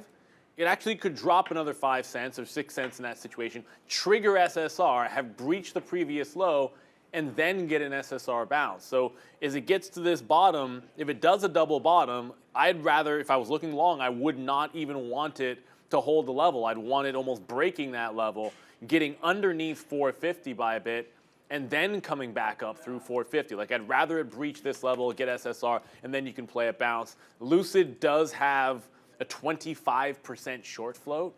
So when shorts start to cover this, it does look pretty solid in terms of the velocity that it can have. You already saw that happen once at 455. If it happens again, SSR, more the better. On days like today, there's going to be things down 10%. When that's the case, you will find opportunities on the SSR bounce. You just have to be patient about it. And again, you never want to rush these things. I'll give you one more EV name here just because it's here right now. This $8 level on NEO. Now, I don't know how long this is going to hold, but it's already made 1, 2. This is kind of the third time it's trying to bounce off this level. Each time more and more shallow on NIO. So if you took the bounce the first couple of times, I don't think you're upset with this. Let me just go back to the daily chart, show you why it matters. You're probably not upset with a couple of scalp trades, but the third, fourth time it hits that level, eventually you can break it. It is worth mentioning that it has like a 790 bottom. It's broken this 8 before and not really made it any kind of a flush past 790. So it could breach 8 and still hold on, but if 790 goes, this gets really nasty to the downside. I mean, this is 6% down. XPeng's having a worse day as we look at that, and Li Auto, it's holding up, but it has another flat bottom break of its own that could be coming into play. Now, you want to find some things that have had relative strength in a market like this, right? Intel being one of them, at this moment at least. The daily chart, what it's going to tell you, and I don't have my fancy trend lines drawn on this one for you, but you can probably look at, let me zoom it out a little bit. Like you can see the bottom end, higher lows, you can see the higher highs. It's got a decent channel that it's forming. Today, if you were to draw that trend line, it's about 3490-ish. Would be that recent low, which would be a trend break on Intel. When the market tanked, did Intel break that level? No, it did not. I wouldn't be talking about it had it actually broken that level. So it doesn't break trend to the downside. Doesn't actually get closed. Held 35.10 yesterday. Holds 35.50 today. Stair stepping up into an ascending wedge, so I've been told by all my chartered market technician friends. Higher lows into the same high at 36. It gives you a couple of ways to play this. 36, scalp trade short, which is getting more and more shallow, into a potential break. Now, if we have a trend up in this market today, this looks relatively strong, and we've seen it blow through before. So you have support on the trend in the daily. You have a higher low from yesterday. You have relative strength versus its space and the market all going for it. And were it to break, hey, you know you got room to 36.30 from yesterday, which was that high. So it made a nice rejection of the lows, puts in the higher low. It's setting up to try and make this breakout. You got to have a couple of things in case this market rallies that you like for relative strength. Put this into that bucket, especially after 1 o'clock. If for some reason that auction gives us a bounce in the market, then you want some things that are going to get to the upside for you. Speaking of relative strength, look no further than energy. At least that's what it was in XOM. Now, XOM is on the precipice here. wow, life comes at you fast with XOM. I'm going to go to the daily chart real quick here because XOM is coming right back down into it. If you look at the daily on ZOM, everyone knows they had that deal, got punished all the way to 105, made a bit of a double bottom. Now it's recovering. It just wicked the 50-period moving average here. Like just tried to break the moving average at 112.5. This is right now, this is looking like a rejection of that level. So it makes a double bottom, goes right into the first resistance area that you would think, which is that moving average on the daily, and is coming right back as we speak. So that failed break is pretty much happening here. Now, forget about the flat bottom break. It looks like that's already happening. So as it carries through this 112.5, the way to think about this is a consolidation underneath could trend right back into the lows. If it's able to liquidity grab under and hold 112.5 like this triple bottom, suddenly it can look a little bit more bullish. So this breakdown possibly already happening. If it's going to hold strength, it's going to have to do it in a quick little heartbeat here. As always, keep your eye on oil futures. You got to do that if you're trading XOM. You're going to want to note the fact, of course, when the futures pick closes, sometimes the volume dries up a little bit. So after 2 o'clock, up to you. I don't usually trade these things after 2 o'clock, 2:30. You want to be done your trade, maybe holding on to something that's in the money, not necessarily over-executing in those oil names. Not that they don't trade. It's just that, you know, things can slow down. Can't talk about a strong chip name like Intel, relatively strong, and not talk about NVIDIA. So when we left the morning show, what I was talking about in NVIDIA was the liquidity grab underneath 424. Like it was getting underneath here and just wicking the bottom and then recovering over and over again. As much as NVIDIA is weak today, it was just holding the line. They do one big lit grab underneath the bottom, immediately recovers the same level, and now you're doing the same little bit of a dance here. So if we're gonna have some kind of a recovery, like NVIDIA is showing signs of trying to break out. It hasn't broken the trend. It's making a very good attempt now. You're seeing it start to go. If this breaks up, holds a higher low at 425, and starts channeling into the upside, you don't want to fight NVIDIA.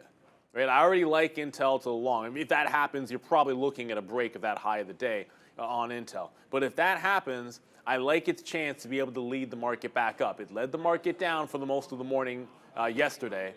It certainly has shown a lot of weakness here today, but that liquidity grab underneath 424 has resulted in a nice little bid and trying to reverse the trend here on NVIDIA. So if this thing can hang on to 425, like the stair step that it's doing now, I want the next consolidation to be 25 bottom-ish, and then something up here like a $2 range or whatever it happens to be. If it can consolidate that, then you look for an opportunity to break out on NVIDIA, which I haven't said in a while. But the way that it traded this morning, they weren't really falling apart when the market was taking those bids. It was continually holding that low. So someone was accumulating underneath 424 on NVIDIA. You just want to respect that strength. I heard Sharif say that Apple was the best looking Magnificent 7 chart.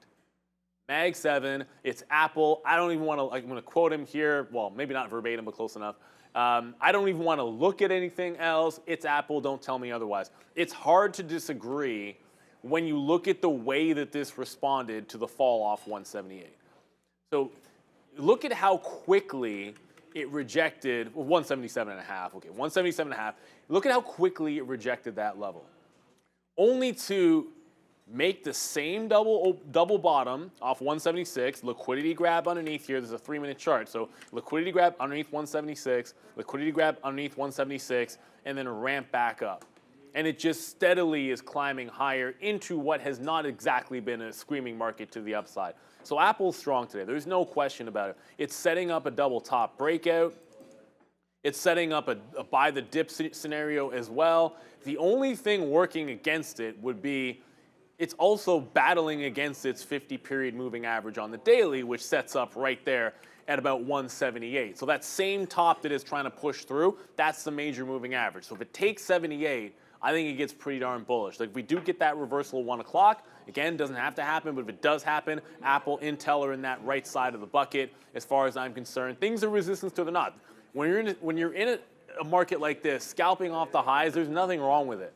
But if you break those tops, you do not want to be fighting things if we set the trend back into the other side, right? So anything that is off the bottoms, You can short them as they get to tops, but anything that's breaking out, allow it to get to the next level. And if Apple's breaking 178, remember that 180 is that big level up to the upside. And if once it's past 78, I'm thinking about an 80 short if it gets there. I'm not thinking about just battling on the way to 180. At that point, the market's turn on you and accept it when that does, if and when that does happen. Got to talk at least one name on earnings today. I want to get to Netflix here for you guys. While this doesn't look very good on the daily going into the earnings for Netflix, your flat bottom breaking on the daily chart, not great. It's a pretty key level, this 350 area. At least one thing has happened that's not terrible. Remember I just talked about liquidity grabs?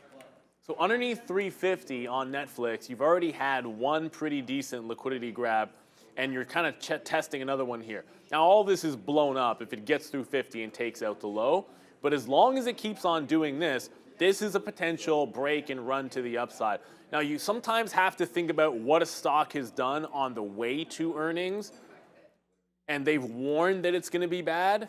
And on the way to earnings, this has been moving to the downside pretty heavily. It's already backed off. You had the break of the 400 level. You had the rejection of 450, and now you're at 350. Like, this come off $100, man, since September. So this has been it's been on one in the wrong direction. Were there to be some covering going into earnings, I could see a world where you liquidity grab under 350, someone's accumulating or someone's getting out when they can, and if it breaks back out, you could see some short covering going into those earnings at the end of the day. Got to talk about Netflix here. Not something we always trade, but you know it's going to be very active, probably in the afternoon, certainly in the aftermarket, and then tomorrow it's going to be absolutely wild. So you got to have some ideas out there. Let off with TLT because at 1 o'clock, whatever you're doing, if you're trading big cap tech, at least have an idea that there is that 20-year Treasury auction. Have an eye on TLT if you want. If you're watching the futures, you're going to see probably a volume spike at that time anyway. So as always, be patient. Wait for those key price levels. That's the key I always find to staying disciplined and making a little lunch money.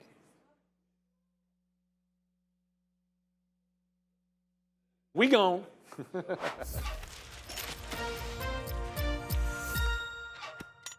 That animation is so good, Adara. I love that. Like, that it literally, takes we are time always to talking load. about this animation. No, I mean to say, like, it's a great animation, but it's so good that it takes time to load. Hence why he's got to, stare at the screen for a little bit. But it's no It has biggie. to take its time, yeah. Welcome. Thank you. Happy to be here, as always. All right. So, do we have anything to chat about this morning with respect to trades? Yeah, we're currently in a kind of questionable NVIDIA long exit.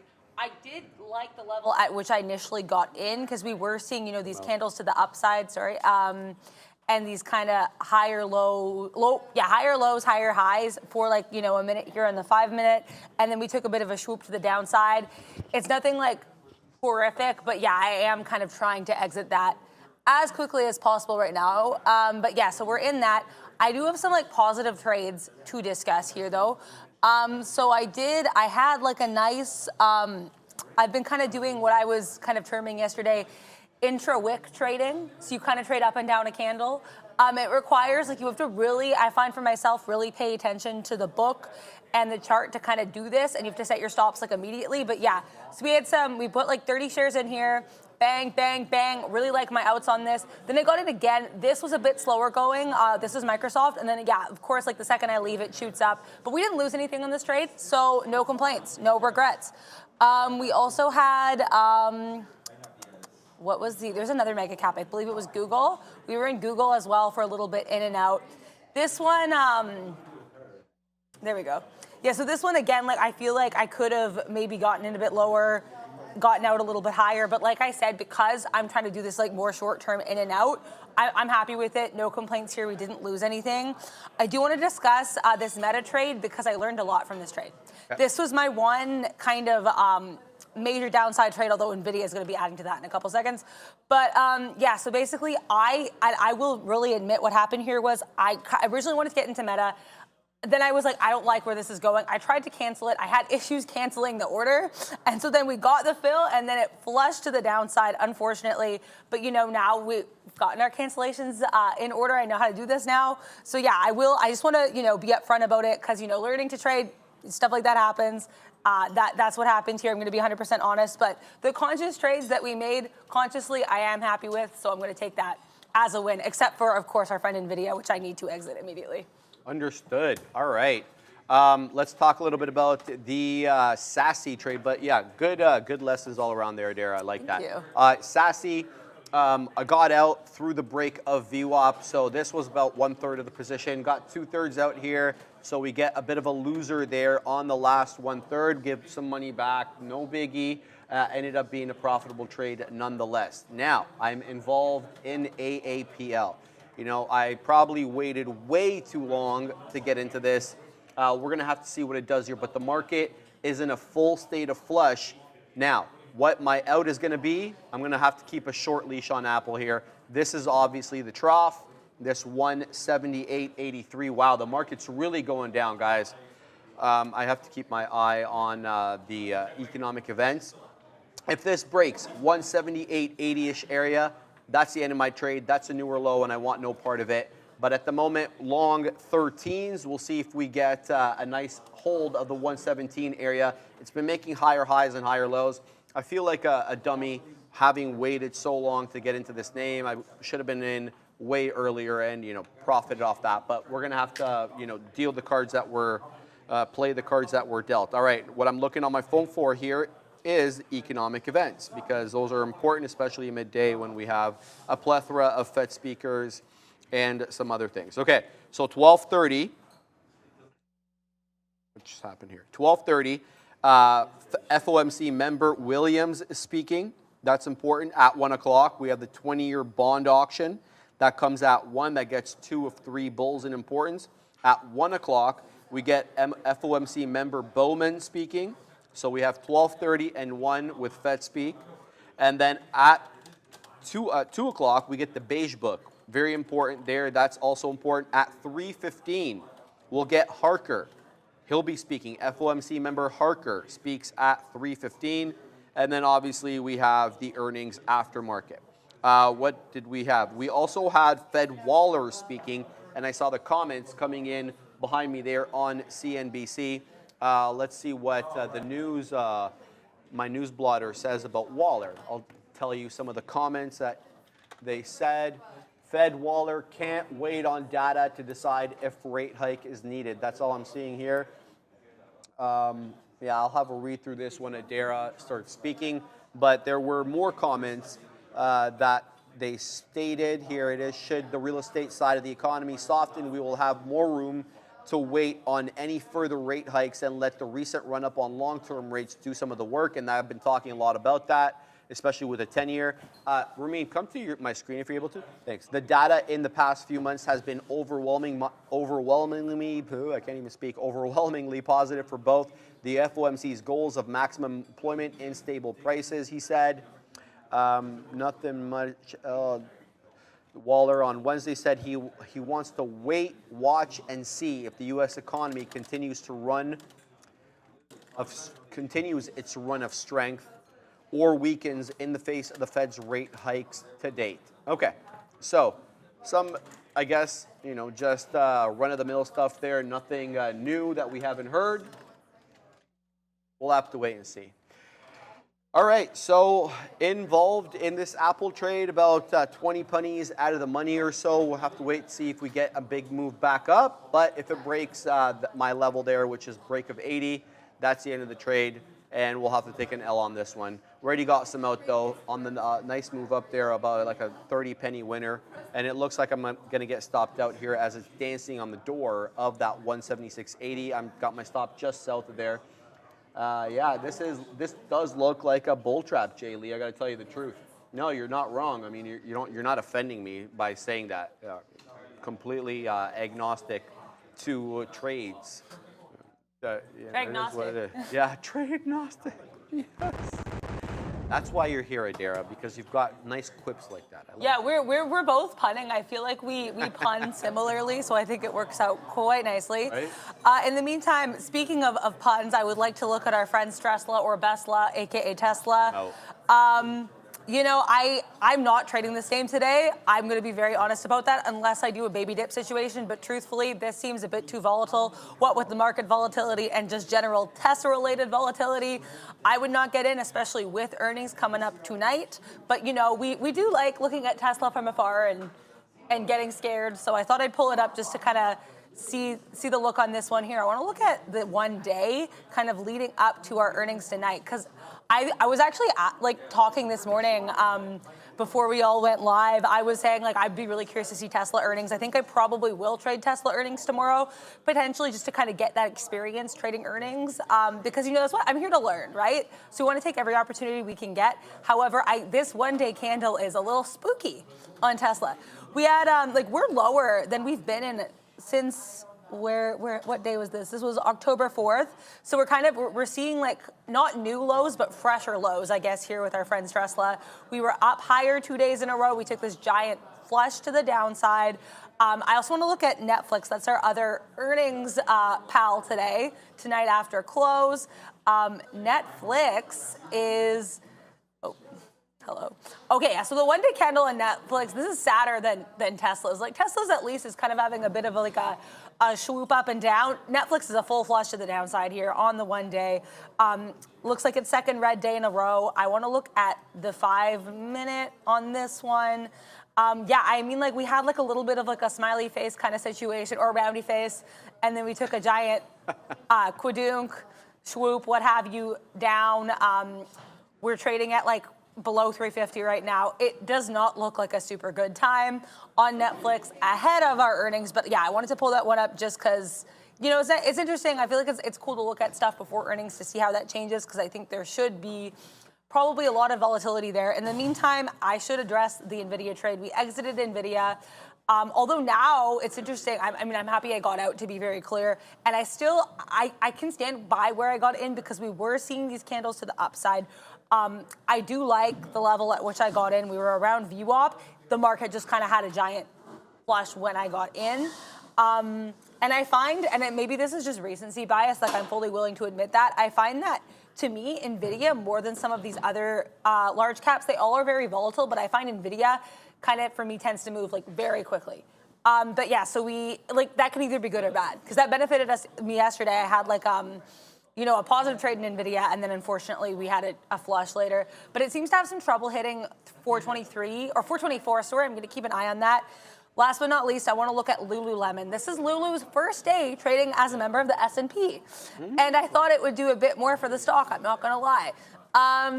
I think it did so much on Monday. I know we were both in Lululemon on Monday, because that was when it was announced that this was entering the S&P 500. Now that it's entered, we had some nice VWAP play, but honestly not much. Volume is below 1.5 mil. Not super excited, but I wanted to give it some love. Take a look. Shout out to Lulu. We'll see how that unfolds. If there's a little bit more volume, I might be enticed. All right, let's talk a little bit about this one that was moving big in the morning, FBYD. It's calmed down now. A bit of a base that it's formed here at that $25 area. That's where it troughed out at, but it's moving right back into it. Now, look, it's very spready at the moment. I mean, you're seeing about a 15 penny spread. Careful with this one, a bit of a double top there, also at 32. We'll see if it holds that $25 level and it becomes a bit more stable to trade. It's tough. It's tough. Ganesh asking me about Sassy. Let's have a look at Sassy. 650 incoming, he said. Well, that'd be fantastic. I mean, we got out the majority of the position here and then took it out at the break of VWAP. I know Natalia was also looking at that VWAP areas are out. I had to, you had to cut it somewhere. What I'm seeing right now is it having trouble staying above VWAP. The black line here is VWAP, and all the wicks into VWAP are being sold off aggressively. Let me just double check here. Yeah, it's the same business here on my side chart, where VWAP sometimes differs just a smidge between Pro 8 and IBKR. What I would do, I'd be looking for a flat bottom break here. I tell you the truth, unless it really shows you its willingness or its ability to reclaim VWAP, and then obviously that $6 level, I'd be looking for a break of 540-ish area. in and around there. Now, I'd be looking for a closing print. I wouldn't want to get in just on a wick because you see multiple wicks in and around there that all got bought up. This is a bit tough, to be honest with you, and I don't even know how much locates are. So I'm going to steer clear of the short on this one. Already, profited on it, lost a little bit on it on the last third, but yeah, it's kind of in that consolidative move that is not really conducive to a longer short trade at the moment. So we'll have to see if this one sets up again. Looking at the NQs, looks like we're getting that 15, we're at 15,115, just a skosh above that 15,100 level. We obviously found support at 15,100 this morning. That's exactly the area off which we bounced. Right there, we got into 15,093. Obviously, that was a quick wick, but the majority of the closing prints north of 15.1, and then we moved up about 75 points or so before obviously finding some resistance. We talked a lot about October and how it would be a good month for the longs. We'll have to be patient. October's not over, but October also has a lot of volatility. And I'm not going to go back and look at the charts again, but I was doing a lot of charting last night. Sometimes October is good in the beginning. Sometimes it's good at the end. We'll have to wait and see. We'll have to be patient, wait and see what we get here. But I'm also involved in this Apple trade.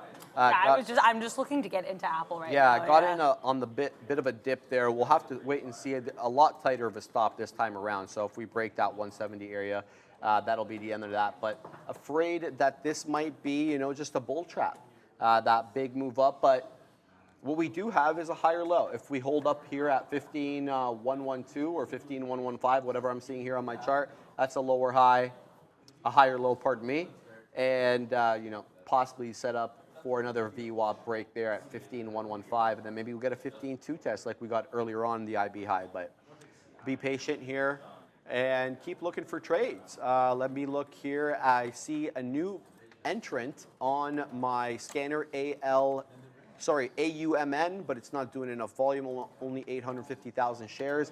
SECO just made a nice move as well, but it's retracing off that nice move. This is a multi-day runner, small cap gapper, nice higher lows, definitely here. Closed out yesterday at $1.11. It's put in higher lows all throughout. Held VWAP at that $1.35, $1.55 high. We've already broken through yesterday's high at 141, was it? Yeah, 141. We definitely have higher price action here, stemming back to October 12th and October 11th, when we got all the way up to that almost $3 area. So SECO finding some more strength, let's call it that, strength on the day, but definitely not the same beast that it was on the 12th and the 11th. We'll keep an eye on, is it SECO or SECO? I think it's SECO holding. Ooh, okay. SECO. I stand corrected. I believe. All right, what else we got here? Reliable. I know I ask about N-phase every day, LOL, but 123 is a pretty solid level on N-phase, built over it the last week. Let's have a look at N-phase for our friend, Reliable Rudy. Do you want to have a look at N-phase? Yeah, sure. I was looking at it kind of earlier, too, on my own, because Reliable Rudy had mentioned this to me in the chat as well, so shout out. Oh, okay. Yeah, I mean, I'll look at the 1 day in a minute too, but I'm gonna let's switch to a 10-minute on our friend N-phase. Yeah, I like, it looks like we could potentially be setting up for a swoop up at VWAP here. I wanna look at these, these areas of support on the 1 day as well, kind of for comparison. Okay, so that 123 area, yeah, 123 seems pretty strong. Like since October 10th, it looks like this has been an area kind of play, of contention here. We do have this giant red candle on the day, which, I mean, we're down I need to see if there's any news on this. We're down pretty significantly on N-phase for the day. I think I'm gonna go back to my 5 minute here. I like to see kind of a bit more, I guess, of a buildup to the upside, I think, for me personally, on that 5 and 10 minute, because we have a couple candles down on both those charts. But yeah, I mean, I like the idea of the move towards VWAP. And the volume here, though, is also, the spread is about 12 cents, which I don't love, and the volume is 1.4 mil. So that's my take on N-phase. Fair. But yeah. Yeah, I think he was talking about just more of a general level. All right, I'm gonna have to get out of this Apple trade again. So it's going to be 2 L's in a row now on Apple if it continues down here, and it looks like it is. It looks like the market's absolutely tanking. Everything's falling here, so I'm going to have to cut this Apple trade. Tesla's really breaking down. 245.09 low of day on Tesla. It is really having a tough time. We're talking about that 247 being a nice flat bottom break. Should have put my money where my mouth is there because that's $2 you could have had. We're basically at lows right now on Tesla. Sorry, I'm talking about it and not showing it. Is this 247 area on Tesla was a nice consolidative area, and then you had the big breakdown, a move right back up, reject off 247, 247.5, and then a nicer move down. Tesla really giving up the ghost today, and now we are below yesterday's low at 247. So cleared that by a couple of bucks on Stressla. But yeah, this market, yeah, very, very, very weak on the day. Let's put it that way. I don't personally have any trades at the moment. We can look at Enphase, ENPH. Let's see here what he was talking about. 123. Let's go to the hourly candle. Okay, so on October 16th, we definitely broke below that, but the reason was we gapped down at 4 a.m. from, you guessed it, 123. In fact, 123 and change. I think we closed out the previous day at 123 3/4. So that was a gap down. But look what happened right at 9:30. You got the big move back up, reclaiming 123. So I do like that level, reliable. In fact, it was clearly a top going from September 22nd to about September 29th, give or take. And then you had the reclaim on October 10th. Let's zoom out even more. See if it's another important level there. Let's go to the 4 hour. 123, which is right here. Yeah, definitely. It's an interesting level, no question about it. But what I don't like about this chart is the consolidative nature of it, essentially from late August onwards. Since it's moved down from late July when the market kind of topped out, it's been very sideways despite the fact that it tested that 112, but that was, that was a short-lived move down. Right, you had a reclaim within a couple of days. The 123 level is good. I just don't know if it holds. That's going to be all you, buddy. But yeah, this one has been quite consolidative, quite sideways. The daily, I looked at the daily yesterday, and we talked about how this one has had a really bad year with lower highs all throughout. Yeah, good luck with it. I mean, not my cup of tea. Fair breakdown. Thank you for the look. No problem. All right, let's see what else they have here. Keon Johnny, selling Tesla because of price cuts in China the last 2 months. Tesla beats, but probably guidance is questionable in this environment. You're not wrong. You're not wrong. The look for Tesla for me is, what they're going to say about the guide, like you said. Now here, it's a bit of a wild card, and I'll tell you why. It's because we know the new Model 3 is coming out. Now, it's not their best seller. The Model Y is their best seller. But their second best seller is the Model 3. So that's going to have an effect no matter what. Now, it's just going to be about how much they can sell in China, I think. And the other headwind for that is a lot of the Chinese cars that they're making in the Shanghai facility are being exported to Europe. And now they may be subject to tariffs, because the European Union is accusing, China of illegally or unfairly subsidizing some of the EVs that they're making there. So if they can't export those without, the added burden of the tariff, then you have to question whether the European market's also going to be viable for them, and whether it's not just about being viable, it's about shrinking margins in that jurisdiction. So that concerns me also. But I think that they may get a nice boost from the restyled Model 3, especially if you have a look at it. I mean, it's far better looking than the current Model 3. The question also presents itself is whether the consumer has enough money, enough gas in the tank to take on new loans, new car loans, right? So we'll have to wait and see how it does. But it's been tough for Tesla lately. The price wars, the capex expenditures on new gigafactories have all kind of weighed down profitability, and you've seen multiple analyst firms coming out with price target decreases and downgrades and the like. So big day. Make sure to check out the Tesla earnings. That will be on the market recap show. Shout out to the Katina man. He will be taking you live through that. Netflix also will be reporting after the bell today. There it is. I love it. I knew that they would cue the banner there. Let's find out what time, Adara, the, not Market Chameleon, sorry. Earnings Whisper, there we go. This bad boy website shows you the times when you should anticipate the calendar, there we go. When you should anticipate the earnings. So today, Tesla, slated to be at 4:05 p.m. So make sure the Katina Man is going to be sprinting to the big desk there to get in time for for the Tesla. There he is. Look at him running. That's a sprint right there, baby. Netflix will come out. From my experience, Netflix doesn't come out right at 4 o'clock, like 4 o'clock and 30 seconds, 4:01, in and around that area. Las Vegas Sands as well comes out 4:05. Discover Financial 4:35 as well, Adara. So all these ones, I didn't put you onto this website. So this Earnings Whisper website. Oh, I use this one. Use to look at it? my earnings, Good. yeah. There you go. So you know all about it. Yes, I do. Thank you. Yeah. Look there. I'm looking at Amazon right now. I saw some mentions of Amazon long in the chat, and I was curious. I think like for like a shorter term long, for lack of a better term, I'm on the 10-minute chart right now. It looks like you can have a bit of a run up. It looks like VWAP is a point of play for Amazon.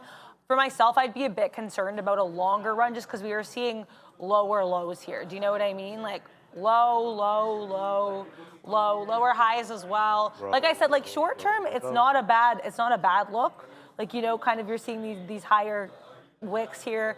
I don't mind it for a short term long. For a longer term long, for myself, like beyond VWAP, I would probably get a little bit spooked and dump it. So I got out of Apple. I was briefly in Apple, and it happened. You know, we lost a couple cents. I liked where I got in at the time. We got in below that 177 level, that 176.85, and then that was kind of when it became clear Apple was no longer along, unfortunately. We cut both I did like 2 sets of shares. I cut them both around that 176.70 area. So lost like 15 cents a share, which is unfortunate, but could have been worse. I will be keeping an eye on this name, though, as we encroach on VWAP.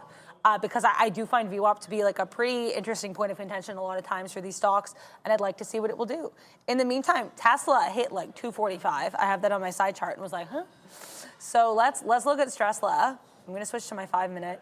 Yeah, this is just a sad chart. There's just, the only way to describe this is kind of depressing. We had a bit of a spike, literally a 1 candle spike at 9:30, and then we took a giant swoop. Like, you know, we've had a couple baby dip opportunities, but nothing super strong here. And then you'll see this like immediately, this giant candle to the downside that it doesn't really recover from. We've seen that like a couple times. To me, there's not really a lot of support here, especially with the earnings as we kind of cycle around that 145 or 245 area, sorry. Low for the day is 244.35, so I'd like to see what it does around that point. But yeah, like I am intrigued by Tesla's movement, but not in like a way that would make me want to join the trade, if that makes sense. In the meantime, Meta is weirdly showing a decent amount of like support and strength around that 321 area here, like kind of 320.50, 321. As we get close to VWAP, I am going to pay attention to this name because I feel like Meta is another one of those names that can pick up really quickly or potentially in the downside, as we saw with this unfortunate trade here that we discussed earlier. We were having some issues canceling the order, but it is what it is. And Meta does what it does, and I will be keeping an eye on it, especially given the strength we're kind of seeing, at least intraday, on this 320, 321 area. I want to look at a daily chart of Meta for the sake of comparison here. Yeah, so I mean, definitely, at least recently, like 320, for the most part, we had a bit of an exception here. This would have been on Friday. But yeah, like generally, we're seeing a lot of support, kind of 320, 321 area as of late in October. So yeah, keeping an eye on that. One more name too. I wanted to trade this earlier. I haven't looked at it since I got in the midday. But when I looked at it earlier, I was a little sad. This is, okay, the 1 day on Procter & Gamble looks very nice, but let's look at the, the intraday, PG.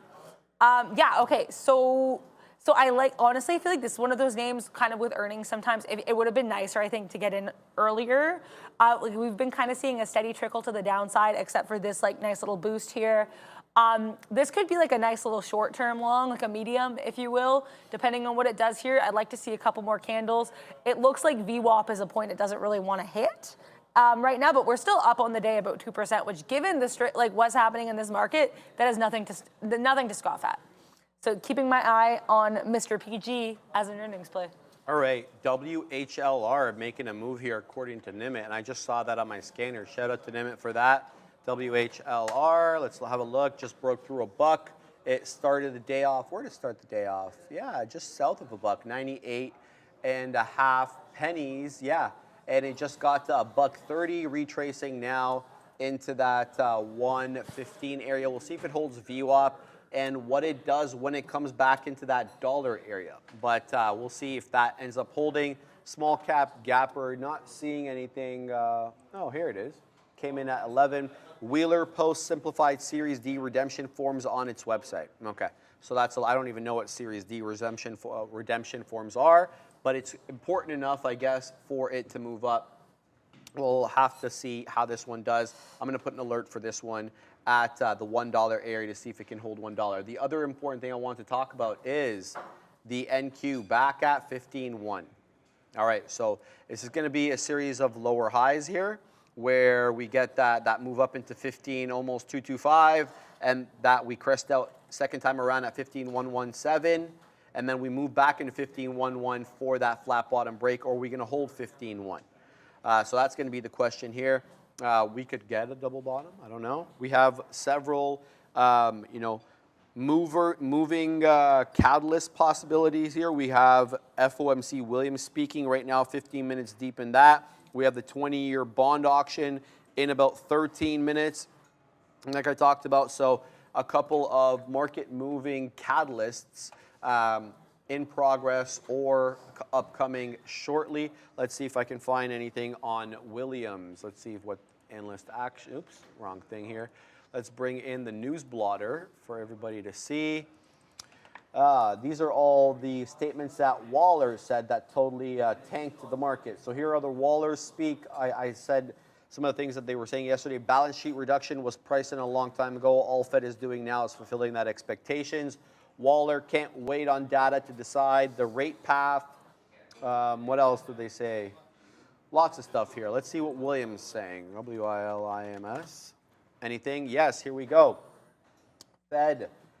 Williams, no, that's Sherwin-Williams, says inflation has come down quite a bit, still has a ways to go to getting back on target, not declaring victory over inflation, sees progress, will stick to it and get inflation back to target, okay? Says at some point it will make sense to lower rates. Fed needs restrictive monetary policy for a while to cool inflation. Path of monetary policy depends on data. Thanks for that. Then Fed needs restrictive monetary policy for a while to cool inflation. That's repetitive. So we'll have to wait and see what it does. But for the moment, it does not look good for the NQ as it comes back into that 15.1, making lower lows at the moment, Adara. Yeah, I just have NEO pulled up here. Go Explore in the chat mentioning NEO. So yeah, NEO is fascinating to watch. But would not be fascinating to trade, at least as a long today. We kind of had this bounce at 9:30, then a giant swoop to the downside, basically no signs of stopping, down 7%. So this is because, I guess, BYD, which is like a rival Chinese EV, this one it's backed by Warren Buffett. It's dominating the Chinese EV market. So I want to look at some of these other Chinese EVs as well. But I mean, NEO is definitely like 7% down, absolutely reacting to this news. XPeng is down like almost 12%. And they have kind of similar charts too, at least on the 5-minute, with that kind of seeing a little bit of like a skosh of an uptick, kind of hanging around VWAP at 9:30 and then continuing to the downside, slow but steady, or like fast, initially and then kind of slower. Let's look at Li Auto as well. Okay, Li Auto is, compared to the rest of these names, holding up kind of nicely. It's down about 2%, which is still not great, but I mean, it's better than 7 or almost 12%. But yeah, I mean, still very much to the downside, although I will say this name held up a lot better in that kind of 11 area. Like we swooped down, we had a bit of a recovery, but it doesn't seem able to hold it.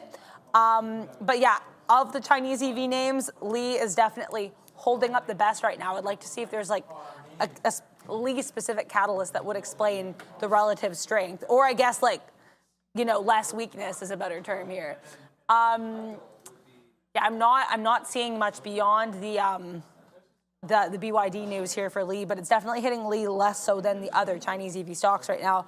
I also want to look at Reliable. Rudy mentioned BABA at 83. So shout out. Thank you. Appreciate the tip here. Oh, I pulled up the wrong chart.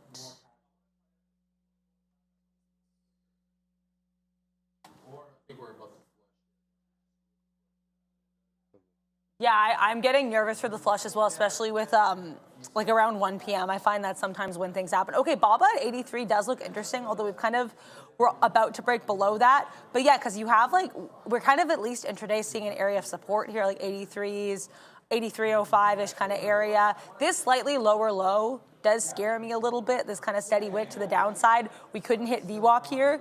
So I would like to watch it for a bit longer. But yeah, 83 absolutely does seem of interest. Thank you. I appreciate that. Reliable Rudy, I will keep an eye on this name. I'm going to look at 83 on the daily. Yeah, I mean, I would say more intraday I'm noticing because it seems like we took this giant, wick to the downside here on what is this? This would be last Thursday. But yeah, I mean, we've definitely been holding up around that 83, 84 since then here. But yeah, in terms of an intraday number, that 83, 83.05, absolutely of note. So I appreciate the tip there. I'm going to keep an eye on that name for sure. Yeah, so I think you brought up a really good point. Why is XBEV down 11.25, NEO down 7, and Lee down about 2 now, 1.92, but BYD up. Here's the headline. I don't know if you went through this because I wasn't. I did, yeah. The NEO about with the BYD. BYD deliveries? I went over I didn't go over the numbers specifically though. Okay. No, sorry about that. So no, I mean, sorry. Last week, the China Passenger Car Association released new data showing Warren Buffett-backed BYD is dominating China's EV market. Now, before I go on, you have to understand BYD makes gasoline cars as well as EVs, okay? Not just one or the other. According to Fortune, BYD delivered 286,903 vehicles in September. That is a mix, guys, between hybrid, gasoline, and electric. That's a 40% year-over-year jump, although NEO has turned in similar growth numbers on a year-on-year basis. The EV maker's total deliveries were well behind BYD. NEO recently noted that it delivered 15,641 vehicles in September. Deliveries for the third quarter totaled 55,432, and cumulative deliveries on the year totaled 399,549. But BYD delivered more than 286,000 vehicles just last month and is growing at about the same rate as NEO, which is crazy because when you're that big of a company, you shouldn't be growing at the same rate as a smaller company. You usually grow far slower. In addition, BYD makes money on its vehicles, whereas NEO is losing about $35,000 per vehicle last quarter as it continues to invest in research and development. BYD is by far China's best-selling car. Can you come to the screen? Screen brand and nearly surpassed overall EV leader Tesla in sales this quarter. We've been talking about that with respect to actual deliveries, with respect to EVs. It seems like BYD may be the big player with respect to EVs in China sooner rather than later. So BYD, the monster. Now, you can get into BYD two different ways in North America. There are two different listings on the OTC exchange. Shout out to Jeff Mendel. You have BYDDY, and then you also have BYDDF. And I had to do a little bit of research to figure out what the difference was, and Jeff Mendel gave us an explanation. I don't remember it, but a good thing I did write it down when he when he explained it, thankfully. But BYDDY is essentially the direct ADR. The F is a little bit, I think the F is traded in US dollars. I'm pretty sure that's what he said, something like that. I'll have to Google it again. In any event, BYD up 2%, both stocks up 2%, 1.91, 1.96 respectively. However, they are sparsely traded. Come to the screen, please. 123,000 shares is how much BYDDY did today. 61,200 shares is what BYDDF did. So not much in terms of day trading. These stocks are. You'll have to probably get them for the long term. If anything, very illiquid on a day in, day out basis. But look at that. They're up 32% and 31.5% respectively on the year. So this is another one. I think Warren Buffett was in it. I mean, this article said that Warren Buffett is still in it. I think he got out. I'm not really 100% sure. But yeah, we'll wait and see. Now, with respect to the futures, Adara, 15.1 has absolutely come and gone. We are now moving down, lower lows, lower highs, 15.082 now. We're low on the day. Yeah, it's a rough market. Just like, looking at all the side charts here, getting sad. One name that I did pull up that I said I was looking at earlier that's actually kind of holding up okay-ish is Lululemon. I mean, like, I want to wait to kind of see what it does around VWAP before I join into this name. But I will say, compared to a lot of these other NQ names, we're seeing relative strength here. We did have this gorgeous swoop to the upside that I'm very sad I missed around 11:45 here. Then we kind of flew down. We're seeing a bit of like stagnance, lack of growth, or decreasing around this area here for a while. So I'd be concerned it breaks, but as this candle gets a little taller, I get a little more intrigued. So I have it up on my side chart. We're going to keep an eye on my friend Lulu because this is gorgeous. We do have the catalyst that this is his first official day as a member of the S&P 500. And actually, so now that I'm on Lulu, I do want to address a question that I saw earlier, and sorry I didn't get to this question earlier, on the chat, basically someone asking, how do you trade stocks with wider spread? So as we know, I'm a little scared of larger spreads, but I traded Lulu on Monday, and I did have success with that, despite the spread being a bit sketchier, for lack of a better term, on this name. So right now the spread's about like 30, 35 cents. It was about the same when I was in it. But basically what I found with this one, with the ones with wider spreads, you have to really watch the book to kind of get a sense of what level you want to get in and out of. Because I find, partially because of the spread, it can move really fast. So for me, what I did was I set my stops immediately the second I got in. It worked out well for me. I made almost $1 on some of my shares in this trade, but I also could have made more had I seen how quickly it moves. So I would say before you get in on this kind of stock with a wider spread, even like especially, and I would say also like it's recommended with this too, you had a wider spread, but you had a good catalyst. You did have, strong chart movement at the time to support it. So I would say if you have all those elements and the only issue that's kind of stopping you is a spread, I would say watch carefully, watch the spread, kind of see what it's doing, and then hop in. Also, sorry, I just noticed here a super chat. Shout out to Go Explore, $7.77 super chat. Thanks for your input on NEO, Adara. You're welcome. Happy to help. Thank you for the super chat. Much appreciated. I enjoyed going over it. But yeah, I'm seeing here too, Chump Change Trader, be careful with Lulu. Majority of stocks that join an index lose all of their pre-joining gains in 5 days after joining. I did not realize that. So thank you, I appreciate that. Yeah, this is not something I would look at generally, especially because like I said, I am a bit more weary of larger spreads, although being able to trade Lulu on Monday kind of helped me work through that fear. But because because it's its first day, and because we are seeing, when the rest of the market was kind of dumping, Lulu was kind of holding strong, I do want to keep an eye on it. I am, I'm curious about it, but I do appreciate that insight. I was not aware of that. And that I want to check Lulu in 5 days, then see how it's doing, because that is interesting, and that's a new fact for me. I want to take a look at did not mean to enlarge that chart. NVIDIA here as well, because NVIDIA kind of does not want to calm down. We're around, I'd like to see what it does around 422. This is not one I would join just yet. I'm getting a little nervous, but yeah, for a while I really thought it was going to hit that 420. We'll have to see what it does here. Right now it is kind of holding steady over 421. Also showing a skosh of support on the NQ is Mr. Stresslet. And skosh, support's a strong word here. We still have a couple red candles to the downside on this name, but this 243 area kind of does not seem to want to break. It's another thing that I would have to watch for a bit before I decide to get involved, especially with 1 p.m. coming up. I am a little nervous. I would not be in a trade right now. But yeah, I am keeping an eye on this. It is interesting how 243, Tesla seems to be grabbing onto that level pretty tight at this moment. Yeah, I was actually looking right at Tesla when you Nice. started Look talking at that. about it too. Yeah. It broke through the support level that we had there from October 3rd and 4th, kind of bottomed out at that 245 level. It was another level that you could say October 2nd was involved in as well, even though October 2nd had huge wicks down into 240. But look where the closing prints here on the 30-minute chart are. They're all at 245. So it was bought up immediately. That 245 level was an interesting level. Obviously didn't have that. Now we're looking at 243, finding some support here at 243 for now, but definitely not interested in taking any sort of bounce play on this one yet. Keeping my eye on the NQ as usual. You know, we're still printing, looks like to be lower lows.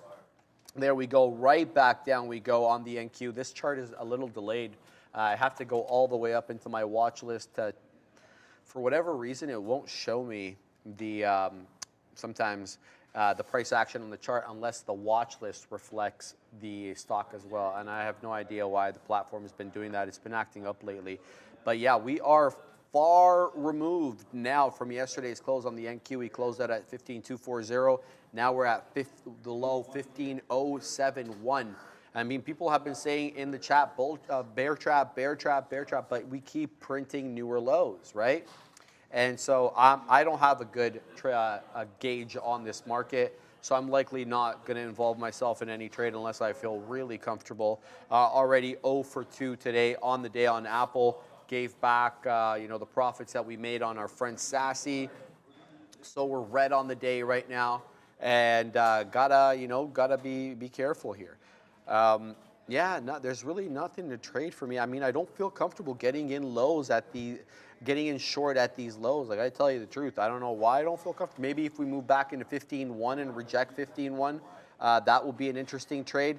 We're getting a lot of volatility. What the hell is happening here with the NQ? That's right. Okay, the auction. Yes, the auction, that dreaded auction. The 20-year bond. The Katina man liked that one. All right, guys, big print here. All right, the 20-year auction. Previously, listen to this one, Katina man. The previous yield on the auction, 4.592. That was previous. Now, 5.245. Oh my God. That's a disaster. We've been talking about that. We've been talking about it. With the fact that the Japanese, the Chinese are buying far fewer treasury notes, and as a result, you're having to entice newer buyers with higher yields, and that comes obviously at the expense of burdening the taxpayer with much more debt, as you're having to give out more money in order to entice the same buyer. For whatever reason, we're moving up. I don't understand why. The Katina man is probably $1 in the money on something or another. What are you $1 in the money on? Meta, he got in at 320.60, and now we're showing 321.50s and change, probably already printed on that top of that candle over here, hit 60 something. Shout out to the Katina man for that. Everything bouncing though, for whatever reason. I mean, I didn't expect a 5 something print on the 20-year note to buoy these markets. But hey, man, it's happening, and we just reclaimed 15.1 on the NQ. Could it be a dead cat bounce or a bull trap? We'll have to wait and see on this one. But yeah, very interesting print there. Coming out of the 20-year note. Yeah, I was bad, and the second I watched, actually it was good. We were smart about it. The second I saw that Tesla was continuing to kind of print green, or not print green, I guess we weren't printing, but we were seeing more green candles as we got that auction news. I kept an eye, I was careful, I waited a bit, and then I couldn't wait anymore. And so we got in. I'm not planning on staying in this trade for long. Literally, we want like an in and out type movement. I do not trust this to last, especially with Tesla being Tesla. But yeah, I mean, I have a plans for hopefully a couple outs here. Okay, so we got out half our position, I believe. We're gonna try, we got out all of our position, actually, oops. But you know what, we didn't lose anything, we made some money, quick in and out trades. I'm not here complaining, I'm not gonna sit here complaining. Thank you, I appreciate the bang. But yeah, so I mean, we're gonna keep an eye on this for kind of intra-candle trades, because Tesla weirdly does seem strong. I don't know why, I don't know how. I guess the rest of the market too kind of rebounding. But yeah, I mean, look at this one. Do his little thing up to 255, hopefully. Or 245, what am I saying? 255 would be a miracle. But yeah, I mean, weirdly strong right now. NVIDIA also took both of these names took massive hits earlier in the day. NVIDIA weirdly bouncing back here around 423. I'd like to see how it stays at 423. It seems to be struggling a little bit right now. Sorry, between those two names, I'm definitely more likely to do an intra-wick trade on Tesla just because NVIDIA is so, I find to be like so volatile, even for one of those mega cap names. So I'm gonna look at Apple again too, because I was also briefly in Apple earlier. Okay, Apple weirdly jumped. Sorry for the face. I am just very shocked. Giant swoop to the upside at VWAP here. Probably less VWAP and more a response to the general market move for some reason at the bond auction. But yeah, we'll see what happens here. This could be an interesting moment for a dip buy. I also want to look at Lulu again because Lulu is doing some things I like on the side chart. Yeah. Oh, Lulu hanging out around VWAP. We might have to keep an eye on Lulu and dip a toe into the water here because it looks like this could be an appetizing trade. Apologies for the weird metaphors for us to join here because I don't mind it at all. Do you have your eye on anything? Oh, you're back in. Yeah. You're back in Apple. Nice. Black flat right now on Apple. I'm probably not going to hang out in this trade for very long. I got to tell you, I'm not really feeling the market today, and my trading is a little bit off. So I'm not going to just trade for no reason. I'll do some analysis, but I'm probably not going to take any more trades if this one doesn't work out. I got to tell you the truth. So we'll have to see how this one ends up panning out. But we get a big move up on the auction. Who was asking right there? I believe it was James Choi. Why the sudden move? We had a 20-year bond auction, and it came in higher. The yield came in higher than expected. David Ball, U.S. 20-year bond bid to cover actual 2.590, forecast previous 2.740. I'm not sure what numbers you're getting there, but that's not what I'm getting at all. I think maybe yours is a different data point, 20-year bond bid to cover. I don't know if that's different than the 20-year bond auction, because on mine, I'm using the investing.com app, and it gave me 5.245 was the actual. There was no consensus. The previous was 4.592. So maybe you could explain to me what you're seeing there, David Bell. Shout out to you. What else we got over here? Keep an eye on Tesla as it found support at that 243. Oh, we're keeping an eye on Tesla, yeah, yes. Bouncing into that 244 and a third. The market found its footing, breaking through 15.1, but rejecting off 15.13, I believe, 15.140. Yeah, and then moving right back down. So the market can't really find its footing on the day. Let's see if there's any small cappers moving. We know that FBYD was moving, but it's not doing anything here enticing, so we'll skip over that. This one I mentioned, it was sparsely traded AUMN, had been moving earlier, and it was a decent move, but it was very lightly trading. Now the volume definitely picking up on AUMN as more traders pile onto this bad boy, and it shows up on more people's scanners. There we go. This one made a $1.48 touch, just a smidge below 150. Now it's at that $1.42. Been stair-stepping up, and look at the volume candles. Can you make that window a little bit smaller, Remy, so I can show that? Yeah, look at this. So the volume really starting to pile on here at around 1240, 1245. So in the last 20 minutes or so, this one really got going. So AUMN, don't write this one off. I'm going to actually put it on my side chart here. AUMN. There we go. I'll keep tabs on this one. All right, what's our friend Apple doing? Oh my God, we got a profit taker on Apple. Unbelievable. That's amazing. Yeah, no, I'm being very facetious at the moment, right? Because, right, yeah, because I'm not very good at sarcasm. I haven't been trading well today. So, yeah, anyway, here we go. We're moving back up. We got another profit taker at the 10 area. We'll see if we get a print there, but Apple looking to go flat on the day. Yeah, I mean, we're in stress lot. I like at the level at which we got in. We took out half our shares, 20 cents in the money. We got in at 244.70. Seemed like an area of support. Is proving to be an area of support. I did want to get out the rest of my shares at that just above 245. But you know what? I will honestly maybe move that because I'll just take profit where I can get it right now. Tesla seems to be very chop and screw. Turning around, seeing what happens, chop and churn. So literally we'll just take what we can get here, especially as we just kind of took a baby dip. But you know what? Like, I'm happy with this. Profit is profit, trade is trade.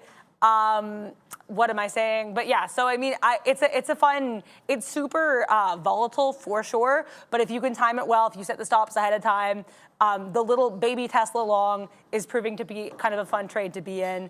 I did not think I'd be trading Tesla today, in all honesty, what with the earnings coming up tomorrow. But it proved to be a decent opportunity, and I am happy that I got the chance to take it. Although, as I say that, it's taking a skosh of a dip to the downside. So we're going to dip out of this one because we did not get our fill earlier, unfortunately, which would have been a little bit higher. But, and as I say that, we come back to the upside. Yeah, Tesla's wild. Tesla is just a wild animal. It does its thing. 21. But yeah, so I'm going to switch this. There we go. I also want to look. Lulu is, again, kind of dipping around VWAP here. I would love to see what this name kind of continues to do. But until I get a better sense of true pattern, I'm not going to join. Because I feel like we saw kind of a lower high here. Do you know what I mean? And it seems like we're going to kind of continue to wick to the downside. I guess if you time it really well, VWAP could be a point of play with our friend Lulu. But yeah, I mean, it is of interest. Also, we got everything out of Tesla. Go Tesla, go Stresla. I guess it's Besla today. But yeah, so I would also, Meta. Hello, Meta. Hello. Meta around VWAP was beautiful. That's Sean. He's very excited about Meta. Well, yeah, because you're in Meta, right? He's in Meta, yeah. Congrats. That's awesome then, because Meta is beautiful right now. It's stronger. Flying, yeah, I mean, I was going to say, it's still down on the day, but the strength here at VWAP, I swear since I've been here, this name has jumped 50 plus cents. So, oh my God, yeah, I mean, Meta at VWAP is gorgeous. Our friend Stresla continues to run. Makes me feel badly for just calling it Stresla. But yeah, 245, it saw 245, it said, hey, and kept driving past. I might join for another, intra-wick movement, in and out type vibe, because Tesla seems to be fruitful on that kind of movement today, at least for me. Just make up a term. That's intra-wick? I've been kind of saying intra-wick and intra-catch. I've been trying to make it catch on the last couple of days here. I've never heard that. You. Well, making it catch on. It's because I will literally trade within a wick. Okay. That's kind of, I found some help with, I find, I look at the book. Someone asked me, when you scalp, do you look at the book? And I was like, absolutely. Yeah. I don't think I can do it without looking at the book. So you kind of see what moments of, what are kind of moments of support, what's a little bit lower than what we're getting at. And then I kind of put my stop there. I let it get to that point, and then I let it run to the upside. I have my stop set the second I get in the trade. And I find, unless the market kind of has a general flush, like what happened earlier with that unfortunate NVIDIA trade earlier today, which I guess I'll just pull up, because we learned from our mistakes here. So this was, I did get in because we were seeing, some movement upwards, some play towards VWAP. I got in probably a bit too late, and then it kind of all flushed to the downside, unfortunately. But yeah, other than that, I find, as long as I plan it pretty decently, I kind of like trading within the wick, or intra-wick, if you will. But yeah, keeping my eye on Tesla as Mr. Besla gets close to that 246. I cannot unhear that. I'm going to be saying that in my sleep tonight, intra-wick. I think the chat liked it as well. Did they? Okay. Ozzy Woo, he says, bad word, I like it. I guess what you can have a look at what he said. I will find it. But yeah, a couple of positive prints here on my friend AAPL as we move into positive land, although very marginally up 0.02%. What's going on, Katina, man? It's not a one. We need a $2 club. Oh, because Meta is getting real strong here. It's still negative on the day, but you could tell that there's more buying in Meta lately than there has been in some of these other names. We kind of singled out Google as very strong compared to some of these other Mag 7 names, but Meta has to be among the conversation with Google because we were trading this 2 weeks ago at $300, and I think it touched 330 or something like that the other day.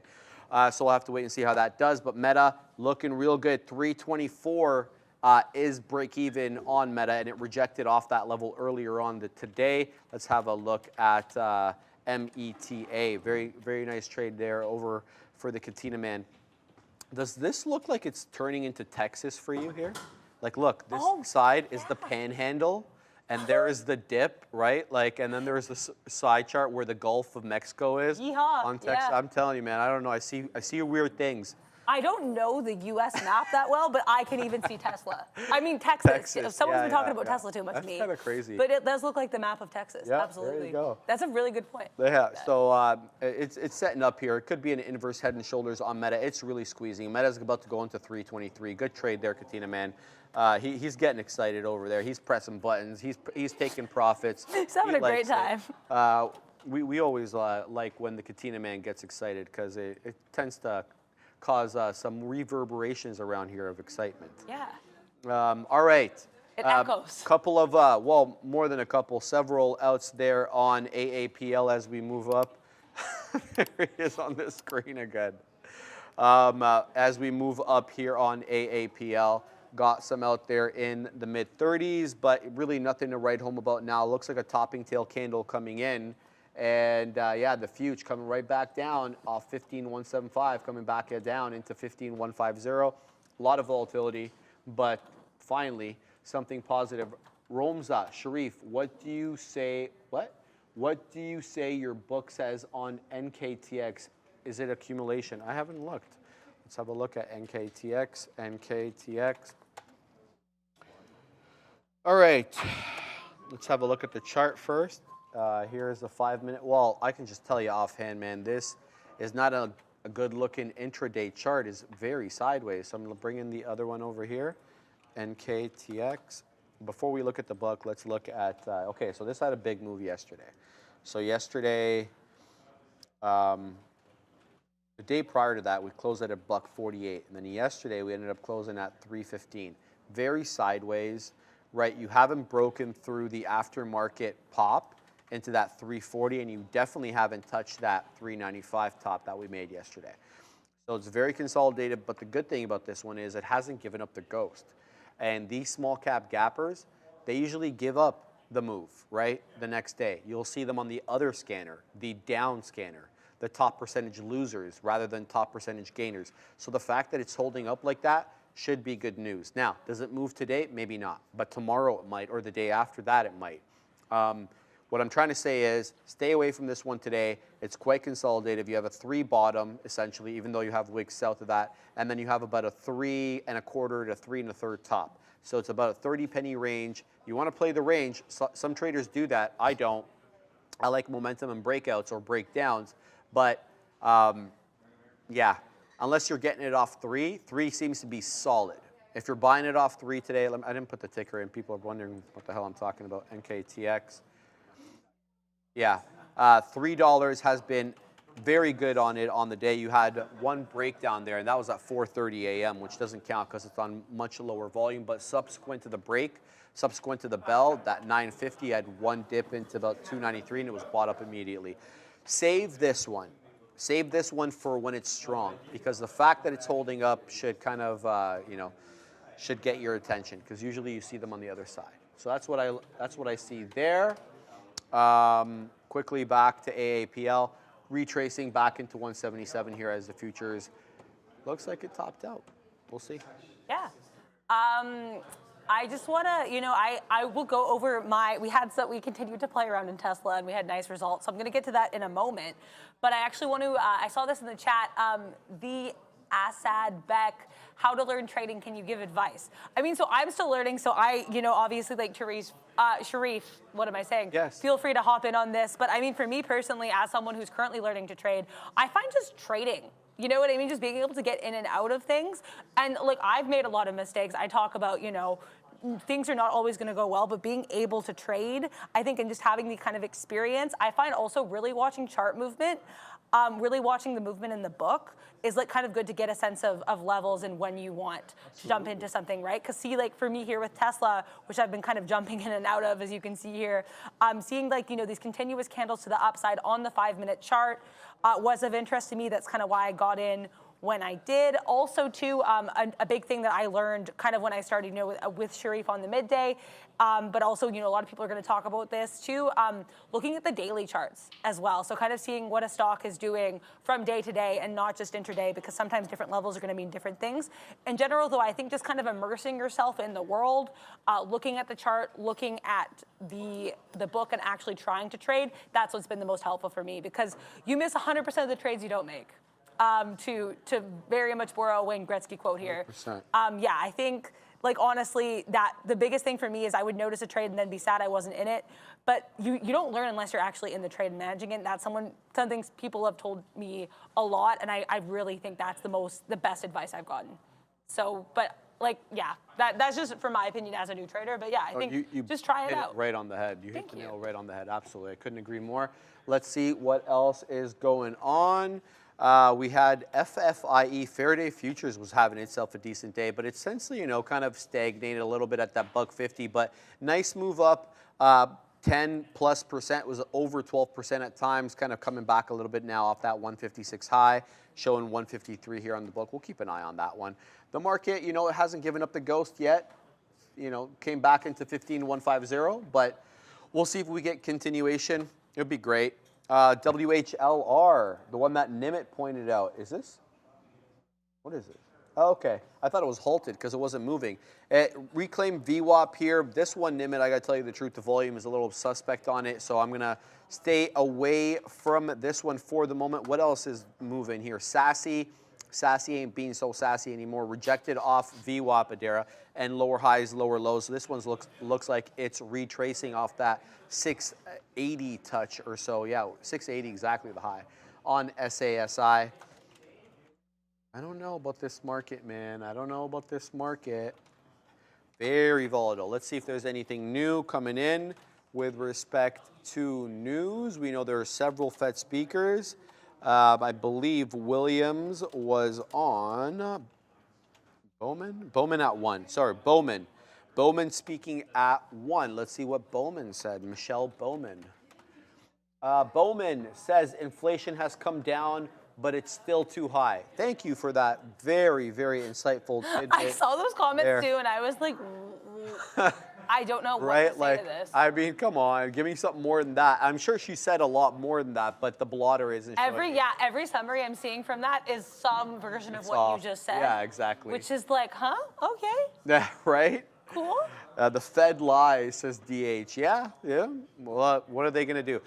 It'd be nice when we get the blackout period again nearer the November meeting, because then they can't talk to the media. I know you've mentioned your excitement It's for the very blackout nice period. when they don't talk to the media. I got to tell you the truth. And like, they love to talk to the media because now inflation is a big focus. They've been, you know, on all these news shows the past couple of years. They've become rock stars. Otherwise, if inflation was a problem, outside of the finance industry, nobody would know who they are, right? I love the description of the Fed people as rock stars. That's just that. I mean, it's really. I enjoyed it.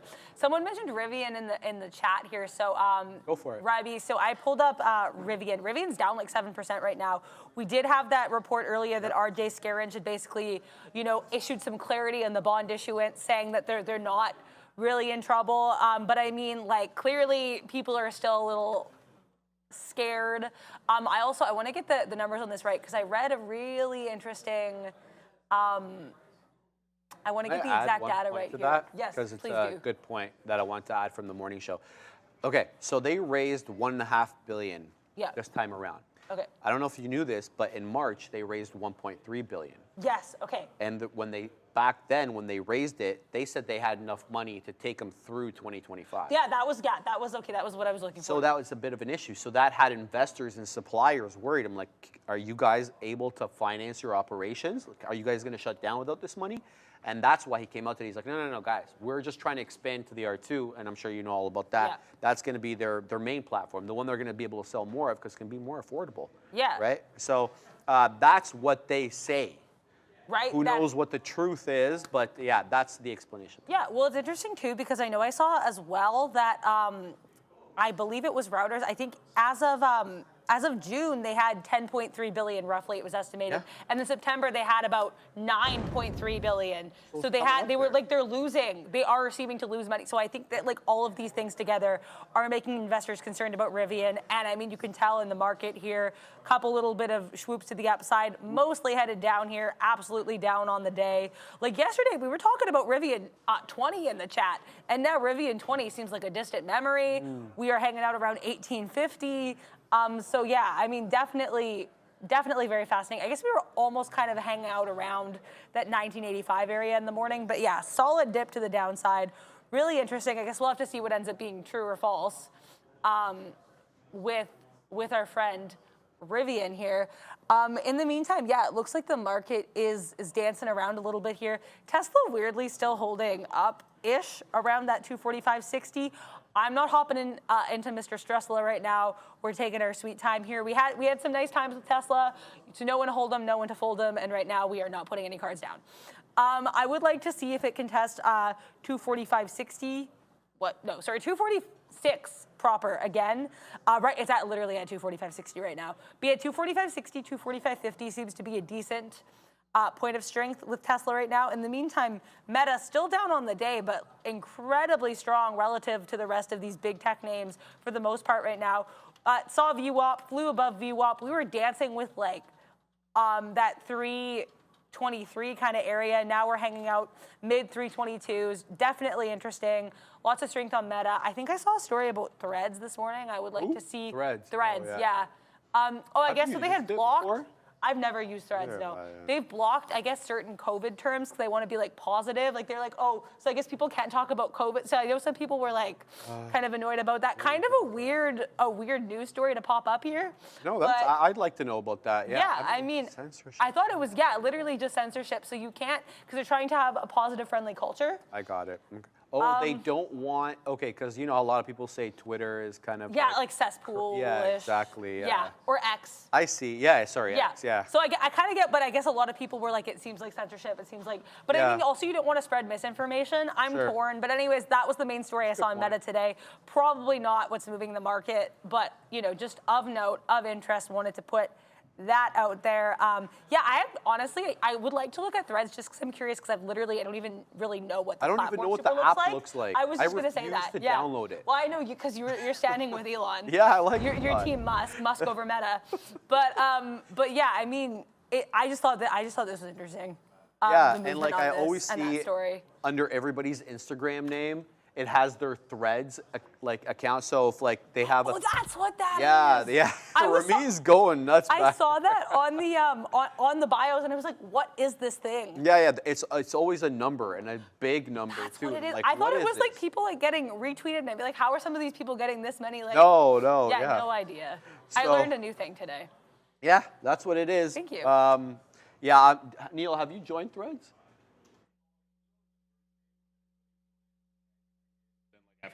He said he joined like on the first day when all the hype was there, and then he hasn't used it since. So the answer to that is yes, but no, right?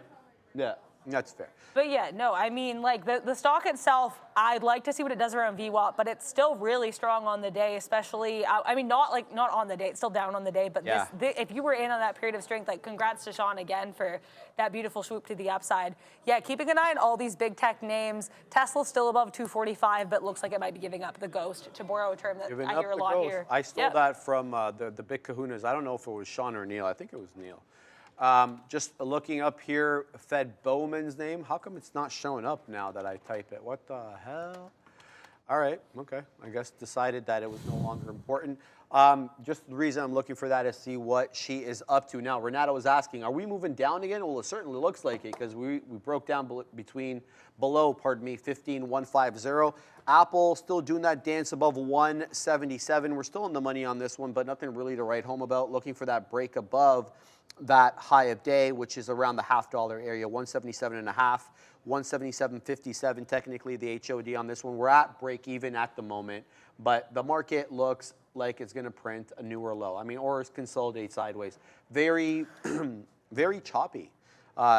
The way that I can put it today. We've had ups, we've had downs. There were good shorts, no doubt about it. Sucks that I'm a long bias trader, but there were definitely good shorts to be had earlier on. But we have been zigzagging a little bit here. Whether you look on, look at this, up, down, up, down. I mean, you see a discernible trend with the fact that we have higher lows, but that's specific to Apple. I mean, if I was to look here at Tesla, the short. Tesla was an absolute short all day. Didn't have that. Looked at that 247 level as an interesting area. Didn't take it. What else we got? What else we got over here? Not much. Like, do we have anything else in small cap world? Not much. Nimit, Sharif, Adara, good night, guys. Thanks for the lovely show. You guys are the best. But after Neil Roberts and Sean Katina. All right, so we're playing second fiddle to the big kahunas, which is kind of normal. Yeah. Because, well, they're the main show.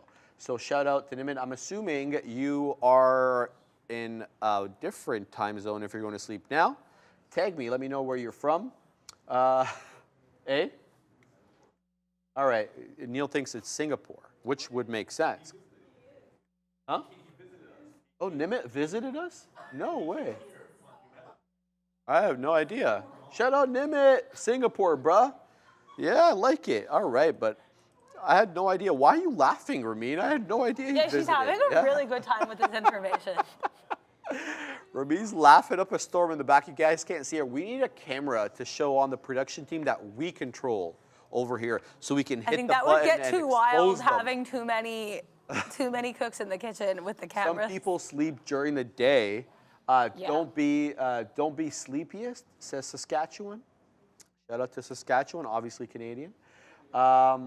I was on vacation. Okay, that makes more sense. I wasn't in Miami, though, because I haven't been to Miami since 2015. I was probably either in Hawaii or in Egypt, the last two places that I've been. Or in Southern California, which I'm always at, because my sister. We're moving down, though, Adara. We just broke down below 15,150, so now it looks like we're going to get stopped out of the Apple position for the remaining amount here. Market's getting really sad. I want to look at my dear friend Lulu again, or not dear friend. I literally, we've had this conversation before. I don't really own any Lulu, but I mean, yeah, I was really interested in around VWAP, and it kind of swooped to the downside after that point. Honestly, like I said, I really was hoping this would be stronger on the news. It joined the S&P 500, but it looks like it was more the hype around that of interest than actually the news itself. Let's look. So Tesla broke below 245. Looks like Tesla might be going to sleep for now. Bedtime for Tesla. Honestly, we're flashing below 245 here. I'm dancing around that 244.70 area. We'll definitely have to see how that goes. We could have another dip up here. I'd like to see what the next kind of swoop to the upside is, to see if we are kind of getting those higher highs, lower lows. We're going to have to wait and see on that, though. Right now, I am not intrigued, and he's not Besla, he's Dressla. I want to look at PG again, Procter & Gamble, because like I said, I was really looking for an opportunity to enter that earlier. I just wasn't looking early enough. Oh, it looks, I guess, around 12:55. Might have been an okay-ish time. Spread on this is not bad. It's like 1 or 2 cents. Volume is about 4.3 mil. This one had earnings. This one was up earlier pre-market as well in earnings. Let's look at Morgan Stanley too, because that was another earnings name in the AM. Oh, okay. Yeah, Morgan Stanley. Market responded poorly in pre-market to the earnings. We have very few red candles, with the exception, oddly enough, of when the rest of the market kind of died. Could this be an interesting point of recovery here for Morgan Stanley? Volume is 15.4 mil. Do I want to hop on Morgan Stanley towards VWAP? Probably not, but I'm going to put it on my side chart and keep an eye on it just in case, because I am intrigued. In the meantime, I was talking to, I believe, Nimit earlier too about AMC. And how AMC was pretty gross today, and that was correct. We had almost a point of recovery. We had a couple green candles to the upside, and it looks like around just after 1, when we saw a lot of sadness from the rest of the market, AMC flushed as well. 4 red candles to the downside. We're getting close to 920 areas here. Definitely one to watch, down about 6%. I would like to see if there's any AMP specific news here. Shout out to Sharif. No, yeah. So yesterday it did have Roth MKM. This is really funny to me. Maintained a sell and raised the target price from 50 cents to $5, both of which seem to be levels that AMC has not traded at in a while. I want to look at. I'm actually curious now. Yeah. So AMC and the $5 range. What, like it's been a good long time since how is this, like 2023, late August 2023, we were hanging out around like 19 briefly on AMC. So yeah, I mean, I that's a very funny analyst rating to me.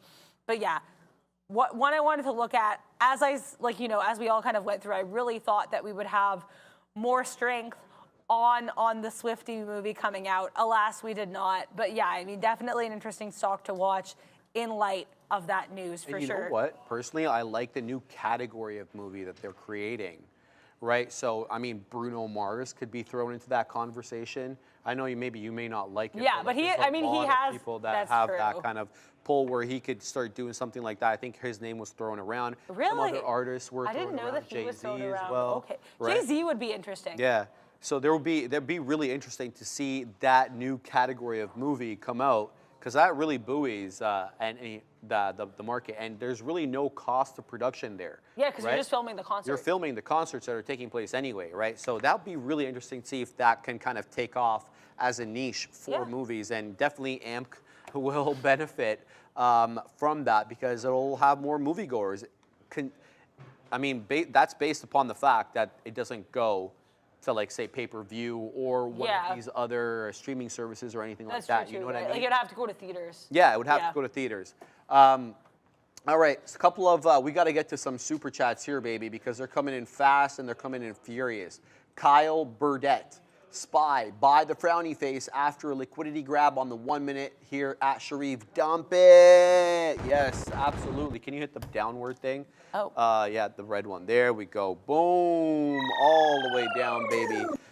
You know me, I don't really look at the SPY, but I definitely look at the ES. No question about that. Let's have a look at the ES for you. All right, so the ES and the NQ, very, very, very similar charts today, both down 1% exactly. It's not one of those days where there is a decided divergence between them. No, they are very much in lockstep, it looks like, on the day. That means oil is not doing well. Well, no, oil's up 2.5%. Okay. In any event, let's see what you're talking about, the frowny face. I don't really see a frowny face here, at least on the 5-minute time frame. Let's go to the 15. Okay, maybe on the 15 here over a span of 3 days, 16, 17, and 18, for the exception of this big V here. Yeah, you do. You have, the curl up and then the curl back down. So I see what you're saying there. You're looking at possibly buying this bottom end of the range here at 43.50, maybe 43.45. That's kind of where we bottomed out on the 13th. I'm not really sure what you mean by 1 minute. On the 1 minute. Ooh, okay, on the 1 minute. Let's have a look. Yeah, around 1 p.m. Yeah, that's well, I wouldn't call that a frowny face. I just call that a Christmas tree, or a U-shaped retracement. But frowny face is more, it's more subtle. It's more gradual, right? Like it's not usually like that. But hey, these are not hard and fast rules. But I do get your point. Usually these are a bit mean reverting. When you have a big move down like that, you kind of mean revert maybe back to the average. Fibs are good for that. Fibonacci's. If you measure from the breakout area to the cresting area, you can kind of gauge where some of the predictive levels would be. Not something that I use on an intraday time frame, but definitely something that I use on the daily for my swing trades. All right, so the other super chat here that I missed, back to that, sell into the close, 9.9 out of 10. That is something that we actually do on the floor here. It's called a market on close, and it is a trade that is quite valid. Shout out to you, the Bomba 5 5s. 5 is my favorite number. Really? I'm gonna tell you the truth. Okay. Number 1, I'm born in the 5th month. Okay, yeah. Okay? And then I'm born on the 25th day, right? So, yes. Okay, that's interesting. Right? So, Oh, so I like Gemini. yeah, but Okay, I'm a cool. Gemini, Taurus, Cuspian. Oh. Yes. So it's a little bit of a different, it's called the cusp of energy. I didn't realize that. Hence why I'm yelling a lot. Oh, okay. Right? Which is normal, right? Right? But yes, That's I am. cool. That's interesting. Yeah, it's an interesting look. We get a lot of bad rap. I was gonna say my best friend in the whole world is a Gemini. Oh, yeah? I've never understood why people are so like I every Gemini I've known, no issues. Yeah, I don't No know. issues We with get such a Geminis. bad rap for Right? people, Also, like yeah. Kendrick Lamar's a Gemini and weirdly always rapping about how Kanye he's is a Gemini. though, so that's yeah. But yeah, my best friend shares a birthday with Kanye and always Yeah. is really sad about that. And then obviously Donald Trump is quite polarizing too, but Wait, is he Gemini? yeah. Okay, that I did. I always associate Geminis with Kendrick Lamar. Yeah, that's because good. he's I'll take always that. rapping about it. But yeah, I mean, I feel like it's a sign that just doesn't get a lot of love for Yeah, whatever I don't reason. know, man. We get a lot of hate in any event. So Thank much you hate. for the super chat. You absolutely have a very valid point. The market on close trade is a legitimate trade. Shout out to you for that. Cameron McComb. We have the same B-Day. You're getting this, even though I've made no money today, but that's fine. Shout out to you. Your life path number is 5, Conrad Clark asks. I don't know, but I do like the number. I do like the number 5. So, all right, let's see what else is being chat. Sharif, me too, I'm a Taurus. Jam Locky, yes. I'm born August 5th, Michael Lloyd says. Leo in the house there. My cousin, who is kind of like my best friend, is August 10th. So shout out to you on that. Dinkelberg, what's on the workout menu today? Swole guy. Aw, thanks. What am I doing today? So I did hamstrings yesterday, hamstrings and calves. And yeah, they're singing today, Neil. Today will be, okay, so I split my back workout into 2 days. I have a vertical back workout and then a horizontal back workout day. What does that mean? Well, all the pull downs, anything from top to bottom, which is back obviously, is done today. And I will superset that with triceps. Vertical back day is, okay, so vertical back day is more for your, the width. And then horizontal back day is more for depth, okay? So you kind of get that V flare shape from the vertical back day, and then you get the thickness. What are you laughing about? Look at the monitor. What are you eating, man? I have my retainer in. I can't have anything, man. I got the I was just dying. It damn- was like the horror movie when you like look in the mirror and He there's did a someone. Randy. He did a Randy. I love it. But you Yes, know I what was not mean? laughing at the workout, Sharif. I You was know what just I mean shocked. by vertical, horizontal back day? Yeah, Neil gets it. Yeah. He's just eating junk food, baby. All right, so yeah, back day, back and tries. Kind of surmise that Nice. very uneloquently. Yes. Yeah, what else you got there, Yeah. Kara? We broke bad below lows on the future, by the way. Yeah, no, it's gross. I was looking at potentially getting in for like a little baby long or medium on PG because I like kind of what we're doing towards VWAP. I like that we're seeing on the bottoms of these wicks here slightly lower lows or slightly higher lows. I keep saying the opposite of what I mean with that. And honestly, like I was trying to get in at 149.3. It looks like that opportunity has kind of come and gone. It looks like we're getting higher than that. Might change my fill to go higher. Or I might, we'll have to see what occurs here. Yeah, I am interested in this in theory. I like the book here. 1 to 2 cent spread, so nothing that I'm against here. Like the chart, but I think we're gonna cancel this for now. Thank you again for going over the cancel keys with me because we had some issues with that earlier. So now we've officially canceled this trade. But yeah, I mean, we could maybe get in later. I don't dislike the movement. I like the movement towards VWAP. I do like also that we have an earnings play on this. So news. Also MVO, shout out. Do you trade in gold? I do not trade in gold. I have to look into that more truthfully because I don't know much about trading in gold. So I need to look into that for sure. Yeah, well, I can give you a good one. Is the what's it called? The BlackRock. So you know ETFs, Yeah. right? Yes. Yeah. Yeah. BlackRock has a good one. GLD. It's a little on the nose. Okay. It's the biggest of the market caps for ETFs. It's got, I believe, like 50 billion. Let me just find out. GLD, yeah, 53.73 billion. So it's the the Spider Gold shares. It does a lot of liquidity, relatively speaking, to a gold ETF. Today, it's done 10.3 million shares, nothing to sneeze at. So it's got liquidity there. But it's more expensive. Yeah. It's like I'm looking at the chart now. It is a nice chart. Like it's pretty strong on the day. Oh yeah, sorry. Yeah, there you go. Pretty strong on the day, dancing around VWAP here, lots of green candles, even when the market was headed to the downside. This is the 5-minute chart. But you're right, like price-wise, it is almost $200. Right. Spread is nice. It's about a 1 cent spread. I like the volume, almost 11 mil. I would have to look into this more. I want to do more research, but like looking at the chart, it's not something that I'm against. Do you know what I mean? Because we know the main thing I dislike is like a wider spread and less volume. We have neither of those are present here, and I like the chart movement. So I'm gonna look at, do a little bit more research on these gold names. But GLD seems like it could be a contender. Yeah, and the gold trade has been so bamboozling, I would say, the last 2 years. Really? Everybody thought, gold was the main inflation hedge. So as soon as inflation ran, there were a lot of people saying, oh, gold's gonna do really well. It didn't do well. That was the funny thing. Now it's not being looked at as an inflation hedge anymore. It's being looked at as a flight to safety.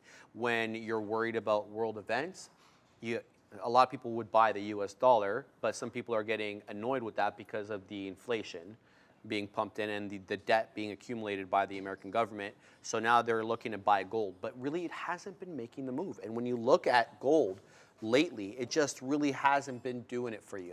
Here, we're going to bring in. Yeah, I was just going to look at, I appreciate that. that. I'll bring it in. A lot of people have opinions about gold. A lot of people were calling for gold to do real well. It really hasn't. Look at where we topped out. Yeah, this is rough. Yeah, August 2020 was basically when we got to $65 here on the that's GLDX. Sorry, let me put GLD. Sorry, it's a different one. Yeah, so GLD a little bit better. Looker of a chart, 195 was as good as we could do. We kind of triple topped around there. We're kind of in between the range.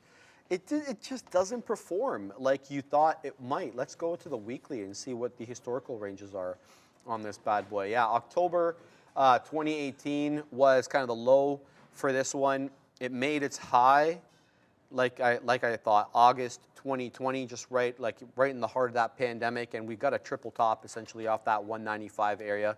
Back up to 182 now, but when you look at the gold futures, what's the gold futures contract ticker? Yeah, I'll have to Google that. Or if anybody knows what it is, let me know. I know the gold, I can get it on TradingView, but I'd rather load it up on my platform. In any event, yeah, gold has been a tough trade. A lot of people have been calling for this one to do well, and it just really hasn't. It really has not. So yeah, no longer really here an inflation hedge, because it just hasn't panned out that way there. Yeah, I just want to shout out someone in the chat here. Steph, still thinking about Morgan Stanley. I mean, kind of now I am. I appreciate you saying that. I mentioned that one and then we hadn't really thought about it. I mean, I'm curious. I am curious. I want to wait a little bit more to see what's happening at VWAP, because we are seeing these slightly lower highs here. Honestly, if I were to get in on it, I should have gotten in on it a little bit earlier as it got higher towards that that VWAP area. But yeah, we are seeing definitely from 12 p.m. on, absolutely a movement to the upside, pretty strong, except for around just before 1 p.m. We saw that little bit of a dip here. But this is of interest to me. We've got 12 minutes left, so I'm not sure yet. I would have to, honestly, I should have just made the decision at this point. But I'm not against it. I also want to look at Reliable Rudy mentioned BABA, Enphase, and oil. So I looked at Enphase a bit earlier. I'd like to check Enphase again because now I am curious. Yeah, Enphase, I'm not at 123. Yeah, I mean, I'm curious. I would like to see, just because we had that giant swoop, I like to see a couple more kind of green candles before I get into a long, so that I kind of know the movement has strength. Although, that being said, low of the day is 122.92. I do think 123 is an area of support. I just want to see a bit more kind of movement, I guess, backing that up. Also, the spread is about 13 cents, which always makes me a little bit nervous. Oh, I found it. It's QO. The futures contract for gold is QO, guys. So here it is. Let's look at that because that's the actual contract that I want to look at. QO, here it is. And you can go, with this one, you can choose the continuous contract. I'm going to look at the November. Actually, the continuous contract is better, so we can go back farther. Let's go to the hourly. Let's see what gold's been doing as of late. Yeah, it's just super choppy. Let's go to the 4 hour. I think that's probably better. I think Lone in the chat was saying something very interesting. He's like, look, man, it's not really supposed to be, no, it's not Lone. Havana Woody, I think gold is supposed to be a stable asset, not growth investment. I mean, that really hasn't always been the case. That's not what people were always doing with it. Yeah.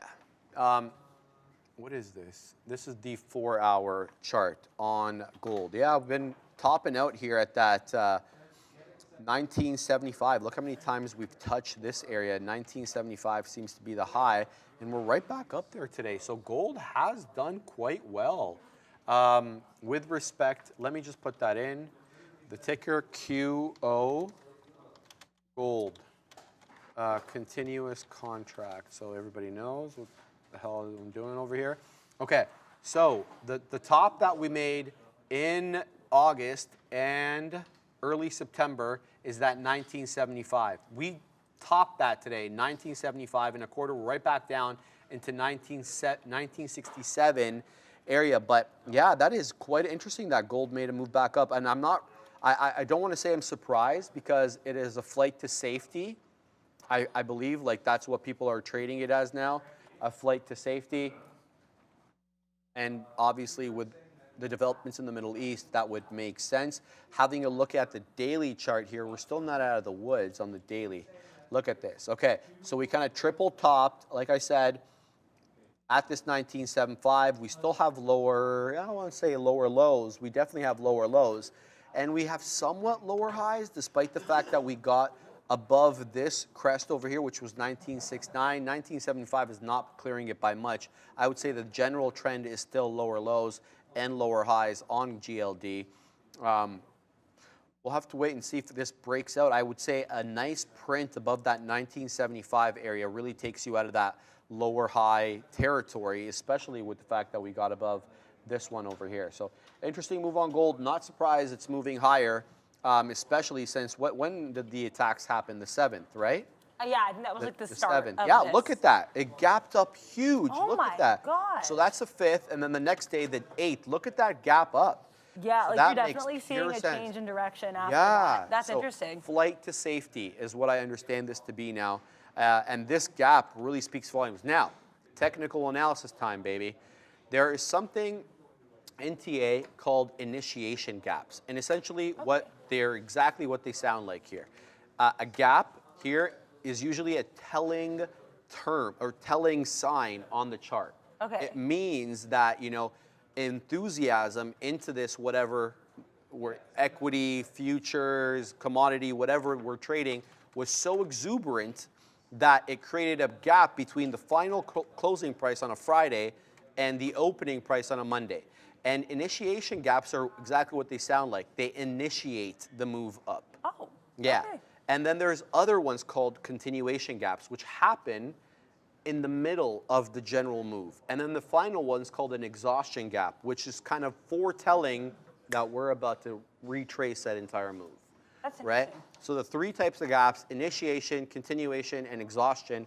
Do your homework if you're interested in I that. need to look more into this. Yeah, It's yeah. really interesting. Thank you. No problem. I appreciate that. In any event, that's very telling there. I'm surprised I didn't look at that. I don't chart gold. That's probably why. But that is a very interesting gap. Whether or not this continues or it's just kind of like a blip in the chart because, we get a peace deal soon, hopefully. That would be the case. But, something tells me we may not see peace in that region for a little while, sadly. So in any event, that's my little rant. Yeah, I am in. We did another little baby dip play on Tesla. We're waiting to get the rest of our shares out. We got half the shares out.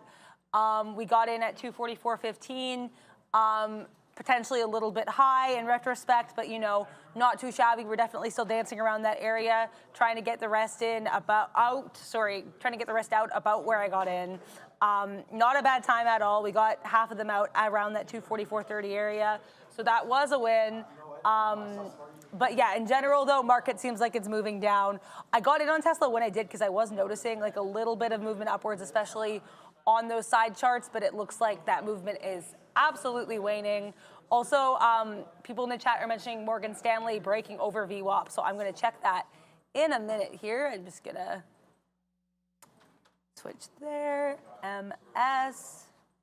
Okay, yeah, I really should have gotten in on this. So shout out to people in the chat mentioning that. I really just should have gotten in. This is beautiful. Like we have this gorgeous swoop above VWAP. I was too scared and I missed the opportunity. I love it. But like I feel like I said, I need to get more comfortable trading kind of the smaller caps because I feel like as much as they are very risky, I like the mega caps because they move quickly, and for the kind of intra-wick trading that I like to do, I find it's kind of more helpful just because I get nervous the longer I am in a long. But no, I do like this movement. I really should have gotten in earlier. Mason Edmondson, you should add the EMA 21 line and look at the 5-minute time frame for Tesla. I do look at the 5-minute time frame.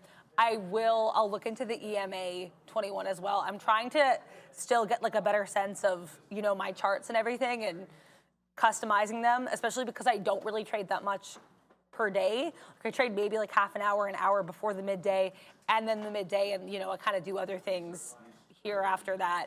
But no, that is like it is. I would like to get, you know, used to reading these charts in a different way and adding kind of as many technicals as can be added. But right now, I know someone mentioned the oscillator as well yesterday, so I want to look back more into that and read more into that. I'm also looking at the slots action in the chat here. This is very entertaining. But yeah, I mean, also NVIDIA kind of having a bit of a spike up. I'm not getting in on this because I find this name to be a little too volatile right now, especially. But we do have, honestly, a couple nice candles to the upside in the 5-minute, heading towards 423.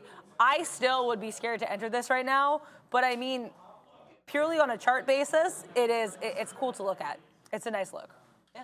It is, yeah. And Renata's trying to take my money. I saw that. Yeah, there's a weird it's back not and gonna forth happen. happening here. It's not going to happen. She's trying to take the 1,000 points that I took off for the, I think like a week ago or something like that. Natalia is supposed to be lunch money, bully not. Well, Neil is the bully. Well, when Brendo's at the big desk with him, Brendo is the co-bully. This is a really nice system that you've created here to unravel all of the... The only reason I call him bully is because they called it lunch money. And as soon as you say lunch money to me, I think of like some kid getting robbed for his lunch money. That's true, yeah. I wouldn't bully anybody. The Katina man is trying to accuse me of being a bully. I was never a bully. Never. He's about to hit some keys. I saw his hand move towards the screen. Oh, toward probably the like and subscribe. He held back there, I think, at the time. All right, guys, about 3 minutes left on the show. Anything that you guys want answered, add that in the chat real quick here, and we'll give a quick answer to that. But the future reclaim 15.1, still lower highs though. Don't get too excited. Tesla also finding some support at 244 as it tries to move back up. And AAPL, a bit of a double bottom at 176.25. Interesting look there on Apple. Good support at the $0.25 level. Not really sure where that's coming from on AAPL. That support level 176 and a quarter. Cost being asked by user. You gotta love that name, eh? What an original name that is, user. Let's look at cost. It's a stock that I like. Did they report? They reported a little while ago, right? Didn't they? Costco? Yeah. Yeah, I believe They like did, right? around when I started, a little bit after I Right. started, I believe. So like mid-September, I think. Here's the beast. This was a compression pattern. Let me put in the ticker real quick until it wasn't. Surprise, surprise. And compression patterns usually resolve in the direction of the trend. In this case, the trend was clearly up. Compression, compression, compression, break right through. And you haven't made all-time highs yet, but you're not far from it. 610 all-time highs, 577 top. It's been a great stock. We talked a lot. Yes, they did report. I'll tell you why. Because the majority of their users, the new users, or I should say members, opted for that executive membership. The executive membership is exactly double the price of the regular membership, which also gives you cash back, which is why people choose it. Because if you're going to spend big there, might as well get that cash back. So the business model for these guys are tight margins on products. Let's make money off subs and open new stores, gain more market share. They're also gaining world market share as well. It's not just the United States. So expanding markets for them as well, important Adara. But here the technicals look fantastic. It was a compression pattern with lower highs and higher lows. It compressed until it broke out through there, that 500, 510 area. And there we go, 577.30. It seems to be the local high, at least for a couple of years. When was this high? Yeah, April 2022, or sorry, April 2022 was when it printed that 611 area there. So not far off the all-time highs. Look for obviously resistance at the 600 level should we get there. Probably not too far off. Costco, I like it as a stock. It's not much of a day trade stock though because of liquidity. Like today, for example, it's done 575,000 shares. You're not going to do too much on a daily basis. No, I've heard some stocks, especially the ones that are more expensive, like Eli Lilly as well, sometimes are not day tradable. All right, guys, it is 2 o'clock. It is time to send you to the big kahunas. But first, we're going to send you to the Brendo at the big desk. Adara and I and Obi and I will see you tomorrow. Same bat time, same bat channel. See you tomorrow. Hey guys, welcome in. 2 o'clock on a pretty negative afternoon here as we continue to chop around as far as the S&P and NASDAQ are concerned. There are a few areas of a little bit of support this afternoon. We'll try and be positive here.